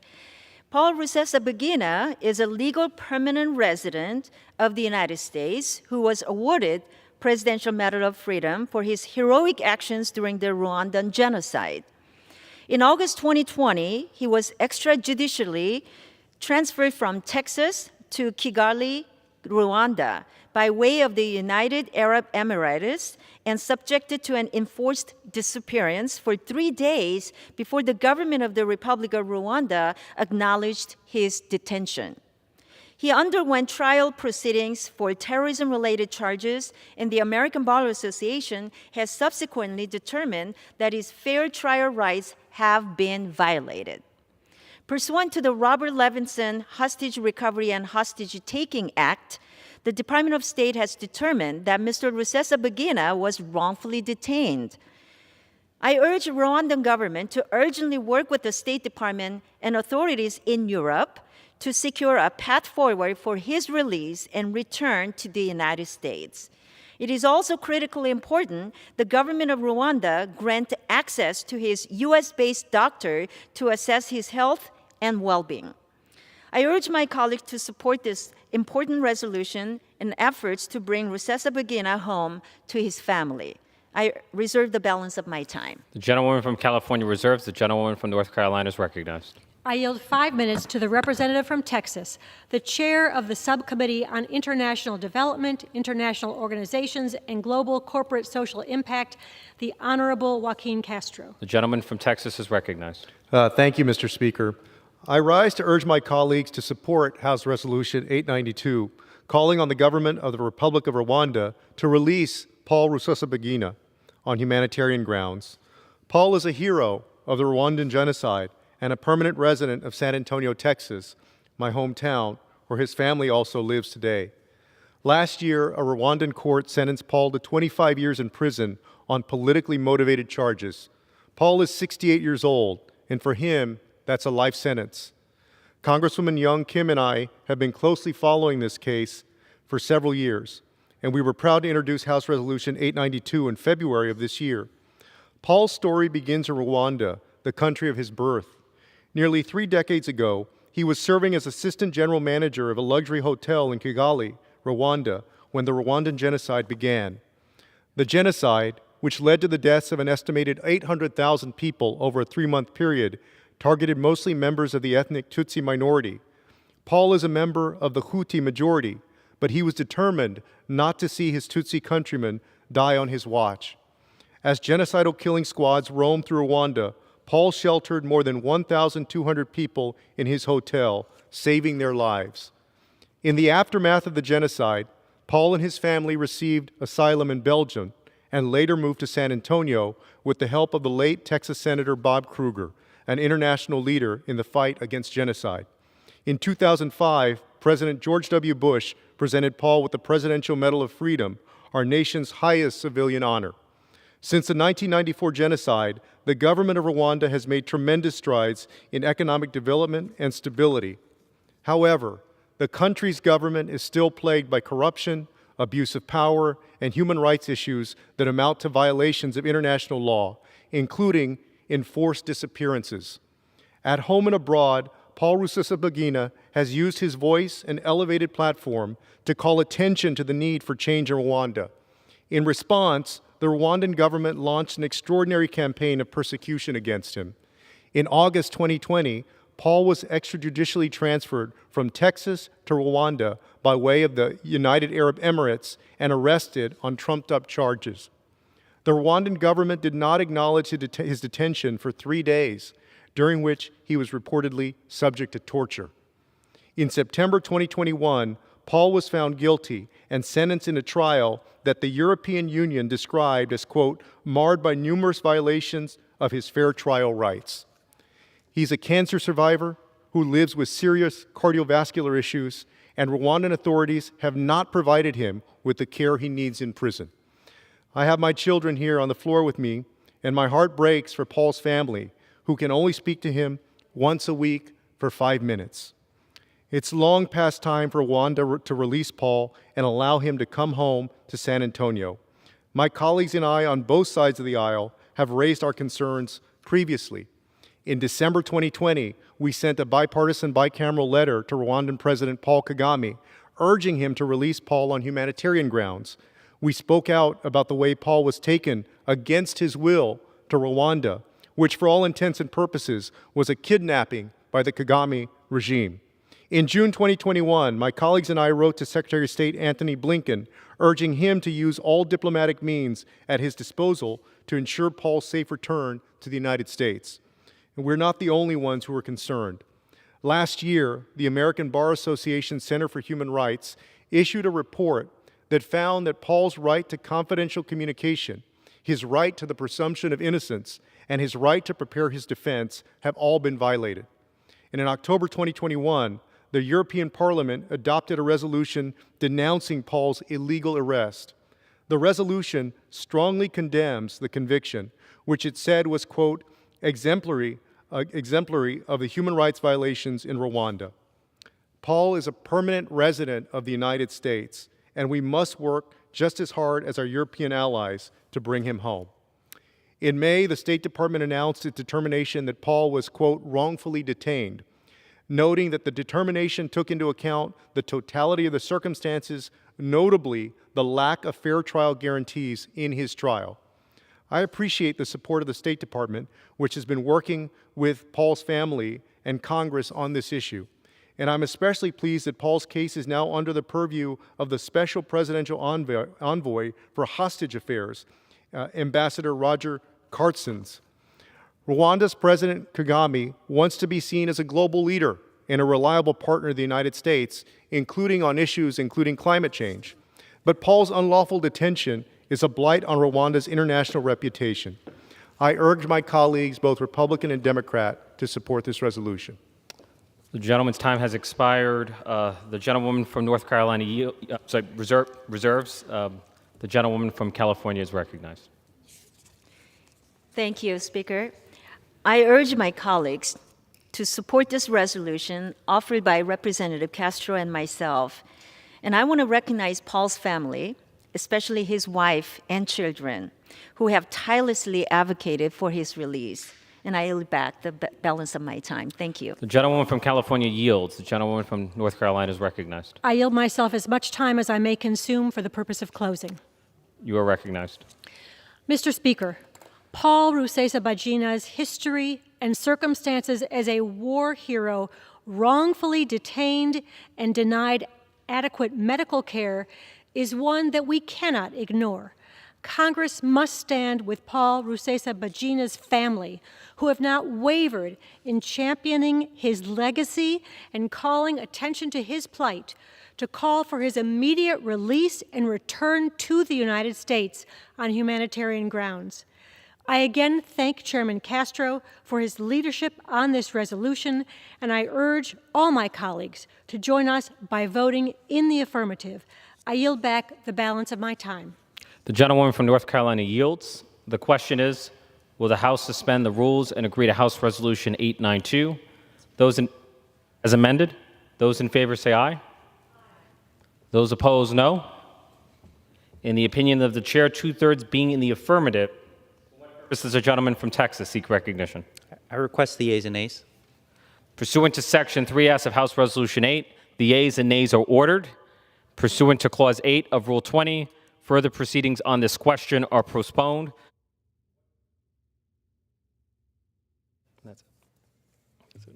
Pursuant to Clause 12A of Rule 1, the chair declares the House in recess until approximately 6:30 p.m. today.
The House will be in order.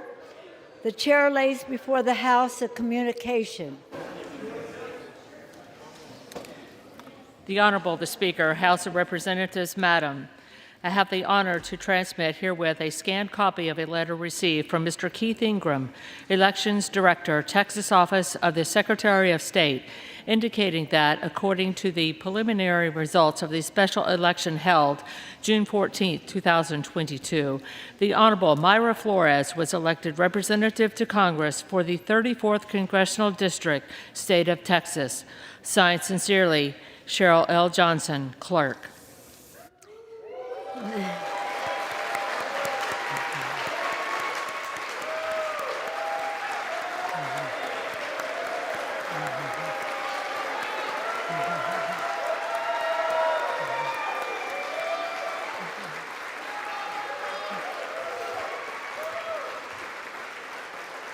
For what purpose does the gentleman from Texas seek recognition? I ask unanimous consent that the gentlewoman from Texas, the Honorable Myra Flores, be permitted to take the oath of office this evening. Her certificate of election has just arrived, not arrived, but there is no contest and no question has been raised with regard to her election. Without objection, will Representative-elect Flores and the members of the Texas delegation present themselves in the well? All members will rise, and the representative-elect will please raise her right hand. Do you solemnly swear that you will support and defend the Constitution of the United States against all enemies, foreign and domestic, that you will bear true faith and allegiance to the same, that you take this obligation freely without any mental reservation or purpose of evasion, and that you will well and faithfully discharge the duties of the office on which you are about to enter, so help you God. Congratulations, you are now a member of the 117th Congress.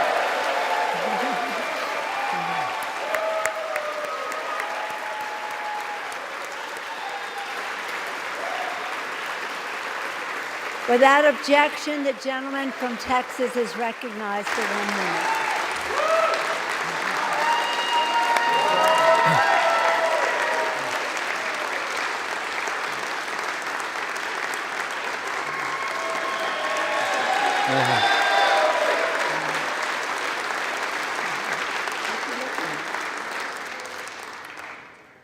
Without objection, the gentleman from Texas, Mr. Doggett, is recognized for 1 minute.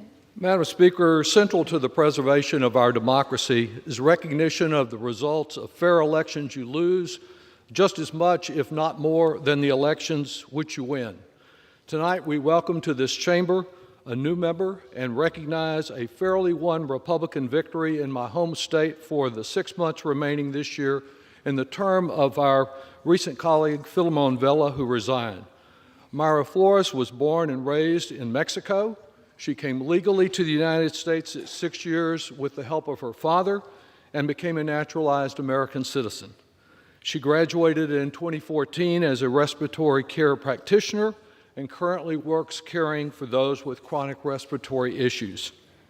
With Latino Texans bearing a very disproportionate burden from the pandemic, she has been on the front lines combating COVID.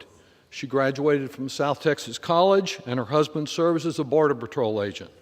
Myra will be the first Mexican-born woman to serve in this House and the first Hispanic Republican woman to serve in our Texas delegation.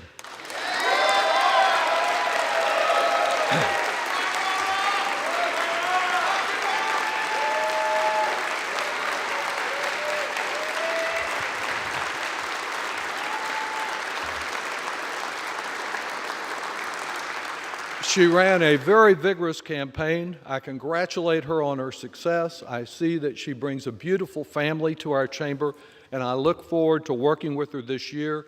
I yield to the senior Texas Republican and my Ways and Means colleague, Mr. Brady. Thank you, Mr. Doggett. On this day in 1788, the United States Constitution was ratified, making that remarkable document the law of this land. And it began with those immortal words, "We the people."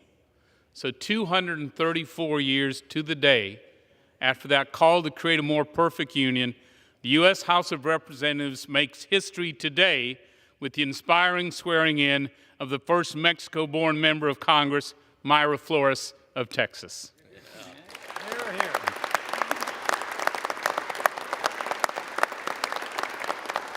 There is so much to be impressed with Mayra. She was born and raised with humble beginnings in Burgos, Mexico. From a young age, her parents and grandparents raised her with strong conservative values, faith, family, and hard work. She came legally to the United States at 6 years old. And with the enthusiastic help of her father, she became a proud, naturalized American citizen. Growing up, Mayra worked alongside her parents in the cotton fields in Memphis, Texas, to earn extra money for school supplies and clothes. With the support of her family, Mayra graduated as a respiratory care practitioner, has worked ever since to care for the elderly and the disabled. She did serve on the front lines helping patients combat COVID-19 and remains every day an active member of her community in South Texas. She remains a firm believer in the American dream. It's a dream she's living, and will always fight so that others can achieve it as she has. A proud wife and mother of 4, her husband serves as a Border Patrol agent, the Rio Grande Valley, working to protect our country during an unprecedented border crisis.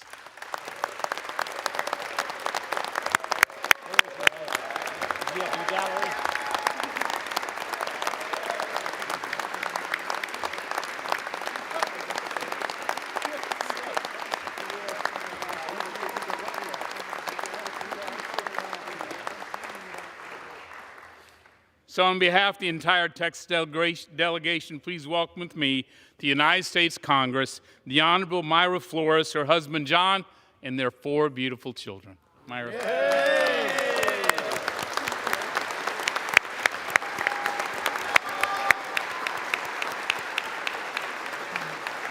Thank you. Madam Speaker, I rise today to give a voice to the voiceless, to say that the people who live and work in South Texas have had enough.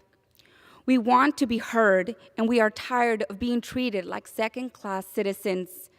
I was born in Burgos, Tamaulipas, Mexico, sí, señor, and raised with strong values to always put God and family first. My father, Saul Flores, moved us to the United States because of the promise of America. He told me, in this country, if you work hard, you can accomplish anything. My story proves he is right.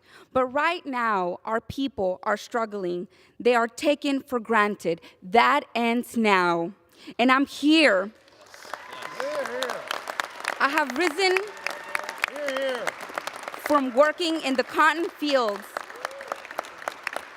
to representing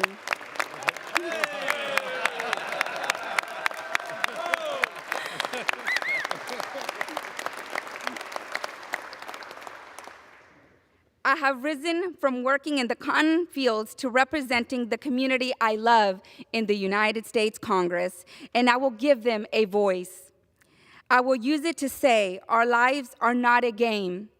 Our people deserve to have opportunity, security, and freedom. And I will work every day to give it to them. I am a proud Border Patrol wife and a mother of 4 young children, fighting for a better future for them and for all our children. Thank you, Madam Speaker. I yield back.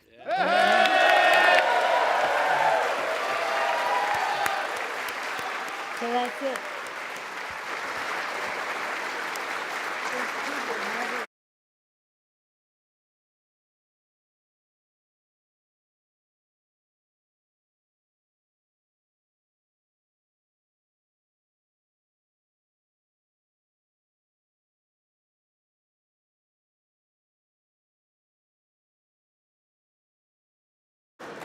Under Clause 5D of Rule 20, the chair announces to the House that, in light of the administration of the oath of office to the gentlewoman from Texas, the whole number of the House is 430. Congratulations, Congresswoman Flores. Thank you.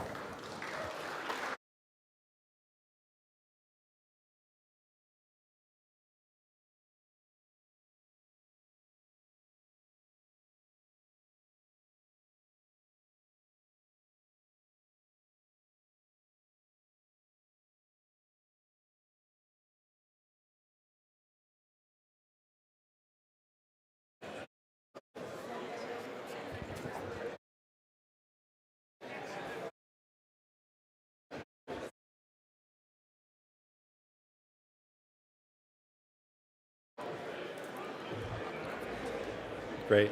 Pursuant to Clause 8 of Rule 20, the unfinished business is the vote on the motion of the gentleman from California, Mr. Swalwell, to suspend the rules and pass H.R. 7777 as amended, on which the yeas and nays are ordered. The clerk will report the title.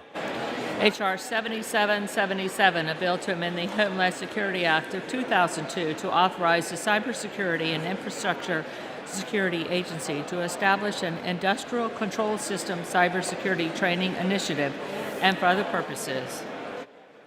The question is, will the House suspend the rules and pass the bill as amended?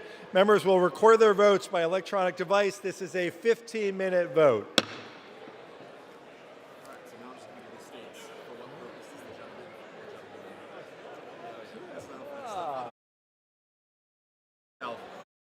For what purpose is the gentleman from California rise?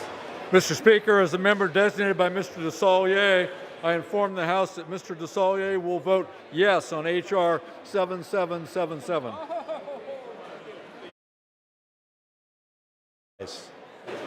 Mr. Speaker, as a member designated by Mr. Gosar of Arizona, I inform the House that Mr. Gosar will vote nay on H.R. 7777.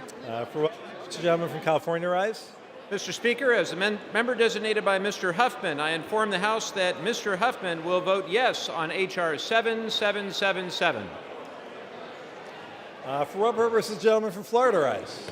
Mr. Speaker, as a designated member for Ms. Salazar of Florida, I inform the House that Ms. Salazar will vote yea on H.R. 7777. For what purpose is the gentleman from Maryland rise? Speaker, as a member designated by Mr. Brown of Maryland, I inform the House Mr. Brown will vote yes on H.R. 7777. For what purpose is the gentleman from Michigan rise? Mr. Speaker, as a member designated by Mr. Rice of South Carolina, I inform the House that Mr. Rice will vote yea on H.R. 777. As the member designated by Mr. Katko of New York, I inform the House Mr. Katko will vote yea on H.R. 7777. For what purpose is the gentleman from Texas rise? Mr. Speaker, as the member designated by Mr. Cohen, I inform the House that Mr. Cohen will vote yes on H.R. 7777. For what purpose is the gentlelady from Texas rise? Mr. Speaker, as a member designated by Ms. Kay Granger of the great state of Texas, I inform the House that Ms. Granger will vote yea on H.R. 7777. For what purpose is the gentlelady from North Carolina rise? Mr. Speaker, as the member designated by Representatives Price, Hank Johnson, Bonamici, and Wild, pursuant to H.R.S. 8, I inform the House that these representatives will vote yea on H.R. 7777. For what purpose is the gentleman from Alabama rise? Mr. Speaker, as a member designated by Mr. Brooks of Alabama, I inform the House that Mr. Brooks will vote yes on H.R. 7777. For what purpose is the gentleman from California rise? Mr. Speaker, as member designated by Representatives Colin Allred, Cori Bush, and Pramila Jayapal, I inform the House that these members will vote yes on H.R. 7777. For what purpose is the gentleman from Indiana rise? Mr. Speaker, as the member designated by Mrs. Walorski from Indiana, I inform the House that Mrs. Walorski will vote nay on H.R. 777. For what purpose is the gentleman from Virginia rise? Mr. Speaker, as the member designated by Mr. Connolly and Mr. Byer, I inform the House that these members will vote yes on H.R. 7777. For what purpose does the gentleman from Florida seek recognition? Thank you, Mr. Speaker. As the member designated by Mr. Waltz of Florida, I inform the House that Mr. Waltz will vote yea on H.R. 7777.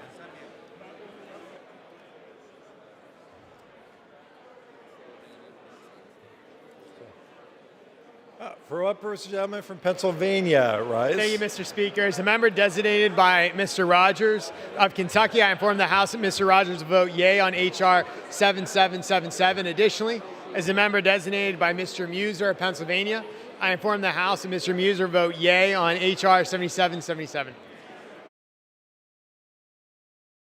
For what purpose does the gentleman from Tennessee seek recognition? As a member designated by Mr. Palazzo of Mississippi and Mr. Guest of Mississippi, I inform the House that both Mr. Palazzo and Mr. Guest will vote yea on H.R. 7777. Thank you. For what purpose does the gentleman from Texas seek recognition? Mr. Retiring Speaker, as the member from the great state of Texas, designated by Mr. John Carter of the great state of Texas, I inform the House that he will vote yea on H.R. 7777.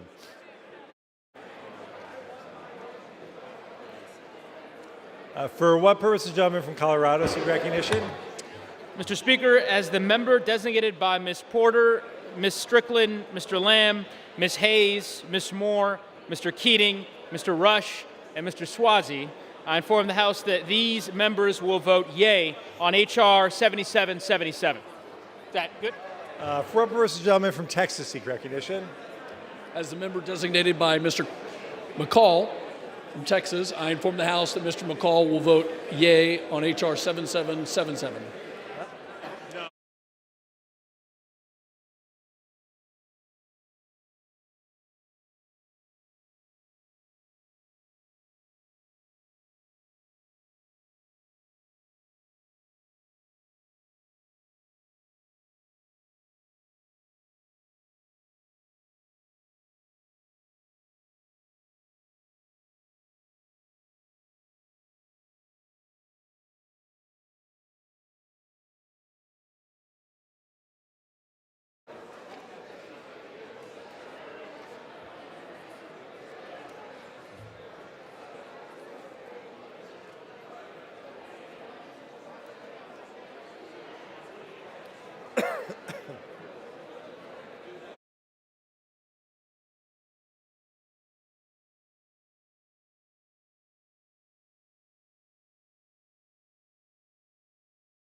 Yeah, that's exactly right. Fair point.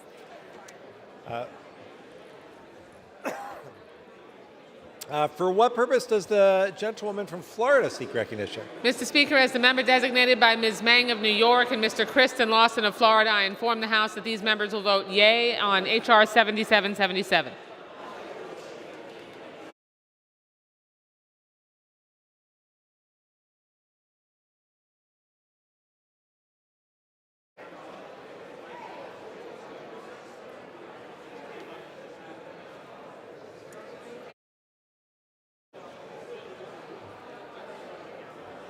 For what purpose does the gentlelady from Michigan seek recognition?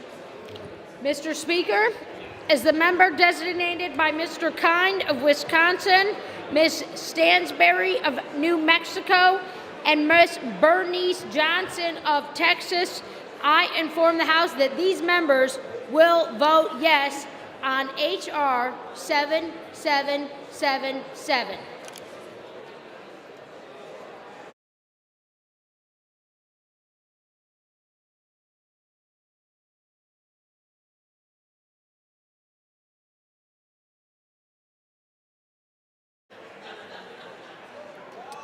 For what purpose does the gentleman from California seek recognition? Mr. Speaker, as member designated by Congressmember Acosta and Congressmember Bordeaux, I inform the House that these members will vote yes on H.R. 7777.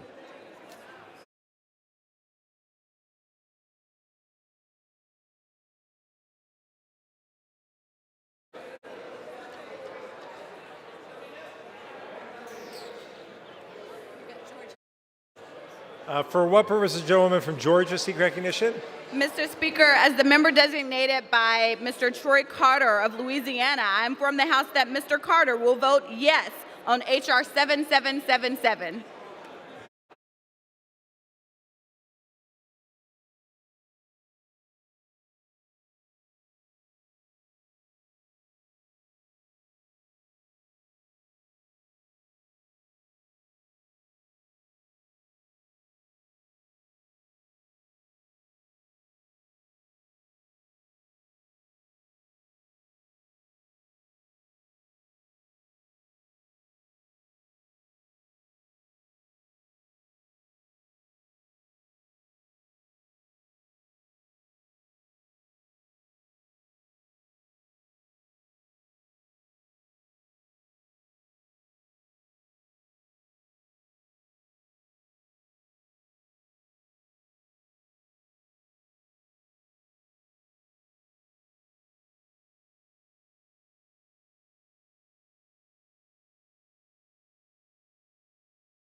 For what purpose, the gentleman from Illinois seek recognition?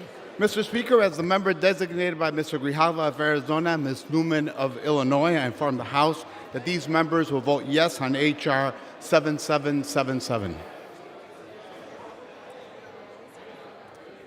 For what purpose, the gentleman from California seek recognition?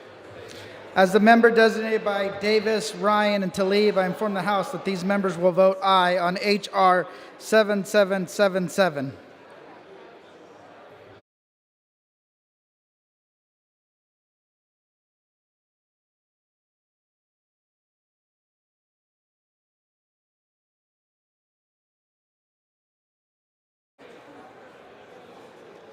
For what purpose, the gentleman from California seek recognition?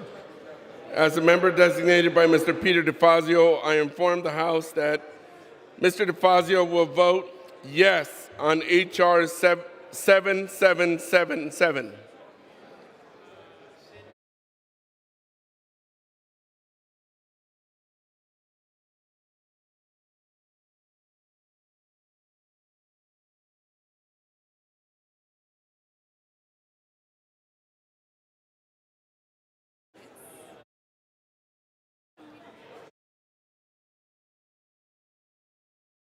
For what purpose, the gentleman from New Jersey seek recognition? Mr. Speaker, as the member designated by Mr. Albio Series, Mr. Donald Payne, Ms. Bonnie Watson Coleman, Ms. Ann Kirkpatrick, Mr. Paul Tonko, Mr. Jerry Nadler, and Mr. Brendan Boyle, I inform the House that these members will vote yes on H.R. 7777.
For what purpose, the gentleman from New York seek recognition? Mr. Speaker, as a member designated by Representative Mix of New York and pursuant to House Resolution 8, I inform the House that Representative Mix will vote yes on H.R. 7777. Oh.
Vote. The ayes are 368, the nays are 47. Two-thirds being in the affirmative, the rules are suspended. The bill is passed. Without objection, the motion to reconsider is laid on the table. For what purposes does the gentlelady from Louisiana seek recognition? Mr. Speaker, I hereby remove myself as a co-sponsor from H.R. 6538. The request is granted.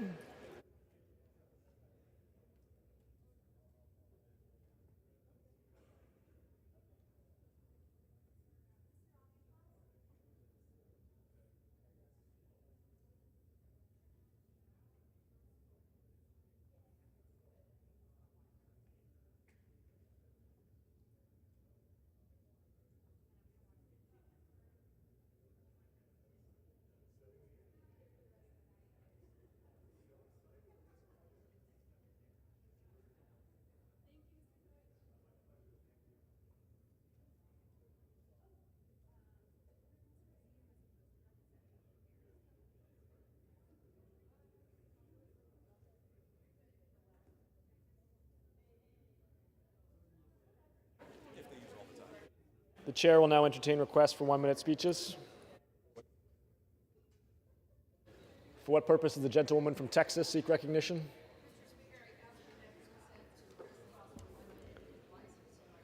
Without objection, the gentlewoman is recognized for 1 minute.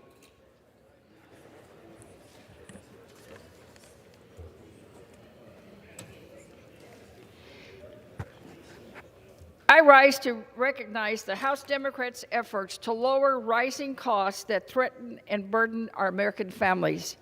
Putin's cruel war in Ukraine is raising prices across our nation and the world, but Democrats are taking decisive action. Last week, we passed the Lower Food and Fuel Costs Act.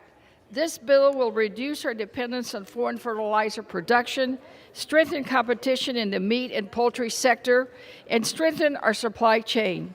It will also expand access to cleaner unleaded 88 gas that costs on average 40 cents less per gallon. These steps by Democrats will go a long way, Mr. Speaker, to protect American families from Putin's inflation. Yet, some extreme MAGA Republicans continue to side with greedy corporations and billionaires instead of for hard-working families. I call on our Republican colleagues to work with us in our efforts to lower costs for all families across America. The time to act is now. Thank you, Mr. Speaker, and I yield back. For what purpose does the gentlewoman from California seek recognition? Mr. Speaker, I ask unanimous consent to address the House floor for 1 minute. Without objection, the gentlewoman is recognized for 1 minute. Okay. I rise today to honor the life of Otto Frederick Warmbier. He's an American who was horrifically tortured and killed by the North Korean regime 5 years ago. Otto was a dedicated young man. He was a valedictorian of his high school and at the University of Virginia. At the age of 22, he was taken hostage and suffered the worst of the North Korean regime's brutality. Although Otto is no longer with us, his wonderful family carries on his legacy every day with their advocacy and strength.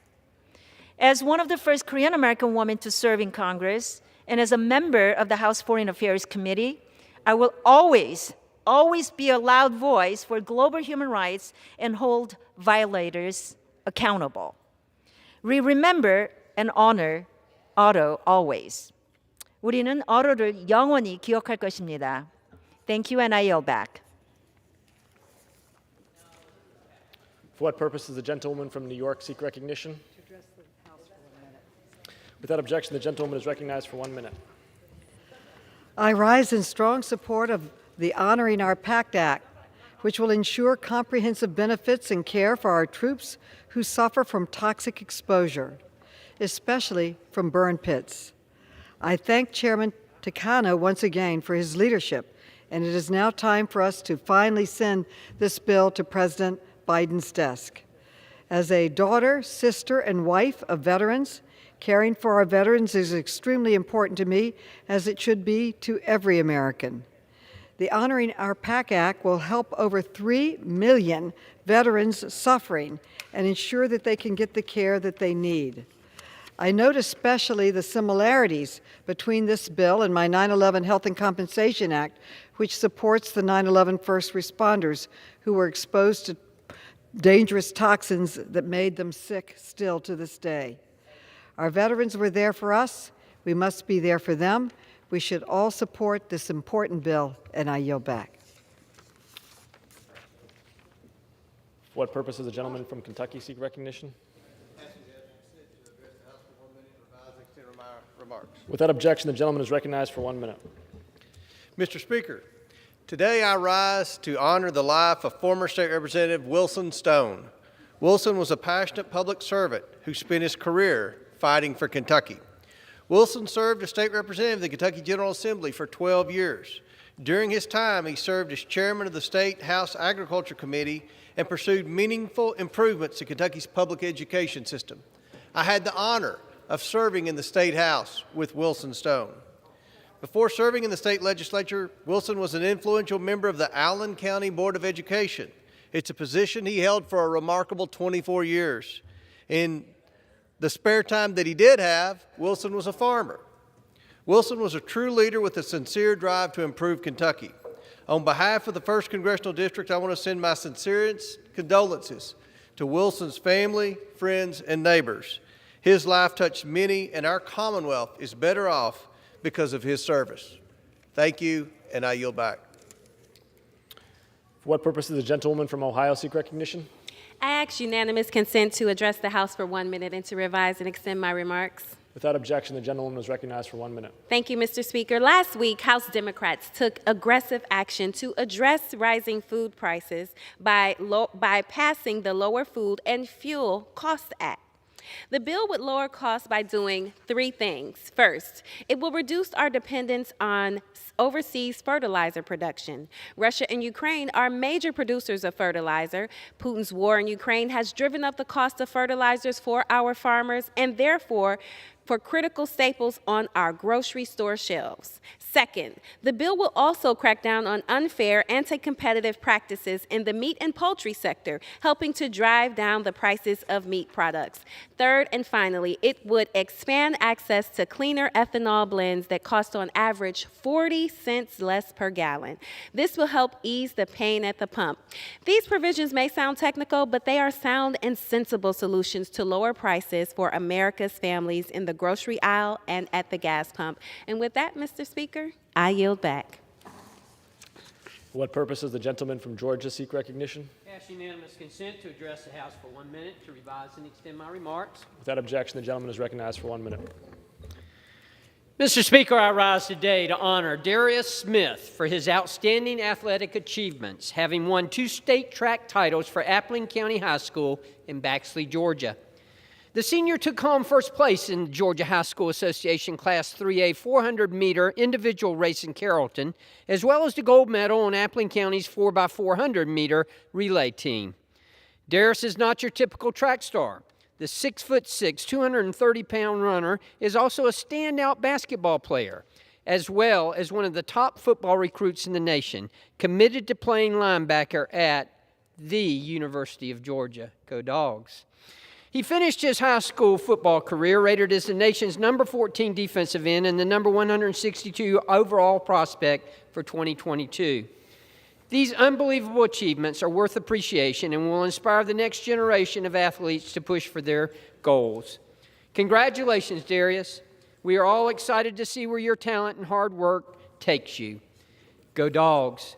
Thank you, Mr. Speaker, and I yield back.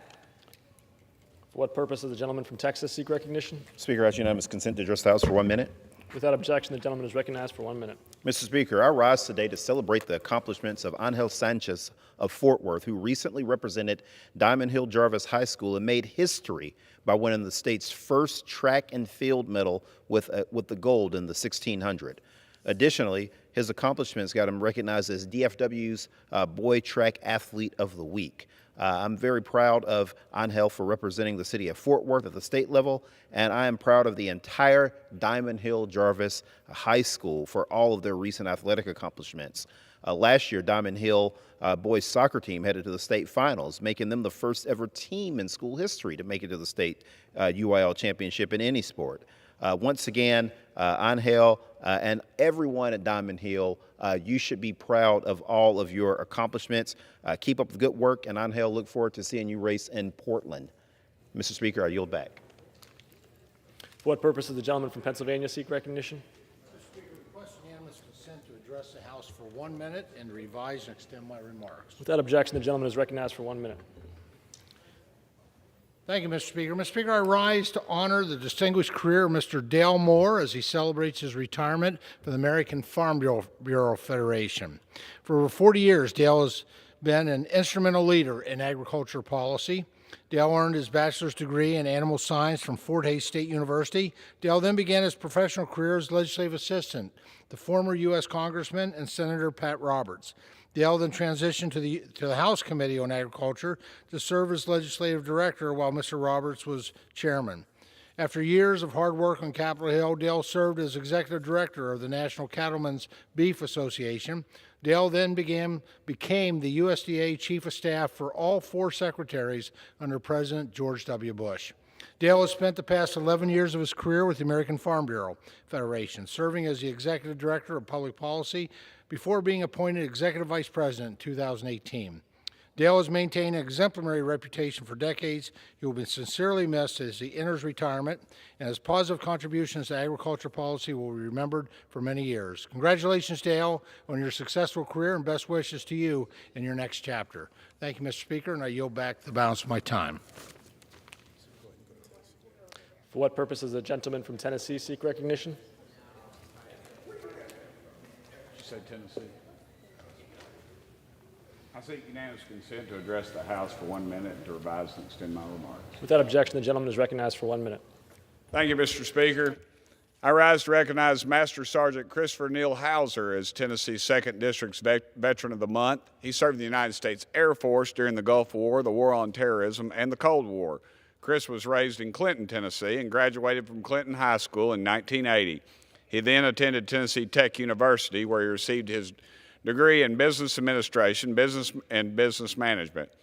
On July 23, 1982, he enlisted in the Tennessee Air National Guard, and he served his country for over 31 years, Mr. Speaker, with the 134th Air Refueling Wing as a personnel specialist. Outside of his military life, Chris was known as a bit of a hometown hero for all the time that he gave to Blount County's student athletics. He coached Little League Baseball, youth basketball, football, and he volunteered at William Blount High School to work with the baseball and softball teams as the field guy for over 17 years. The softball field is now named after him in honor of his many years of volunteer service. Just a few weeks ago, on May 24, 2022, unfortunately, Chris passed away after a 9-year battle with lung cancer with his family by his side. I offer my condolences to his wife of 36 years, Donna, his children Drew, Jessica, and Jennifer, and of course his mama Jean, and the many other family members and friends who loved him dearly right up until the end. It is my honor to stand here today and commemorate Chris's lifetime of service to his country and to his community by naming him as Tennessee's 2nd District Veteran of the Month. Thank you, Mr. Speaker. I yield the remainder of my time. For what purpose does the gentleman from Tennessee seek recognition? I seek unanimous consent to address the House for 1 minute and to revise and extend my remarks. Without objection, the gentleman is recognized for 1 minute. Mr. Speaker, our country is in an inflation crisis caused by the Biden administration's failed left-wing progressive policies. We have families that can't find baby formula for their newborns, grocery stores with empty shelves, workers filling up their gas tanks for twice what they paid 2 years ago, farmers paying triple for fertilizer compared to 2 harvests ago. H.R. 7606, the bill that passed the House last week, will do nothing to combat these crises in the immediate future. Instead, Congress should consider a bill introduced by my friend and ranking member of the House Agriculture Committee, Mr. Thompson, H.R. 8069, the Reducing Farm Input Cost and Barriers to Production Act, will work to immediately combat rising food and fuel costs and has the support from our farmers, ranchers, and producers.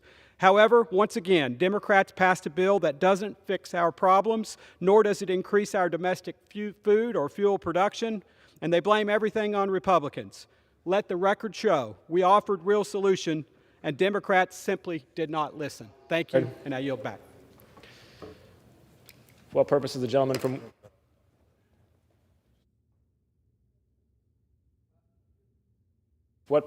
gentlewoman from Texas seek recognition?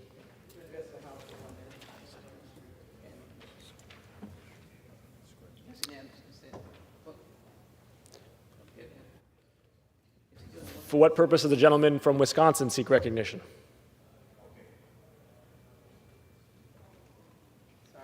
I'd like make unanimous request to speak for 1 minute. Without objection, the gentleman is recognized for 1 minute. This is directed to the press as much as to the chair and who's ever listening at home. Everybody knows we have a lot of inflation. We're supposed to repeat again and again that inflation's at 8.6% in May, which is the highest it's been in 40 years. The press should report that there is no way inflation is only 8.6%. Housing is listed as going up 5.5%. Have you talked to any landlords? Have you talked to any builders? There is a contorted way that you arrive at that 5.5%. That number should be more like 15 to 20 to 25. Talk to some car dealers. See if they think the cost of used cars has only gone up 16.1% in the last year. That number should be 30%. We should not let the administration get away with such low numbers. I call upon the American press to do a little bit of research for once and tell us what the real cost of living has gone up in this country over the last year. It's way more than 8.6%. Thank you.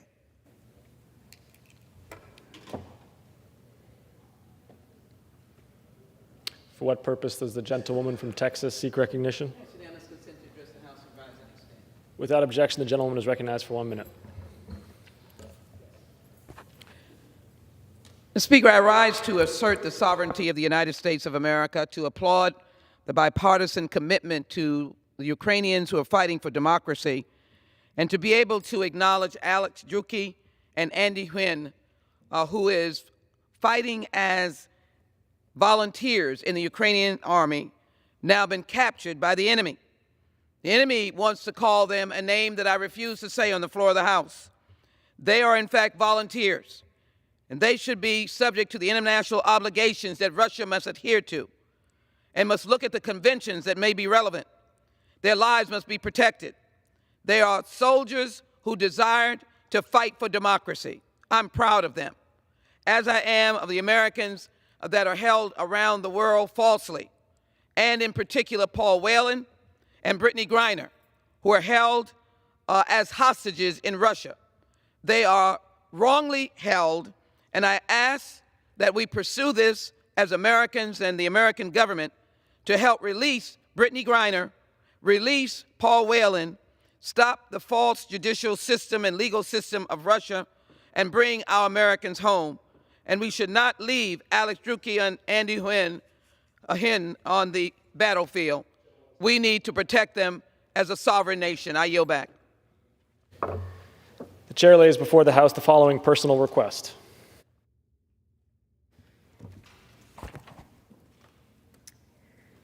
Leave of absence requested for Mr. Pence of Indiana for today.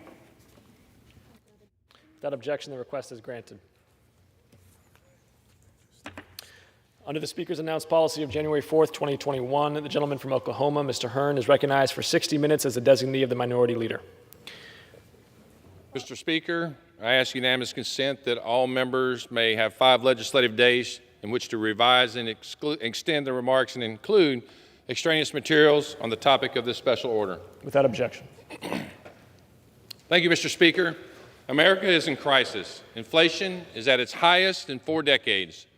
Drugs, weapons, and all other manner of contraband, along with hundreds of thousands of unvetted migrants, are pouring over our southern border with almost no resistance. Our national debt is over $30 trillion, a sum of money that most people cannot even begin to comprehend. Suffice to say, the past 18 months of Democratic rule have been a disaster. The American people are sick and tired of their government recklessly spending their tax dollars while families struggle to put food on the table and to fill up their gas tanks. Can you blame them? Families across the country are sitting at home trying to make ends meet while the federal government runs around and spends their money like it's going out of style.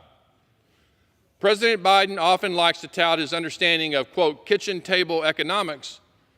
However, the so-called budget that the president produced a few months ago never balances and adds trillions of dollars to our national debt over the next 10 years. There isn't a single kitchen table in the country where you can spend more than you make year after year and survive financially. One of Speaker Pelosi's most famous phrases is, "Show me your budget, and I'll show you your values."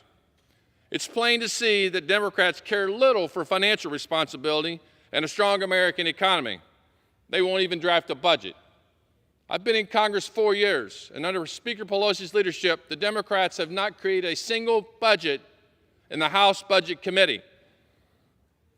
If Congress can continue down this path, we'll add $15.1 trillion to the debt this decade, $24.2 trillion in the 2030s, and $41.8 trillion in the 2040s. These are incomprehensible numbers. It's long past time to return to a state of fiscal stability. That's where the Republican Study Committee's budget comes in. Our blueprint to save America isn't just hyperbole. It's a no-nonsense plan that slashes spending, reduces deficits, and bolsters our economy. All things that the president's budget fails to do. It is the most pro-life budget that the RSC has ever produced. It ensures the protection of American constitutional rights. It solidifies our national security and secures our southern border. It saves Medicare and Social Security from insolvency. While the president's budget increases spending to $73 trillion and taxes to $58 trillion, our budget decreases spending by $6.7 trillion, all while balancing in just 7 years. This is exactly what our country needs right now. Tonight, we're going to hear from the hardworking men and women who helped create this budget and who are committed to putting these policies into action next year. I'd like to thank all of the members of the Budget and Spending Task Force and for all their extremely hard work over the past months, as well as Chairman Jim Banks for trusting me with chairing this task force for a second year. And with that, I'm happy to turn it over to my friend from Pennsylvania's 12th District, a member of the Education Labor Task Force, or Committee, and a member of our task force, Congressman Fred Keller. I thank the gentleman for yielding time.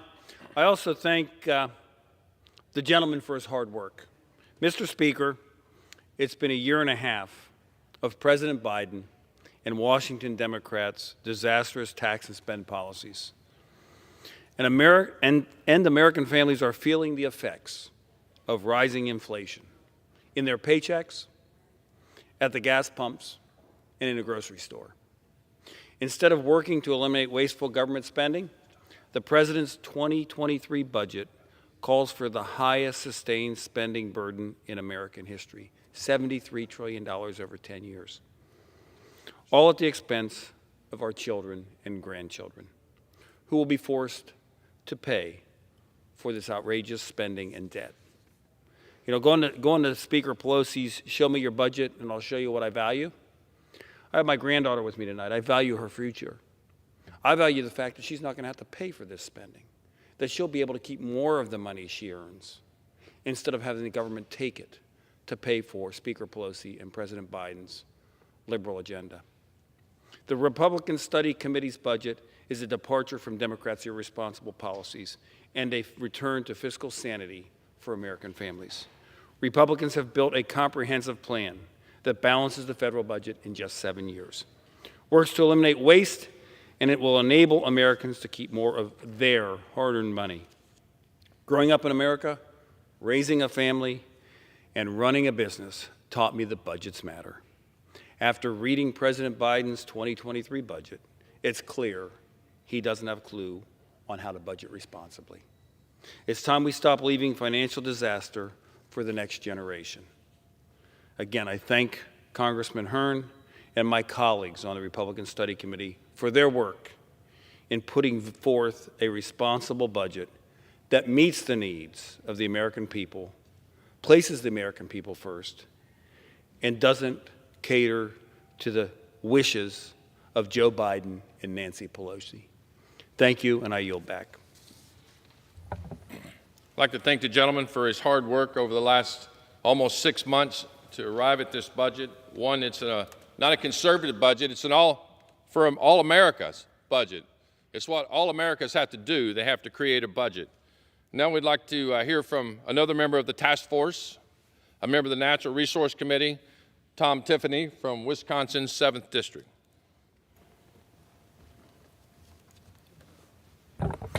Well, I want to thank you, say thank you to the gentleman for his leadership and giving me the opportunity to be able to speak here tonight. While it's not surprising that Congress's budget process is a total and utter failure, the good news is that there are solutions to cut down on excessive spending, balance our budget, and prevent the world's largest economy from self-destruction. And the American people know this. When you go back home and talk to the American people, they know what is going on here is wrong. They know that the family checkbook, it only goes so far. Choices have to be made. They know the American family's checkbook out here in Washington, D.C. should live under the same constraints. The solution is not to propose a budget with the highest sustained levels of spending since World War II, as President Biden has done, or to spend taxpayer dollars at a faster pace than at any point in history, as Congress has done the past 2 years. The solution is to stop spending like there's no tomorrow and be fiscally responsible. With inflation at a 40-year high, gas prices shattering new records, and home prices surging, as a gentleman from Oklahoma said, I believe every effort must be made to rein in wasteful Washington spending and ensure that taxpayer dollars are not being thrown down the drain. Simply put, instead of spending money as fast as Joe Biden leaves for a Delaware vacation, it is time for fiscal responsibility in Washington. This includes implementing good government reforms like balancing our budget for the first time in over 20 years, which this budget by the RSC does. I want to thank the chairman for including a piece of legislation that I introduced called the Agriculture Civil Rights and Equality Act, ACRE. You might remember last year, Democrats in the American Rescue Plan provided billions in debt relief assistance to some farmers while excluding others based entirely on the color of their skin. That's detestable. That's un-American. The ACRE Act will ensure that this never happens again by explicitly barring the USDA from discriminating against or granting preferential treatment to any person in whole or in part based on race. Taxpayers shouldn't be forced to finance unfair, unconstitutional racial quota systems.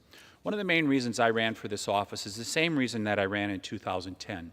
In Wisconsin, we had a $3 billion deficit. We all remember after the 2008 election, the policies that were put in place in the ensuing 2 years were disastrous for America. Sounds familiar, doesn't it? The same thing is a rewind from back in that period of time. I told my constituents, we can fix the budget problems we had in Wisconsin. Some people said, yeah, we hear that all the time. I said, you give us a decade and we will get it done. And we did exactly that. And there were 3 terms that I sat on the budget writing committee in the state of Wisconsin.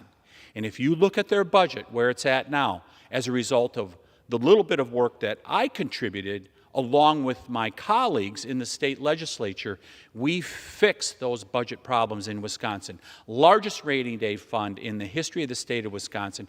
This past budget returned $2 billion to the taxpayers of the state. That is fiscal responsibility. We can do the same here in Washington, D.C., but it's going to require the will to do it. And we can do it over the next decade, as the chairman said. We get to balance in 7 years here. This is what the American people are looking for. They want us to be fiscally responsible because it will lead to more opportunity and prosperity here in America and ensure American liberty for the future. I urge both Democrats and Republicans to say yes to the RSC budget because it is good for America. I yield back. I'd like to thank my friend from Wisconsin. What you just heard is what most of America experiences. Our individual families, our businesses, our cities, our states, they have to balance their budget. It's hard work. It's hard work. It doesn't know any partisanship. It's constitutional. It has to be done. One of the first primary things we should be doing as members of Congress is being good stewards of American taxpayer dollars. But what I fear is after people have been here for a period of time is that we lose sight of that. It's not our money. It's the American people's money. We need to be accountable to that. We need to not be running up $30 trillion debts and another $15 trillion on the horizon with the president's budget, the only Democrat budget that's been put out, that increases the debt to $45 trillion in the next 10 years, assuming he can get $7 trillion in additional taxes out of small businesses in America and individuals by allowing the Tax Cut and Jobs Act tax cuts to expire. American people deserve better. We in Congress need to work hard together. My friend from Pennsylvania 13, who's on the Energy and Commerce Committee, a fellow classmate of mine, my dear friend, Congressman John Joyce. I thank the gentleman from Oklahoma for holding this incredibly important special order, and I thank him for yielding. Since day one of his presidency, Joe Biden has chosen to weaponize his power to attack the energy industry and raise the price of gasoline for Pennsylvania drivers. And this impact financially for every Pennsylvanian, and in fact, for every American citizen, is being felt tonight as we hold this special order. By canceling the Keystone XL pipeline, by canceling new drilling leases, and by suggesting that the energy that is beneath the feet of my constituents is not an acceptable source of power, President Biden has turned his back on American energy. And sadly, he has turned his back on the American people. Because of the president's policy, America right now is drilling less oil than before the start of the COVID-19 pandemic. To counter this war on American energy, I am proud to be working with my colleagues to introduce the Blueprint to Save America and to help return our nation to energy dominance, not just energy independence, but energy dominance. It's time to reverse President Biden's executive actions to stop new drilling.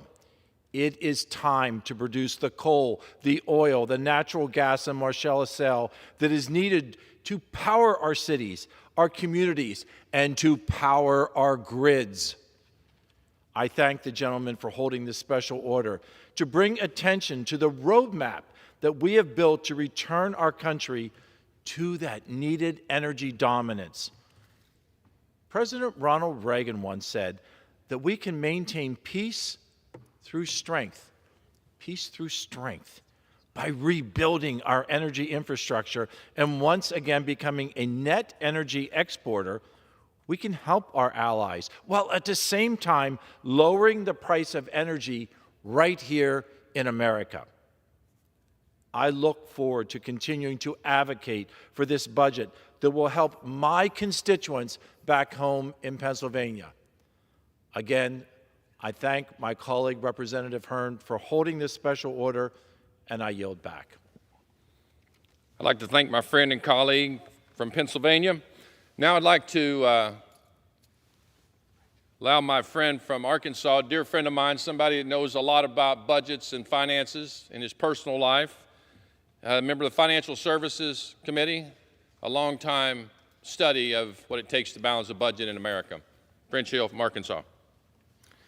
Well, thank you, my friend from Oklahoma, and I want to thank Kevin Hearn as our chairman of our task force and all the members of the task force for coming together and delivering for the American people the fact in Congress can debate, analyze, and think through and consider what does it take to balance our budget.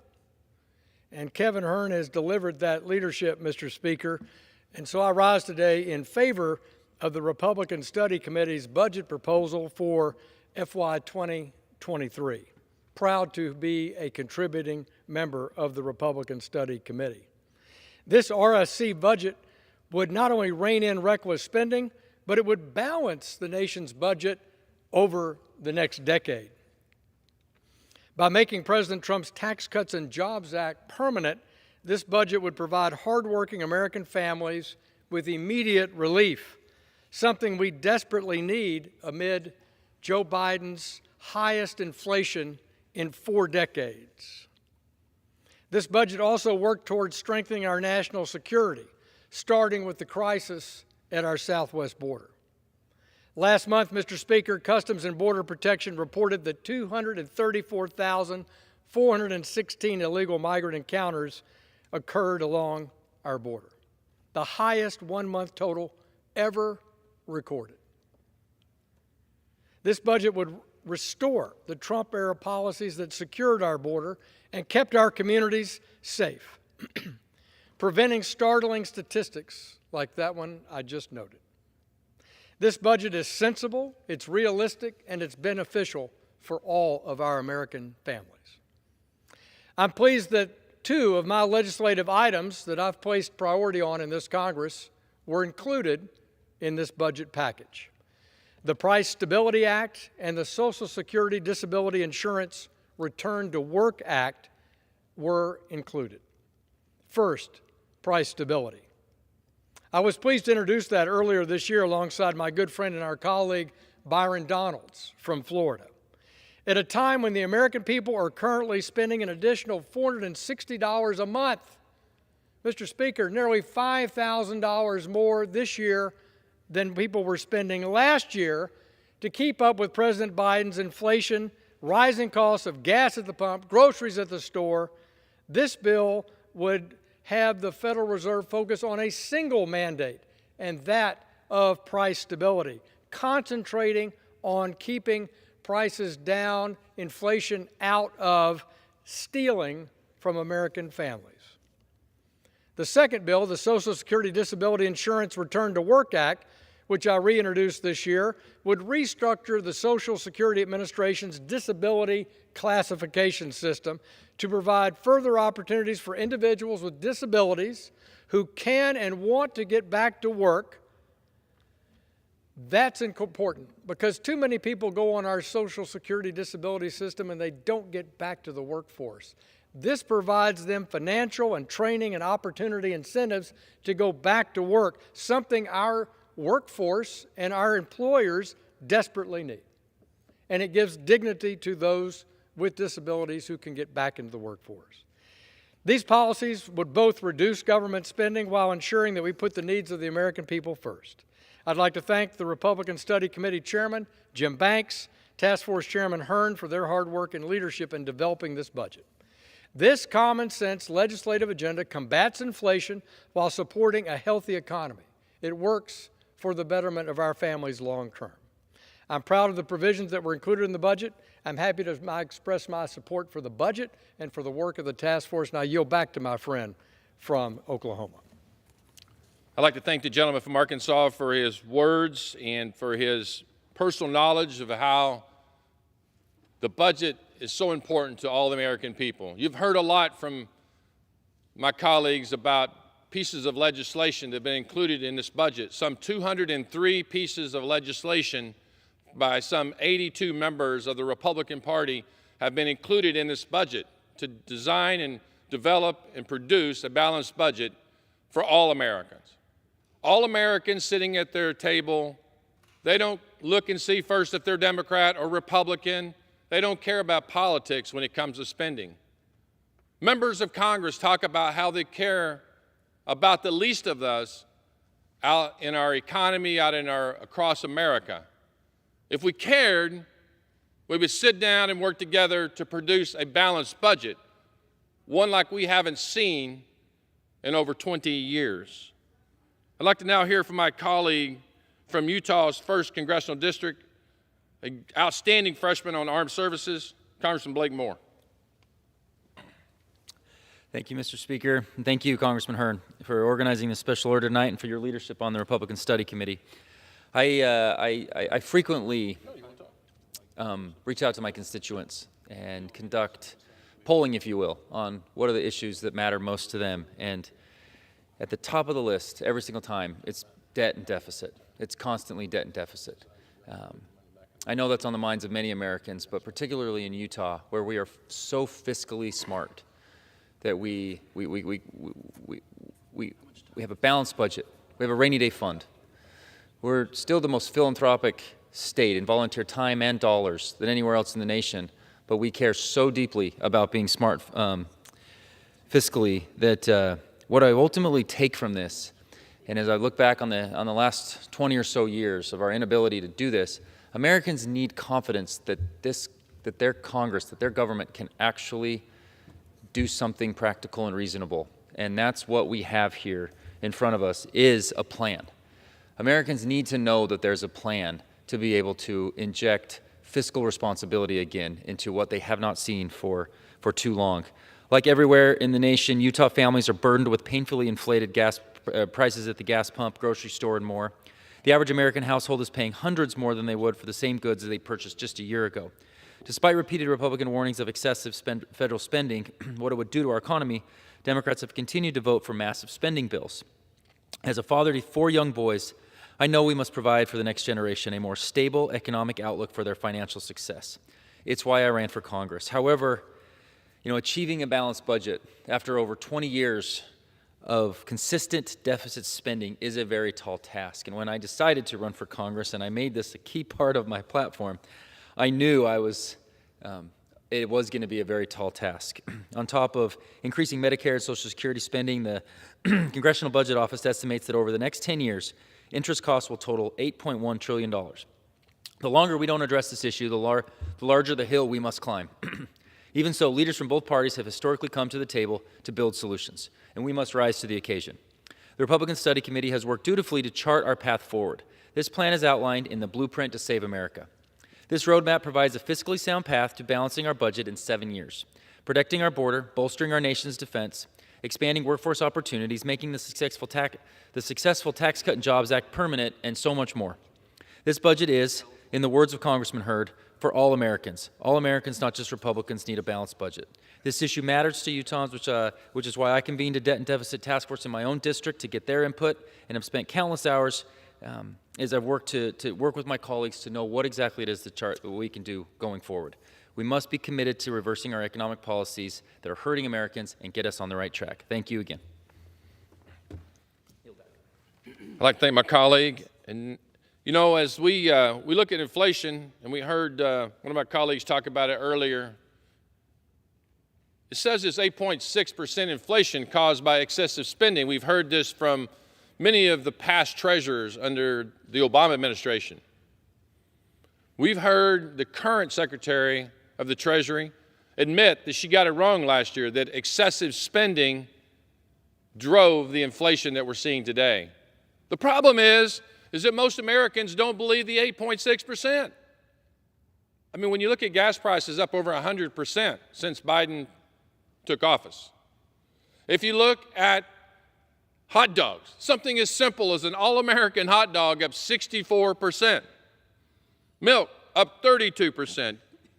And the numbers go on and on and on. The American people are struggling. We can do better. We must do better. We must produce a balanced budget, get it on the floor to have it voted on. I'd like to yield time to my dear friend from Kentucky, a member of the Financial Services, a very innovative member, Andy Barr.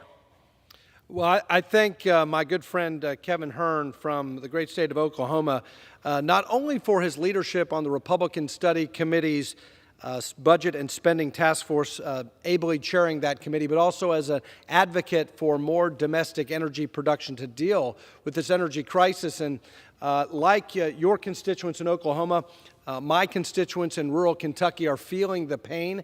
I was just with some farmers in Fleming County, Kentucky on Friday when we were back in the district. And one of the farmers stood up and he said, I don't know where you get your numbers in Washington, Congressman, but 8.6% doesn't sound right for us in Fleming County. It's more than twice that. It is painful to fill up the diesel in our tractor. It is impossible for us to fill up our trucks to get around, to move our produce. This is not 8.6%.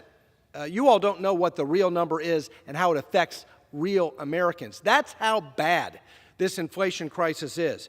But I rise in strong support of this Republican Study Committee's proposed federal budget. Our nation is over $30 trillion in debt. This debt crisis threatens the long-term prosperity of every American. And it is that debt, and it is that overspending, Mr. Speaker, that has helped to usher in this historic inflation crisis that is crushing my constituents in Fleming County and so many other middle-class Americans across this country. The RSC budget restores fiscal responsibility to Washington by balancing the federal budget within 10 years and rescuing America from bankruptcy, stopping the spending binge in this town. Let's be clear. We will never balance the federal budget if Democrats continue their spending spree.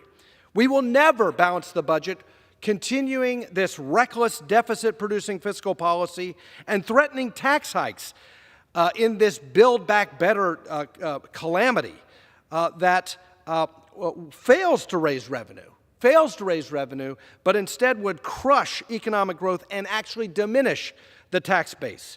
We will also never balance the budget if the Biden administration continues its inexplicable war on American energy, which is key to economic growth, key to reducing the deficit. That's why I commend RSC Budget and Spending Task Force Chairman Kevin Hern for including my legislation in the budget, the Fair Access to Banking Act.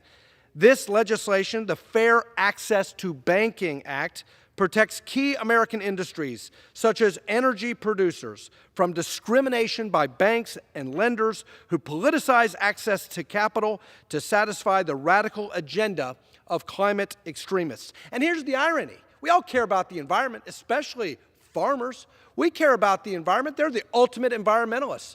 But what sense does it make to deprive financing to the very energy companies that can innovate our way to solutions to the climate issue?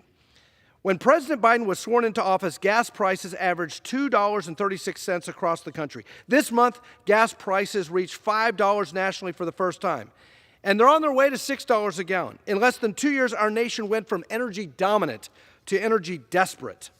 And yet the Biden administration continues to push ESG investments and regulations such as the SEC's new climate risk disclosure rule designed to choke off investment in energy production.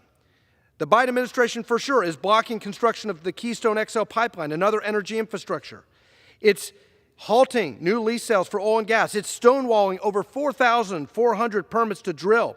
It's thwarting new large-scale refineries. And this has all contributed to constraining energy supply, contributing to inflation. But ground zero in this war against domestic energy production is the Biden administration's weaponization of financial regulation to redirect capital away from fossil energy. The European financial sector, Wall Street banks, large woke asset managers have all started the trend of politicizing capital allocation through the environmental, social, and governance movement. But the Biden administration's Security and Exchange Commission is now making matters worse by proposing a regulation that would force every public company to disclose reams of immaterial and unreliable information about the greenhouse gas emissions arising from their operations, the producers of energy they consume, and even the activities of their suppliers and customers. This 534-page monstrosity marks the transformation of the SEC from an independent agency dedicated to investor protection to an unaccountable and politicized bureaucracy intent on advancing radical environmental policy over which it has neither jurisdiction nor competency. Not only does this regulation discriminate against affordable, reliable energy by redirecting capital away from the American energy sector, it directly conflicts with the SEC's mission to protect investors. While asset managers continually prioritize ESG funds, the fees for those funds are actually, on average, 43% higher than non-ESG funds. Stocks in many ESG-related exchange-traded funds have elevated price-to-earnings multiples precisely because investment returns are sacrificed for non-pecuniary factors and policy objectives like social justice, diversity quotas, and lower carbon emissions. It's time for us to stand up for American energy dominance. It's time for us to stand up for the American energy sector. It's time for us to stand up to retail investors who depend on returns instead of some woke political agenda that, frankly, they don't care about. My farmers in Fleming County depend on returns. They depend on affordable electricity. And Washington is out of touch with the reality and the hardships of American savers and American workers who can't afford Biden's inflation. And that's why we need this budget. Now more than ever, we must defend and encourage investments in American energy production to lower costs for Americans at the pump. Mr. Speaker, the dual visions for the future of America on this issue could not be clearer. On the one hand, congressional Democrats are doubling down on a dangerous agenda in the middle of a generational energy crisis at cost to millions of middle-class Americans, out of touch. On the other hand, Republicans are renewing our commitment through the fair access and banking provision contained in this budget to require lending to be based on risk-based metrics, not on the woke politics of the day. I am proud to stand with my Republican colleagues in support of this budget. I'm proud to stand with Americans who depend on energy independence and energy dominance and affordable, reliable energy. And I ask all of my colleagues on both sides of the aisle to stand with the American people, not with woke Wall Street, not with large asset managers who put politics ahead of returns. Vote for the Republican Study Committee budget. Thank you to the leadership of my friend from Oklahoma, and I yield back. I'd like to thank the gentleman for his very poignant words of where America is right now in our ability to once again return to energy dominance if we just get out of the way. We were there some 18 months ago, and we saw energy prices at the pump at $2.39. All of America needs to hear that. $2.39 until the policies of the Biden administration came on the scene. And now we're over $5 across America with $6 in the near horizon. Now I'd like to hear from my colleague from New York's 11th District, Claudia Tenney. Thank you so much, and thank you for your leadership. And Mr. Speaker, I just want to say thank you to Mr. Hearn of Oklahoma and the Republican Study Committee's Budget Task Force for their diligent work in putting together this year's Republican Study Committee budget. Thank God we have a budget. This important document lays out a roadmap to restore fiscal sanity in America. We are in a dire fiscal state.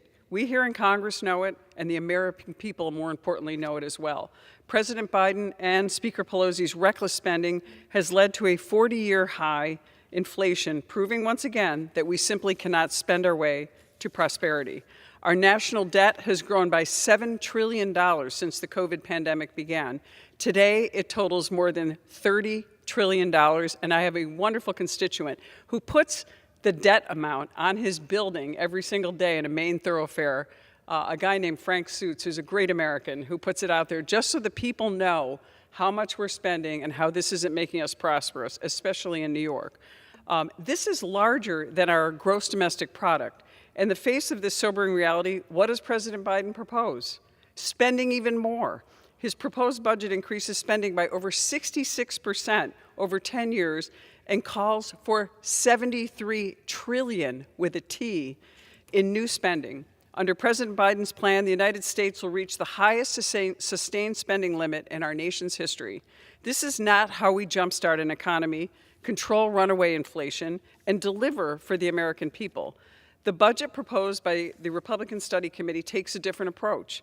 It focuses on reining in wasteful spending, balancing our budget for once, and helping those in need, while living within our means and focusing on balancing the budget actually within 7 years. The Republican Study Committee budget also includes a bill I introduced, the Transparency in COVID-19 Expenditures Act. This important legislation would require a full audit of and report on federal spending during the pandemic. With countless reports of fraud, waste, and abuse, Americans have a right to know how their tax dollars are being spent and how they were spent and if they were spent the way they were intended. I'm honored that this bill was included in this year's Republican Study Committee budget, further demonstrating the Republican Study Committee's commitment to transparency, accountability, fiscal responsibility, and just plain good governance. Inflation in the United States continues to outpace much of the developed world. It is clear to me and to the American people that this isn't Putin's price hike, it's Biden's price hike. Rather than doubling down on failed policies of the past and spending even more of your money, our money, it's time for Congress to turn around this ship, restore fiscal sanity to Washington, and put our nation back on a path to economic prosperity. And I'm grateful to you, Congressman Hearn, for your leadership, and especially your leadership on energy. What a lot of people don't realize about New York State is we have among the richest shale reserves, the Marcellus and Utica shale, that we can't touch because of New York's failed policies. We could bring economic prosperity, we could bring national security, energy security to our nation just from New York State, and really just bring our state around. But that's something that we are fighting in New York.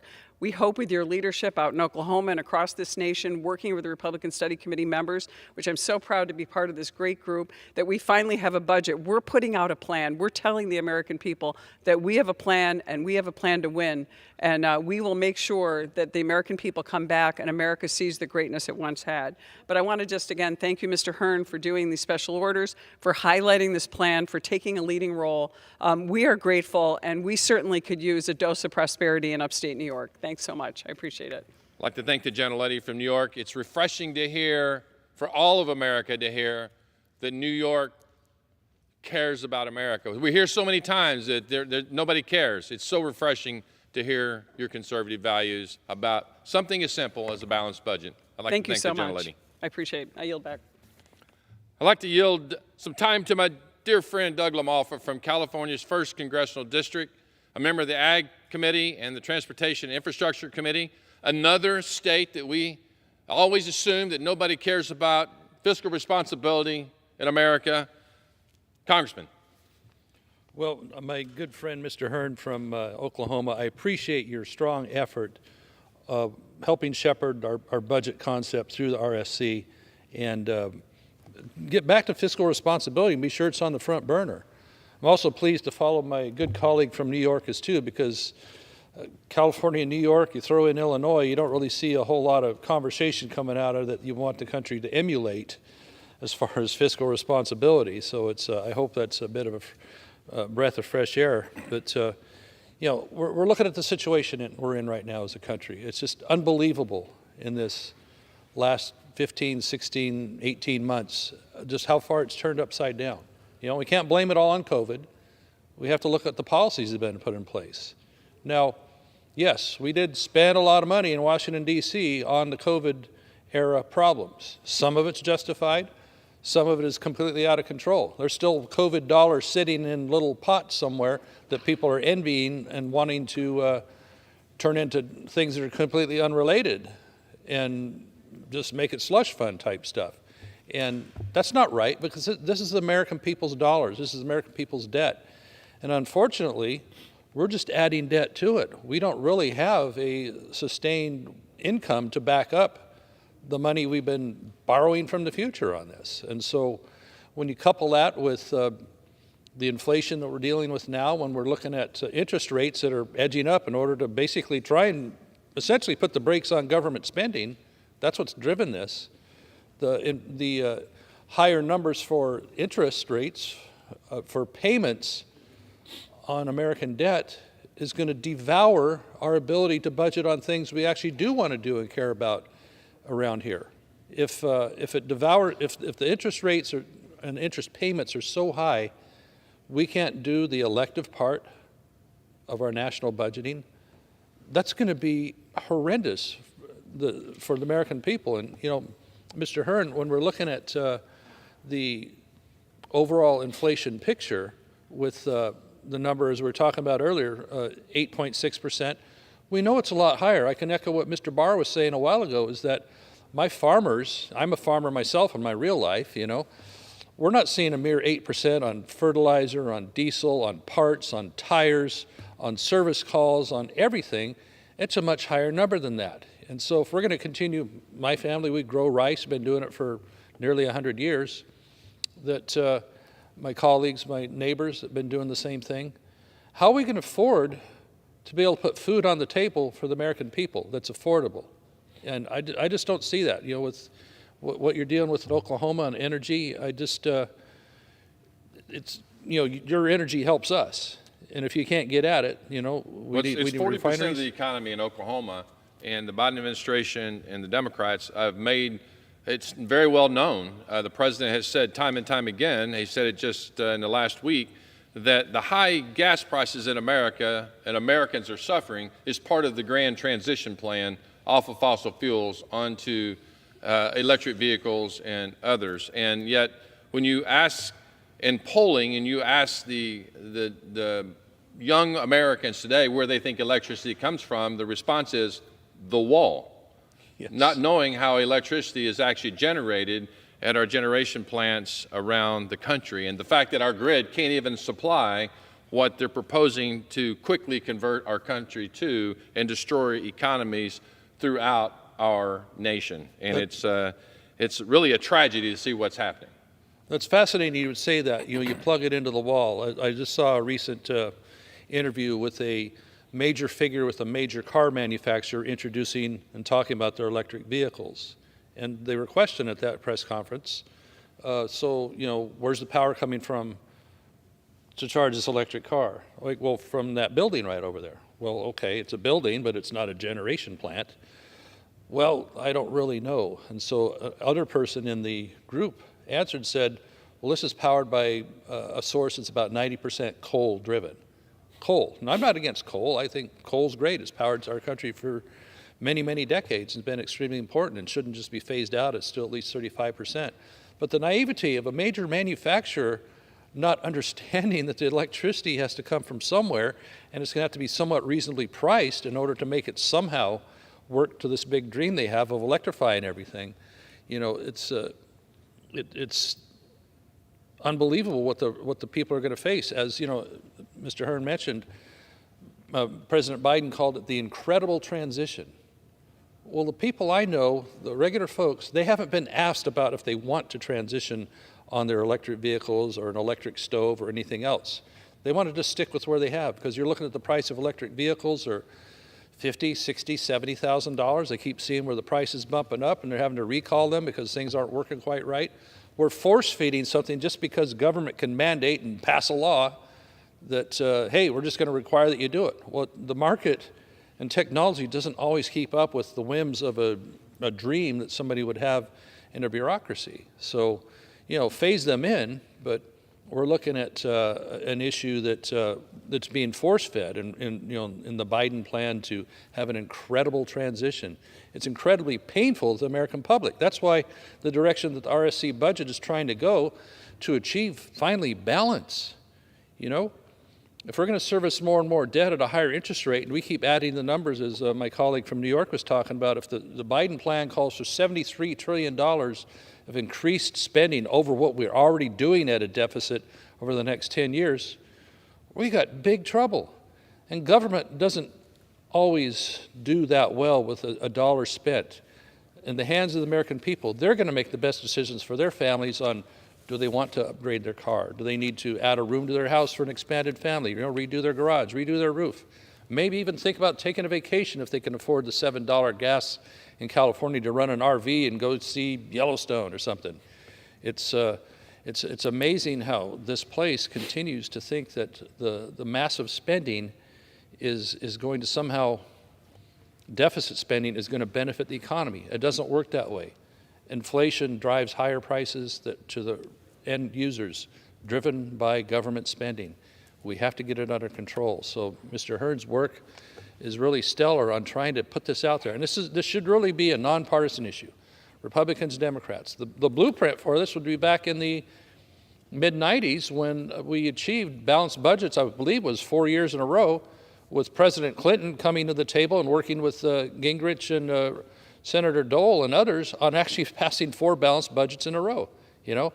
And that's credit everybody can take for having a strong economy at the time. I think it would still be a legacy of the Reagan and Bush years where we put things back on track of having an income that they benefited from in that context. So, you know, Mr. Hearn, I mean, what do you see as far as that blueprint of balancing back then as something we can emulate here?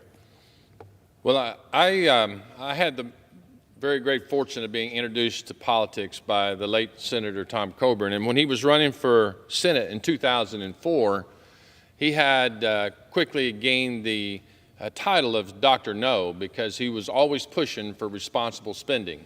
He wasn't against spending. He said we just should pay for it. He wasn't against helping people. He said we just pay for it, like you do at home, like you do in your business, like you do in your cities or your states. And he was ridiculed by many members over his time in the Senate because he always pushed for fiscal conservatism, fiscal responsibility for American taxpayer dollars. And in 2004, when he ran for Senate, and he spoke about this on the campaign trail, the national debt was $7.3 trillion. $7.3 trillion. Here we are 18 years later, and we're approaching $31 trillion. I would say he understood a little bit about being responsible with taxpayer dollars. And as you just alluded to, there should be no pride in either one of the parties taking this acknowledgement of having a balanced budget. It should be just what we do as Congress. This should be a non-conversation. We should produce a balanced budget, as we did under Newt Gingrich's leadership, as he just acknowledged this week about it's time for us to return to the era of the 4 years where we had balanced budgets and a divided government, where the House and the Senate were Republicans and the White House was the Democrat. And then President Clinton knew it was the right thing to do. Mm-hmm. He knew that we had to be more responsible for American taxpayer dollars and joined up and created a bipartisan budget that lasted until the attack on us in 2001. And so we have to get back to that. Our nation is under attack by the debt load that we're having. The interest on our debt, much of which we will pay to China, because that's who's borrowing, we're loaning or getting our money from, is overtaking us. In the next 4 years, the spending on our interest, our mandatory interest on our debt, will surpass what we spend on protecting this great nation and our support of our men and women in uniform. So, as we look at this, I just want to thank my colleagues from California, from New York, and across this great nation that have worked on this issue, not just on this budget and spending task force, but on this issue, the very core of who they are, why they came to Congress, to be responsible to the American taxpayers, not just to the ones that elected them, but to all Americans, Democrat, Republican, to be fiscally responsible for their money, their hard-earned money that they make back home, go to work every day, send tax dollars up to Congress. We have got to do better. The American taxpayers are much better responsible for their dollars in their pockets than we are here in Washington, D.C. We need to return the American taxpayer dollars back to them. We need to be less on the spending side, more on acknowledging that American taxpayers are smart. They will spend the money in their communities better than we will, and that's where we need to rebalance our government. And so, as I hear from constituents back home, they're worried that no one in Washington cares about our spending anymore. They're worried about that no one is left, even Republicans who are caring about balancing the budget. Well, I can tell you I do. You heard the members tonight. You heard my friend from California talk about how he cares. He's cared since he got here. And all the members on the Republican Study Committee care. Balancing the budget, it isn't a conservative idea. This isn't a budget just for one party. This budget is our blueprint to save all Americans, not just Republicans. We're not excluding Democrats. This is all America. When Congress spends less, the American people have more. That's at the center of what we do, what we're doing, and what we're here to talk about. I want to thank everybody again tonight for coming, speaking tonight. Mr. Speaker, I yield back.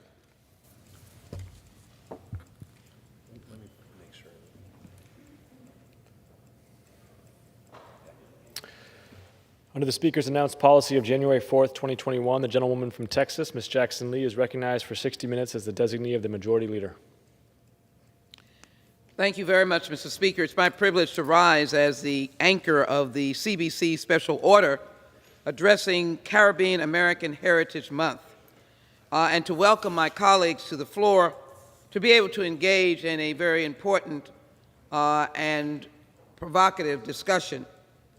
Let me just say that in the last weekend, in fact, yesterday was the national holiday, the Juneteenth Independence Day, and all over America, this commemoration brought about knowledge and understanding, jubilation, and honor.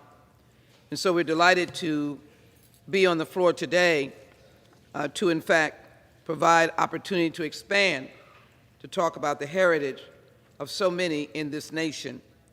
Mr. Speaker, I ask unanimous consent that all members have 5 legislative days to revise and extend their remarks and exclude any extraneous material on the subject of this special order. Without objection.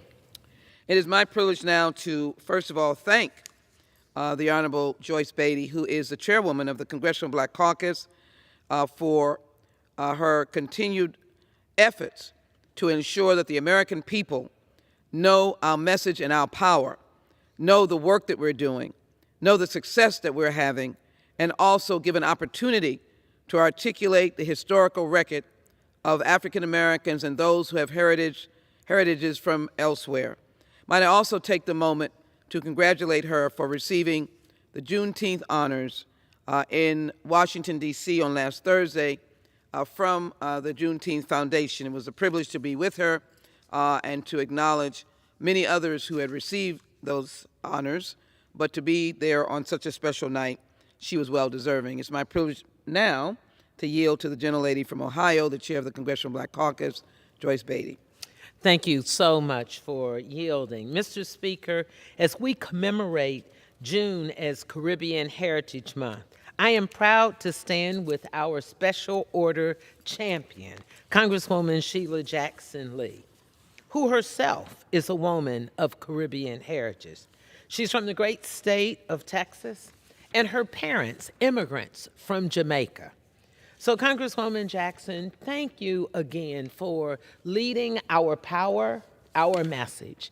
And also, thank you for acknowledging the great honor I received last week.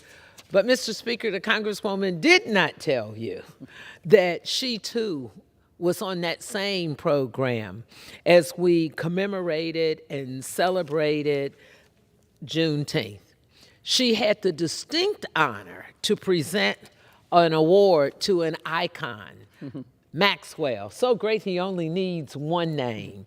But to see her walk across that stage, along with another one of our colleagues, Congresswoman Frederica Wilson, it made me proud to share the stage with her and our other colleagues and so many icons who have fought for justice. And that ties into what we're talking about today.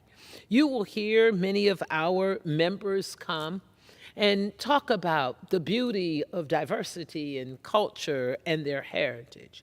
I also want to take a moment to celebrate the dedication and all of the work that Congresswoman Barbara Lee, who led the effort to designate the month of June as Caribbean Heritage Month. And you will hear from her today, Mr. Speaker. Congresswoman Barbara Lee is always out in the forefront when we're talking about fighting for justice or when we're talking about making sure that we educate our constituency and, yes, Mr. Speaker, America on any topic. But tonight, this is a topic she knows all so well. You see, when I think about Congresswoman Shirley Chisholm, to Congress members like Vice Chair of the Congressional Black Caucus, Stephen Horsford, Congresswoman Yvette Clarke, Congressman Anthony Brown, Congresswoman Stacey Plaskett, Congressman G.K. Butterfield, Congresswoman Sheila McCormick, and so many others, a roll call of our members of Caribbean heritage. So when we think of this great legacy that we are leaving, Caribbean heritage is one of the most resilient, excellent, and full of tenacity of the people who come to this Congress to be the voice for the people that they know need us most.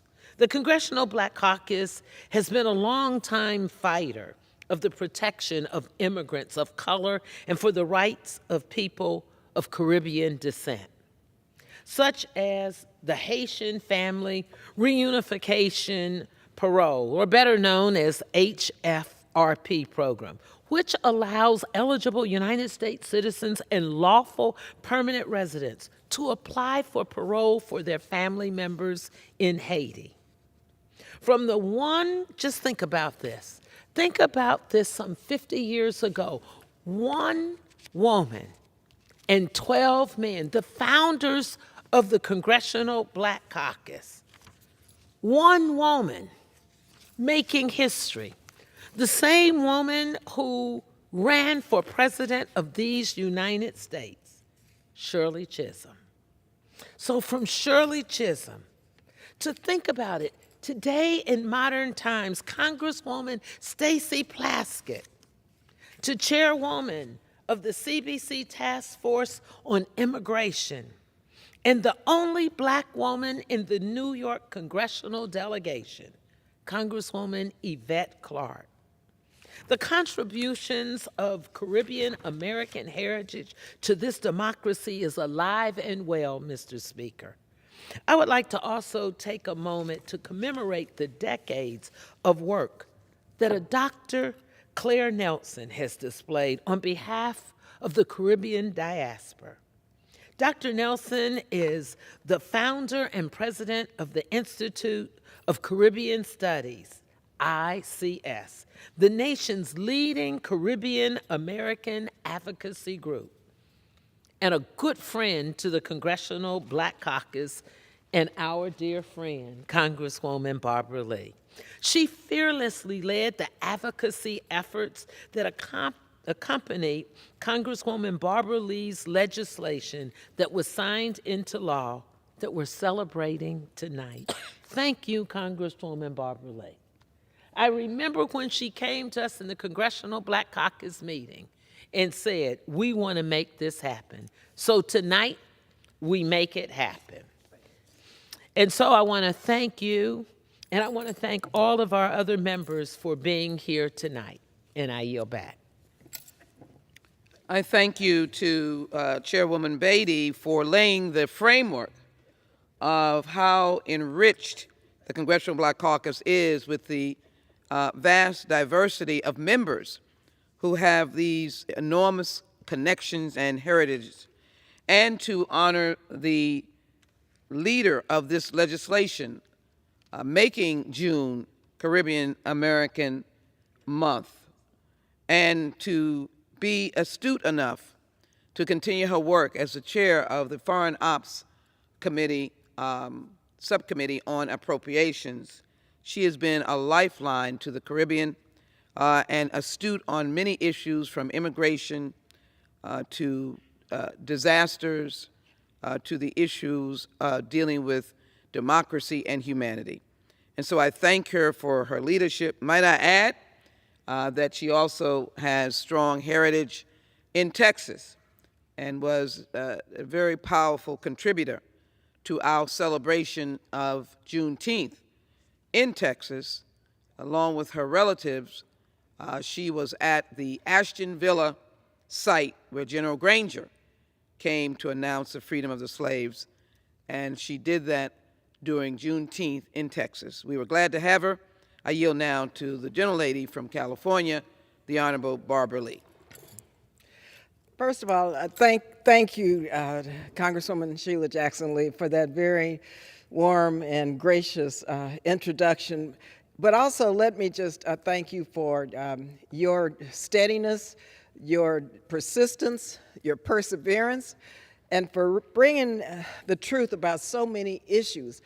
about black people in the diaspora, in our own country, to the forefront, and providing a moment. And yes, being in Galveston for the first time, where my grandfather, W.C. Parrish, was born, my great-grandmother was enslaved in Galveston, and I had never been to Galveston except for this weekend. And so I just want to thank Congresswoman Sheila Jackson Lee for her hospitality, but also for, and I must mention this, that after you championed the legislation for a national holiday, all of the polls and all of the surveys and all of the news reports indicate that twice as many people in our country know about the African American culture, history, and what took place before 1865. And so that's in large part due to the tireless effort of Congresswoman Sheila Jackson Lee. And she said over the weekend that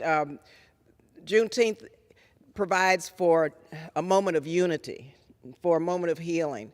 And as we move forward now, and you know I've got to mention H.R. 40 because that's next in terms of understanding and developing the commission to study and develop reparations. But I think this weekend really put us on another path, a more aggressive path now to get that done. So thank you, Sheila, very much. And also let me thank our chair, Chairwoman Joyce Beatty, for her kind remarks, but also for really making sure that our message and our power is brought to the forefront in the United States as it relates to the Congressional Black Caucus. I had known no one who really understands the historical context of African Americans and black people in the diaspora than Chairwoman Joyce Beatty. And I always think, when I think about Chairwoman Beatty, I think about this bird, and I mentioned this to her before, the Sankofa bird in the Kan language of Ghana, the Ghanaian people, which is a beautiful bird with an egg in her mouth looking backwards and beginning her move forward. And Congresswoman Beatty always puts our work and gives reverence and gives credit to those who came before us and reminds us of our history, looking back, knowing how we got here, but also reminding us all that we must move forward until this country provides liberty and justice for all. So I just have to thank you, Chairwoman Beatty, for always, through your leadership, making sure that the whole country understands the Sankofa moment for us as African Americans in our country. And also all of our Caribbean members. I see Congresswoman Yvette Clarke come in from her ancestors from Jamaica, and her mother and father, and what she has contributed to this Congress, to her constituents, and to the country, and to the Caribbean. She's an example of how Caribbean Americans bring forth their wisdom, their passion, their brilliance, never forgetting their heritage. But we have to thank them also for their tremendous leadership here in this body, because they have truly made a major contribution to the United States House of Representatives. And yes, almost 2 decades ago, I really fought hard, and we did do this in a bipartisan way, passing legislation to designate June as Caribbean American Heritage Month. President Bush actually signed this into law in 2006. And since then, June has given us the opportunity to celebrate the tremendous impact that the people of the Caribbean have made on the United States. And let me also acknowledge Dr. Claire Nelson, who's a great Caribbean American leader, for inspiring this effort. Since the founding of this country, Caribbean Americans have contributed to every aspect of our society, including greatly to the fine arts, education, business, literature, journalism, sports, fashion, politics, government, military service, music, science, medicine, engineering, technology, and many other fields. We enjoy the richness of Caribbean Americans' culture through the festivals and carnivals and music and dance and film, food and literature, which can be found across the United States. Most importantly, a number of Caribbean Americans have been leaders in the civil and human rights movement and other social and political movements in the United States. And it's not surprising that people from the Caribbean are so connected to our country, now who live in the Caribbean, who are Caribbean residents. The countries of the Caribbean represent the United States' third border. These countries are important economic and cultural partners of the United States. We share parallel histories informed by struggles against slavery and colonialism and for independence, democracy, and shared prosperity. And we all share the same hopes and aspirations for peace and prosperity throughout the Western Hemisphere and the rest of the world. In fact, for these reasons and many more, myself and the Congressional Black Caucus have been pushing hard for the United States to engage more deeply with our Caribbean neighbors. We were a couple of weeks ago recently at the Summit of the Americas in Los Angeles, and several members, our chairwoman, Congresswoman Joyce Beatty, Congresswoman Sheila Jackson Lee, Congresswoman Stacey Plaskett, and others were in Los Angeles participating at the summit, making sure that the word went out that we're here to do more engagement and work and bring more parity and more focus on the Caribbean. And so as chair of the State and Foreign Operations Appropriations Subcommittee, I've been working with the CBC and the Caribbean Caucus, led by, of course, Congresswoman Yvette Clarke, to increase our dialogue and investment in the people and countries of the Caribbean. And as the House takes up the fiscal year 23 SFOPS bill, Congresswoman Jackson Lee, I want you to know that we're working to include further measures to deepen the United States-Caribbean relationship. Many influential Caribbean Americans are playing key roles to shape the history and future of the United States. Of course, they include the late beloved Colin Powell, the first African-American Secretary of State, Eric Holder, our first African-American Attorney General, Karine Jean-Pierre, the first African-American White House Press Secretary, Patrick Gaspard, labor union organizer and social justice advocate, Garth Graham, Dr. Garth Graham, public health leader and healthcare expert, Cheryl Eiffel, social justice advocate, the great Patrick Ewing, star of the NBA's New York Knicks, Harry Belafonte, musician, actor, and activist, and a very good friend to myself in this caucus, Roberta Clemente, the first Latina introduced into the Baseball Hall of Fame. And let us not forget Vice President Kamala Harris, the first African-American vice president and the highest-ranking Caribbean American, even in the United States government. Finally, I cannot neglect to mention my friend and mentor, Congresswoman Shirley Chisholm, as Joyce Beatty, our chair, mentioned, who was the first African-American woman elected to Congress and also to run for president, and the first African-American to run for president. Born in Brooklyn of Guyanese and Barbadian descent, she spent part of her childhood in Barbados and always considered herself a Bajan American. And I had the privilege to go see her schoolhouse very recently in Barbados, and it was quite moving to see where she was raised by her grandmother to be the great woman who she became. With her brilliance and tenacity, she broke through multiple barriers for Black Americans and for women, and I'm here today in part because of her example, and I'm proud to celebrate her legacy in this 50th anniversary of her groundbreaking campaign for the presidency of the United States. And again this year, I've introduced the resolution, H.R. 1161, honoring these great Americans and the history Caribbean Americans have contributed to our country. I'm honored that several of my colleagues here have joined as co-sponsors in celebrating this rich history.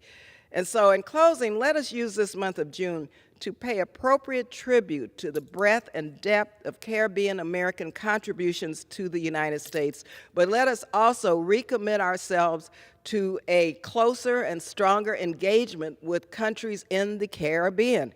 They are our allies, they are our friends, and they deserve more support and more engagement through trade, investment, development assistance, you name it.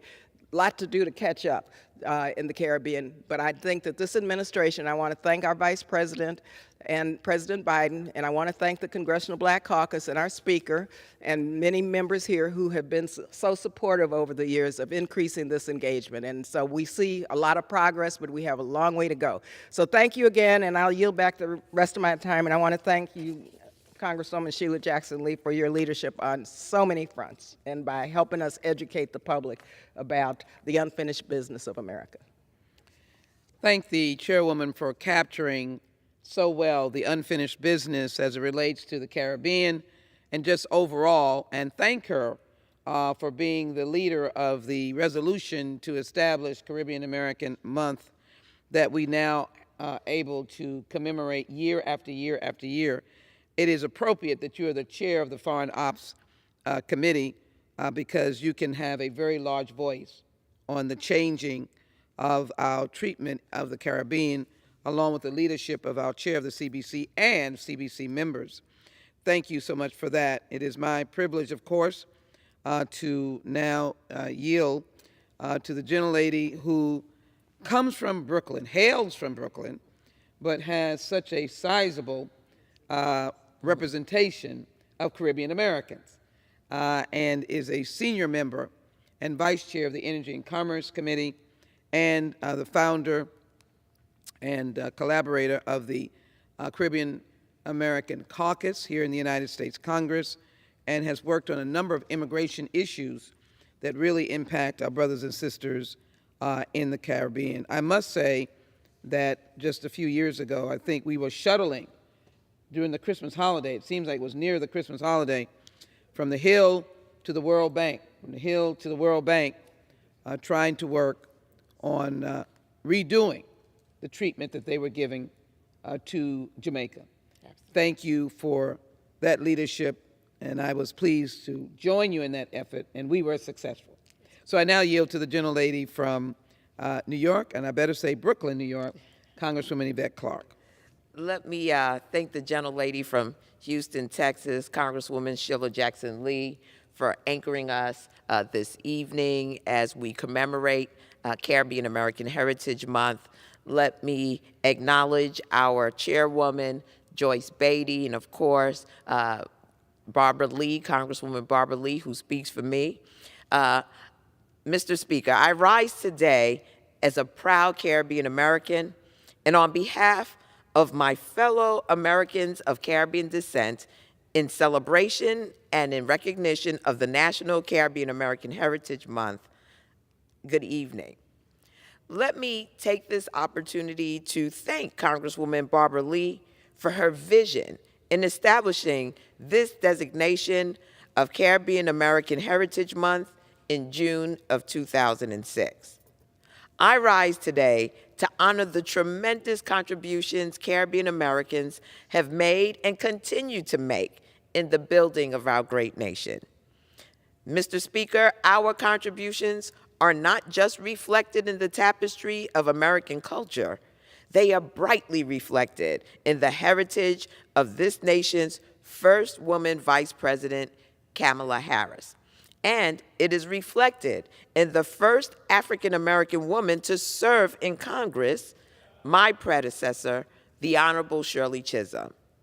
Mr. Speaker, the list of notable Caribbean Americans is too long to list. And so I rise today as a proud Caribbean American representative of our shared glory and significance in American history. I rise today to remind the world of the continued excellence demonstrated by Caribbean Americans in every sector of our civil society. From government to the private sector to entertainment and sports, Caribbean Americans continue to exemplify a unique distinction of creativity, innovation, and excellence that engenders a deep sense of pride in our accomplishments. Let me be clear. We essentially represent not only our homes of origin as de facto goodwill ambassadors, while simultaneously we represent some of the best talent that the United States has to offer. And having a month to highlight our tremendous contributions gives us a special perspective into the collective benefit of such a diverse people from African descent, Latin, Asian, and the European diaspora. Mr. Speaker, I rise today to give honorable mention to one of the founding fathers of our nation, Alexander Hamilton, born in the Caribbean nation of St. Kitts and Nevis. The Honorable Marcus Mosiah Garvey, a proud Caribbean man from the island nation of Jamaica who formed one of the largest Pan-Africanist movements in our nation's history. I rise today in a call for justice, his exoneration, and his rightful place in our American history. I rise today on behalf of our ancestors of Caribbean descent in recognition and in celebration of National Caribbean American Heritage Month. Mr. Speaker, I rise to mark this moment on June 22nd, 2022, to honor and reflect on the lives and contributions of all those who planted the seeds of freedom and prosperity, knowing that they would never live long enough to feel the liberating power of the freedom they fostered. Their fight, now our fight, for justice, fairness, equality, and equity is certainly not over, but thanks to their legacies, the perpetual contributions of Caribbean Americans manifested through us in this generation, we're on our way to fulfilling the American dreams of our ancestors. Mr. Speaker, as we mark the 16th anniversary of the National Caribbean American Heritage Month, it is with a profound sense of gratitude that we will finally have this opportunity to celebrate our history, heritage, and unique place on our American journey and in our American journey. During the month of June, we are blessed to celebrate the freedom of Juneteenth and commemorate the lives sacrificed through the indignities of human bondage, but we reclaim the human dignity afforded to the waves of Caribbean immigrants that have been a beneficiary and significant part of the battle from the very foundation of our nation's existence. We use the month of June to educate and acknowledge our rightful place in American history. And with that, Mr. Speaker, I yield back to the gentlelady from Houston, Texas.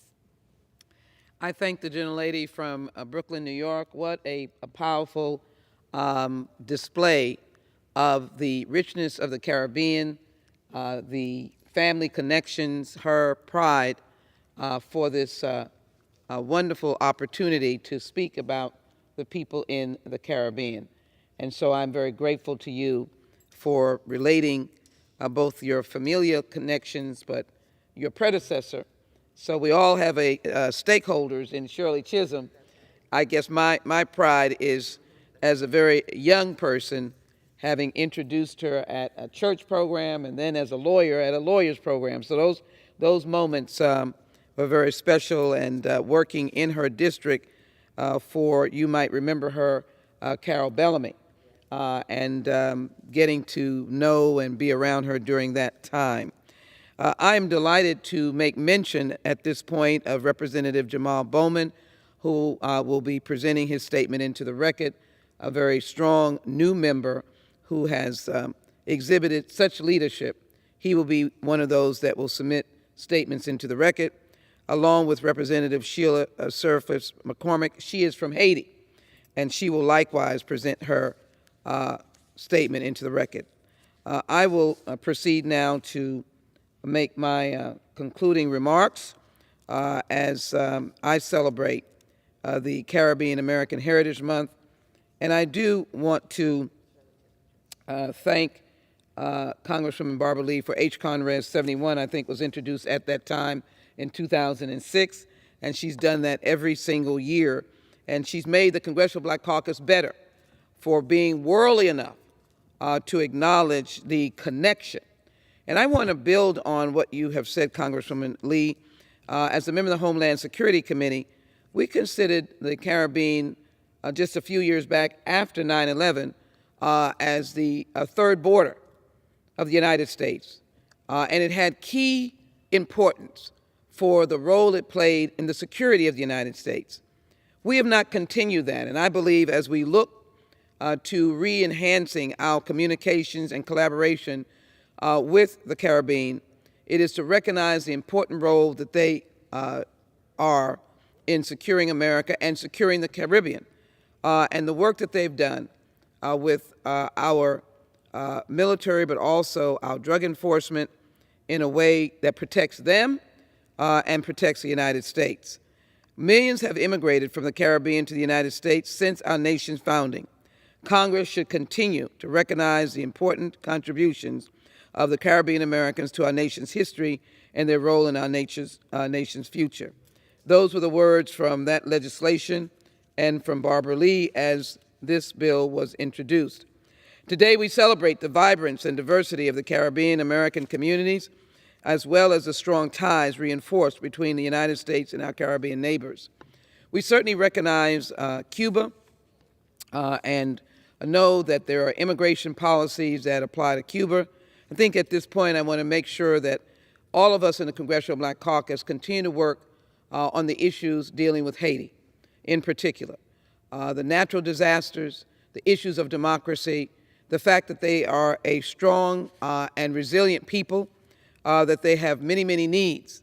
But we also want fairness. And as the former ranking member on the Immigration Subcommittee and Judiciary, working with the Caribbean Caucus, we're looking forward to the administration working on humanitarian parole on some of the persons here of Haitian descent, so there's a balance and a fairness of their immigration status with others. These are things that we in the Congressional Black Caucus are looking to work on as we cite the very strong ties that we have. Shirley Chisholm certainly represents sort of an iconic figure. Most persons see her from Brooklyn. I remember her saying, as she was appointed to the Agriculture Committee, a tree does grow in Brooklyn. She was not going to let herself be denied the status of importance, Mr. Speaker, when this urban member was appointed to the Agriculture Committee as a point of, you better sit here. She made much out of that and was a great leader on food stamps and other issues dealing with the urban community. We might not know that W.E. Du Bois, prominent African-American, the first to earn a PhD from Harvard. And of course, Vice President Kamala Harris, the first African-American of Jamaican heritage to serve as Vice President of the United States. Supreme Court Justice Sonia Sotomayor, a Latina of Puerto Rican heritage, to serve, and the first to serve in the United States Supreme Court. We've noted Alexander Hamilton, the first Secretary of the Treasury.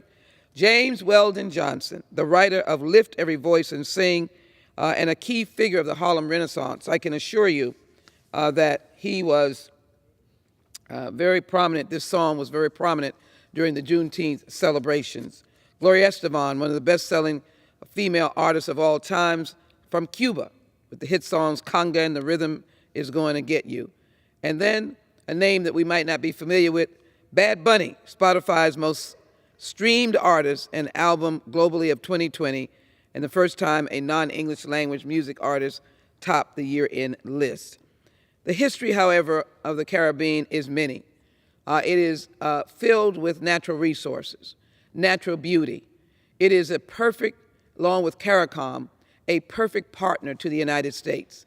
In addition, I too want to applaud President Joe Biden, Vice President Kamala Harris at the Summit of the Americans.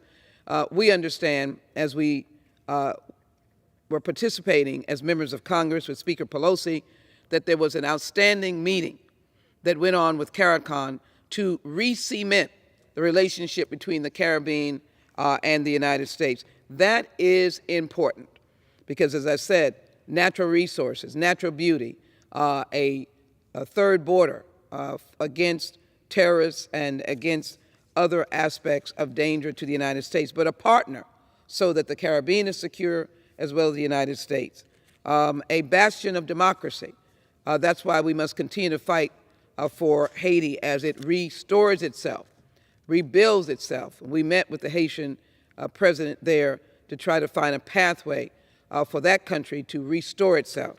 As indicated, we can be on the front line working with our members of Congress, both Democratic and Republican. I believe that there are a number of CADELs that have recently gone to the Caribbean, including one led by the chairwoman of the Financial Services Committee, Maxine Waters, who in fact is a member and co-chair of the Caribbean Caucus.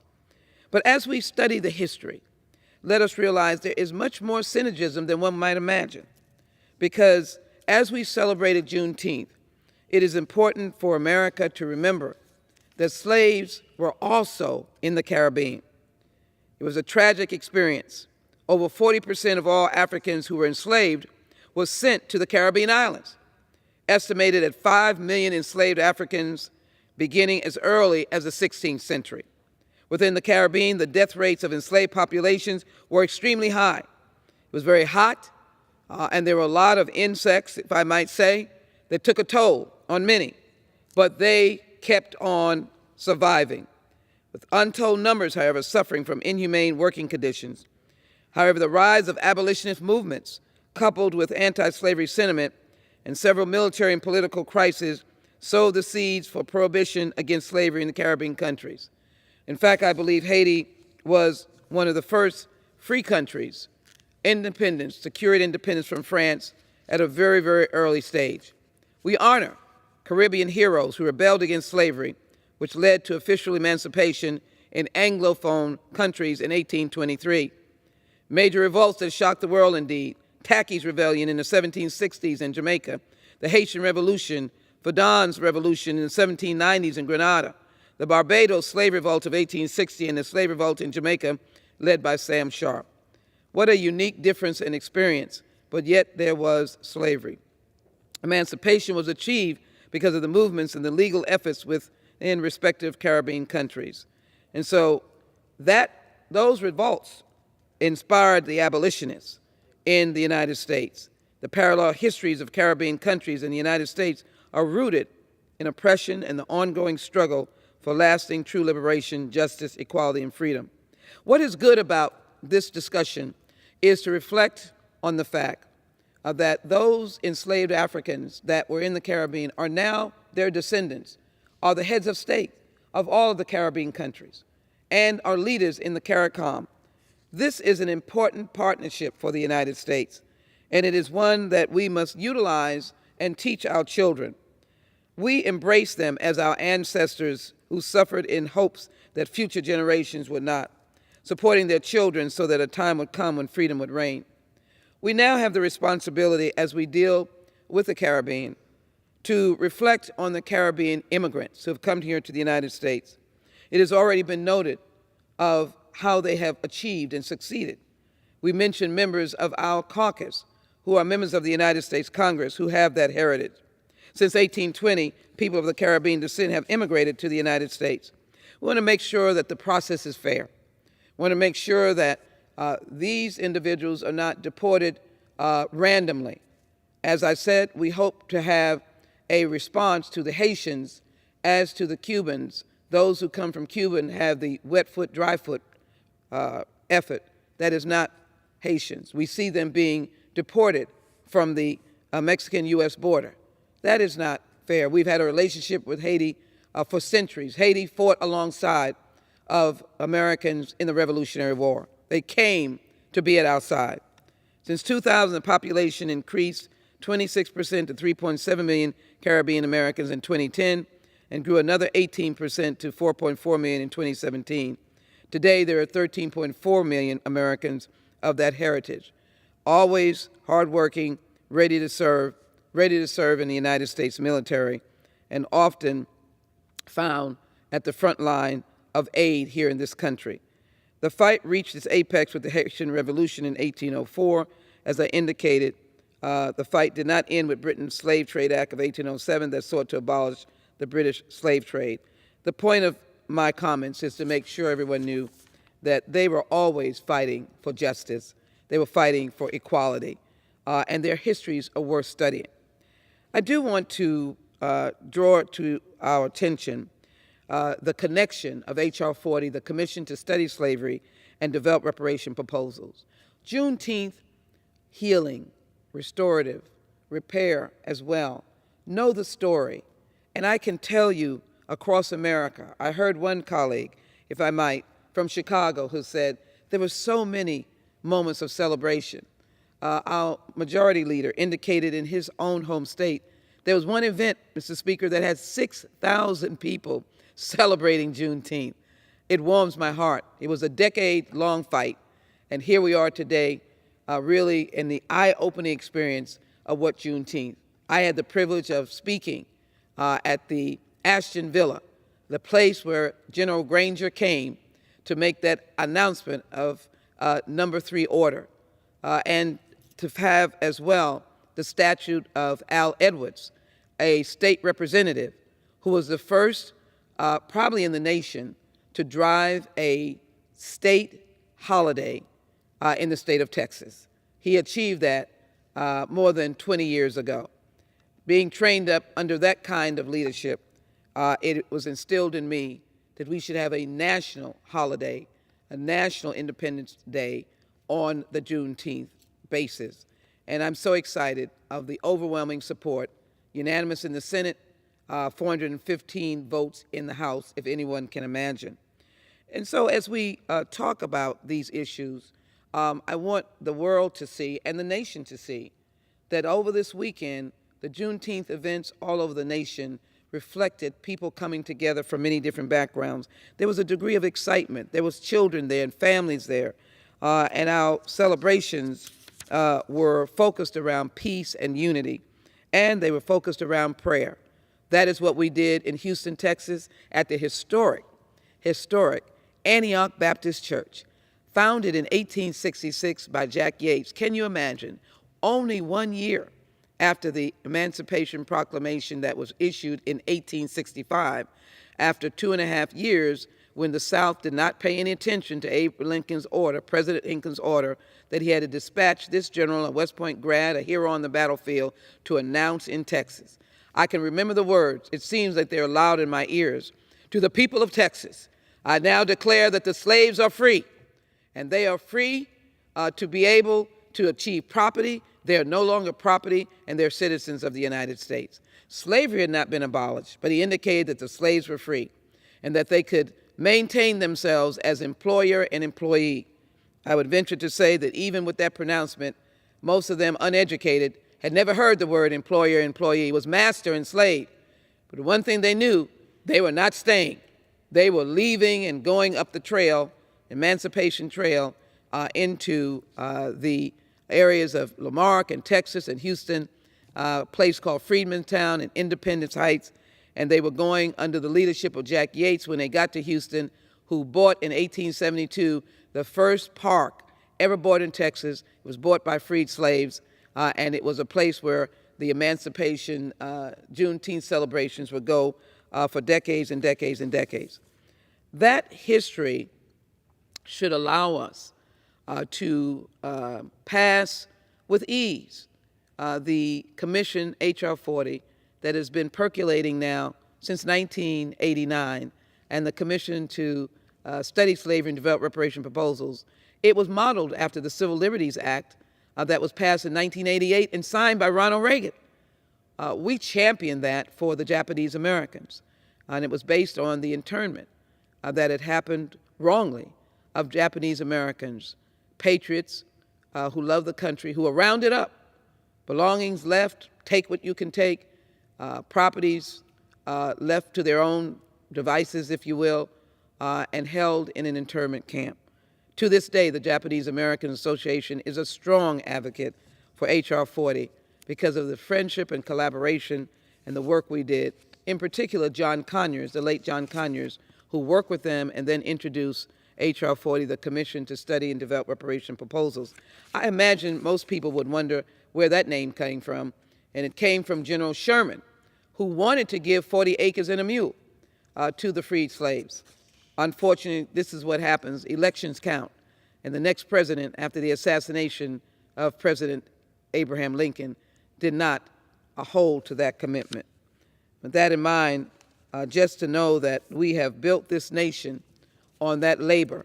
We built this nation on making cotton king, providing much resources to the enriched South, the landed South, creating the Wall Street banks, if you will, and providing an economic engine that propelled this small country into a growing international force. And so I think that H.R. 40, Mr. Speaker, is a perfect complement, because one of the things it does is it gets a study just to look at the landscape of how slavery impacted this nation and how it impacted the people, how it impacted New England, the Midwest, California, the South, the Deep South, and the Southeastern region, where African Americans begin to move all across this nation. Interestingly enough, California, of course, has already implemented this bill, H.R. 40, and a task force is now working to do enormous work. I refer everyone to a Harvard University medical study that indicated that if reparations had been given preceding COVID-19, that horrible pandemic would not have so lopsidedly impacted the African American community. Let me be very clear that this idea of reparations is a sense of looking at systemic, what would be the solutions. The commission is to be able to hear from people across America and to be able to recommend and to engage with people from all backgrounds, not just one background, not just African Americans. I'm excited about that dialogue. I think it'll be a powerful dialogue. And so as we celebrated Juneteenth, as we had this memorial service at the Antioch Baptist Church, what an emotional time we had with song and words and dance and prayer. People left there saying that I'm more inspired than I've ever been before to bring us together. It was a diverse audience of people who came even from out of town to do something that was part of my vision, that on Juneteenth, and that was Happy Father's Day, that we take a moment to honor slaves who were born, who lived and died as a slave and never knew freedom, to give them the honor that they never got.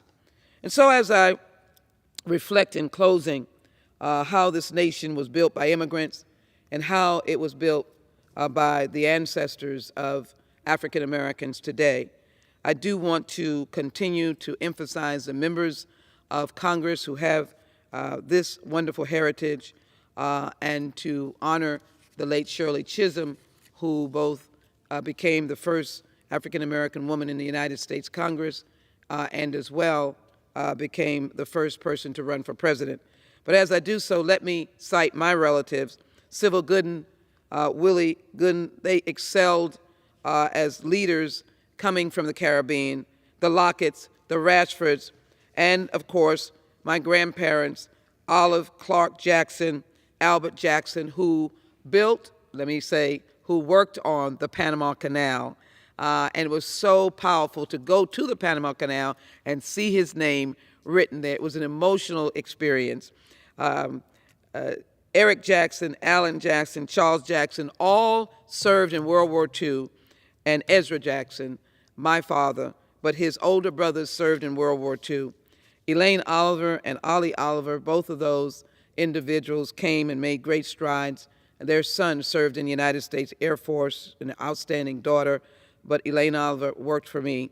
Of course, Eric Holder, Colin Powell, Patrick Gasper, Harry Belafonte, many others, our outstanding communications director. So tonight, we've had a storytelling night of truth. We've had a great celebration of Caribbean American Month, and we have told the history and story of the powerful connection between the Caribbean and the United States of America. That should be a moment of celebration, friendship, unity, heritage, knowledge. I'm delighted to have anchored the Congressional Black Caucus special hour on the Caribbean American Heritage Month, and I thank the chairwoman and the officers of the Congressional Black Caucus and all of our members for continuing to tell the truth. With that, Mr. Speaker, I yield back. Lady yields.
Pursuant to Section 11B of House Resolution 188, the House stands adjourned until 10 a.m. tomorrow for morning hour debate and noon for legislative business.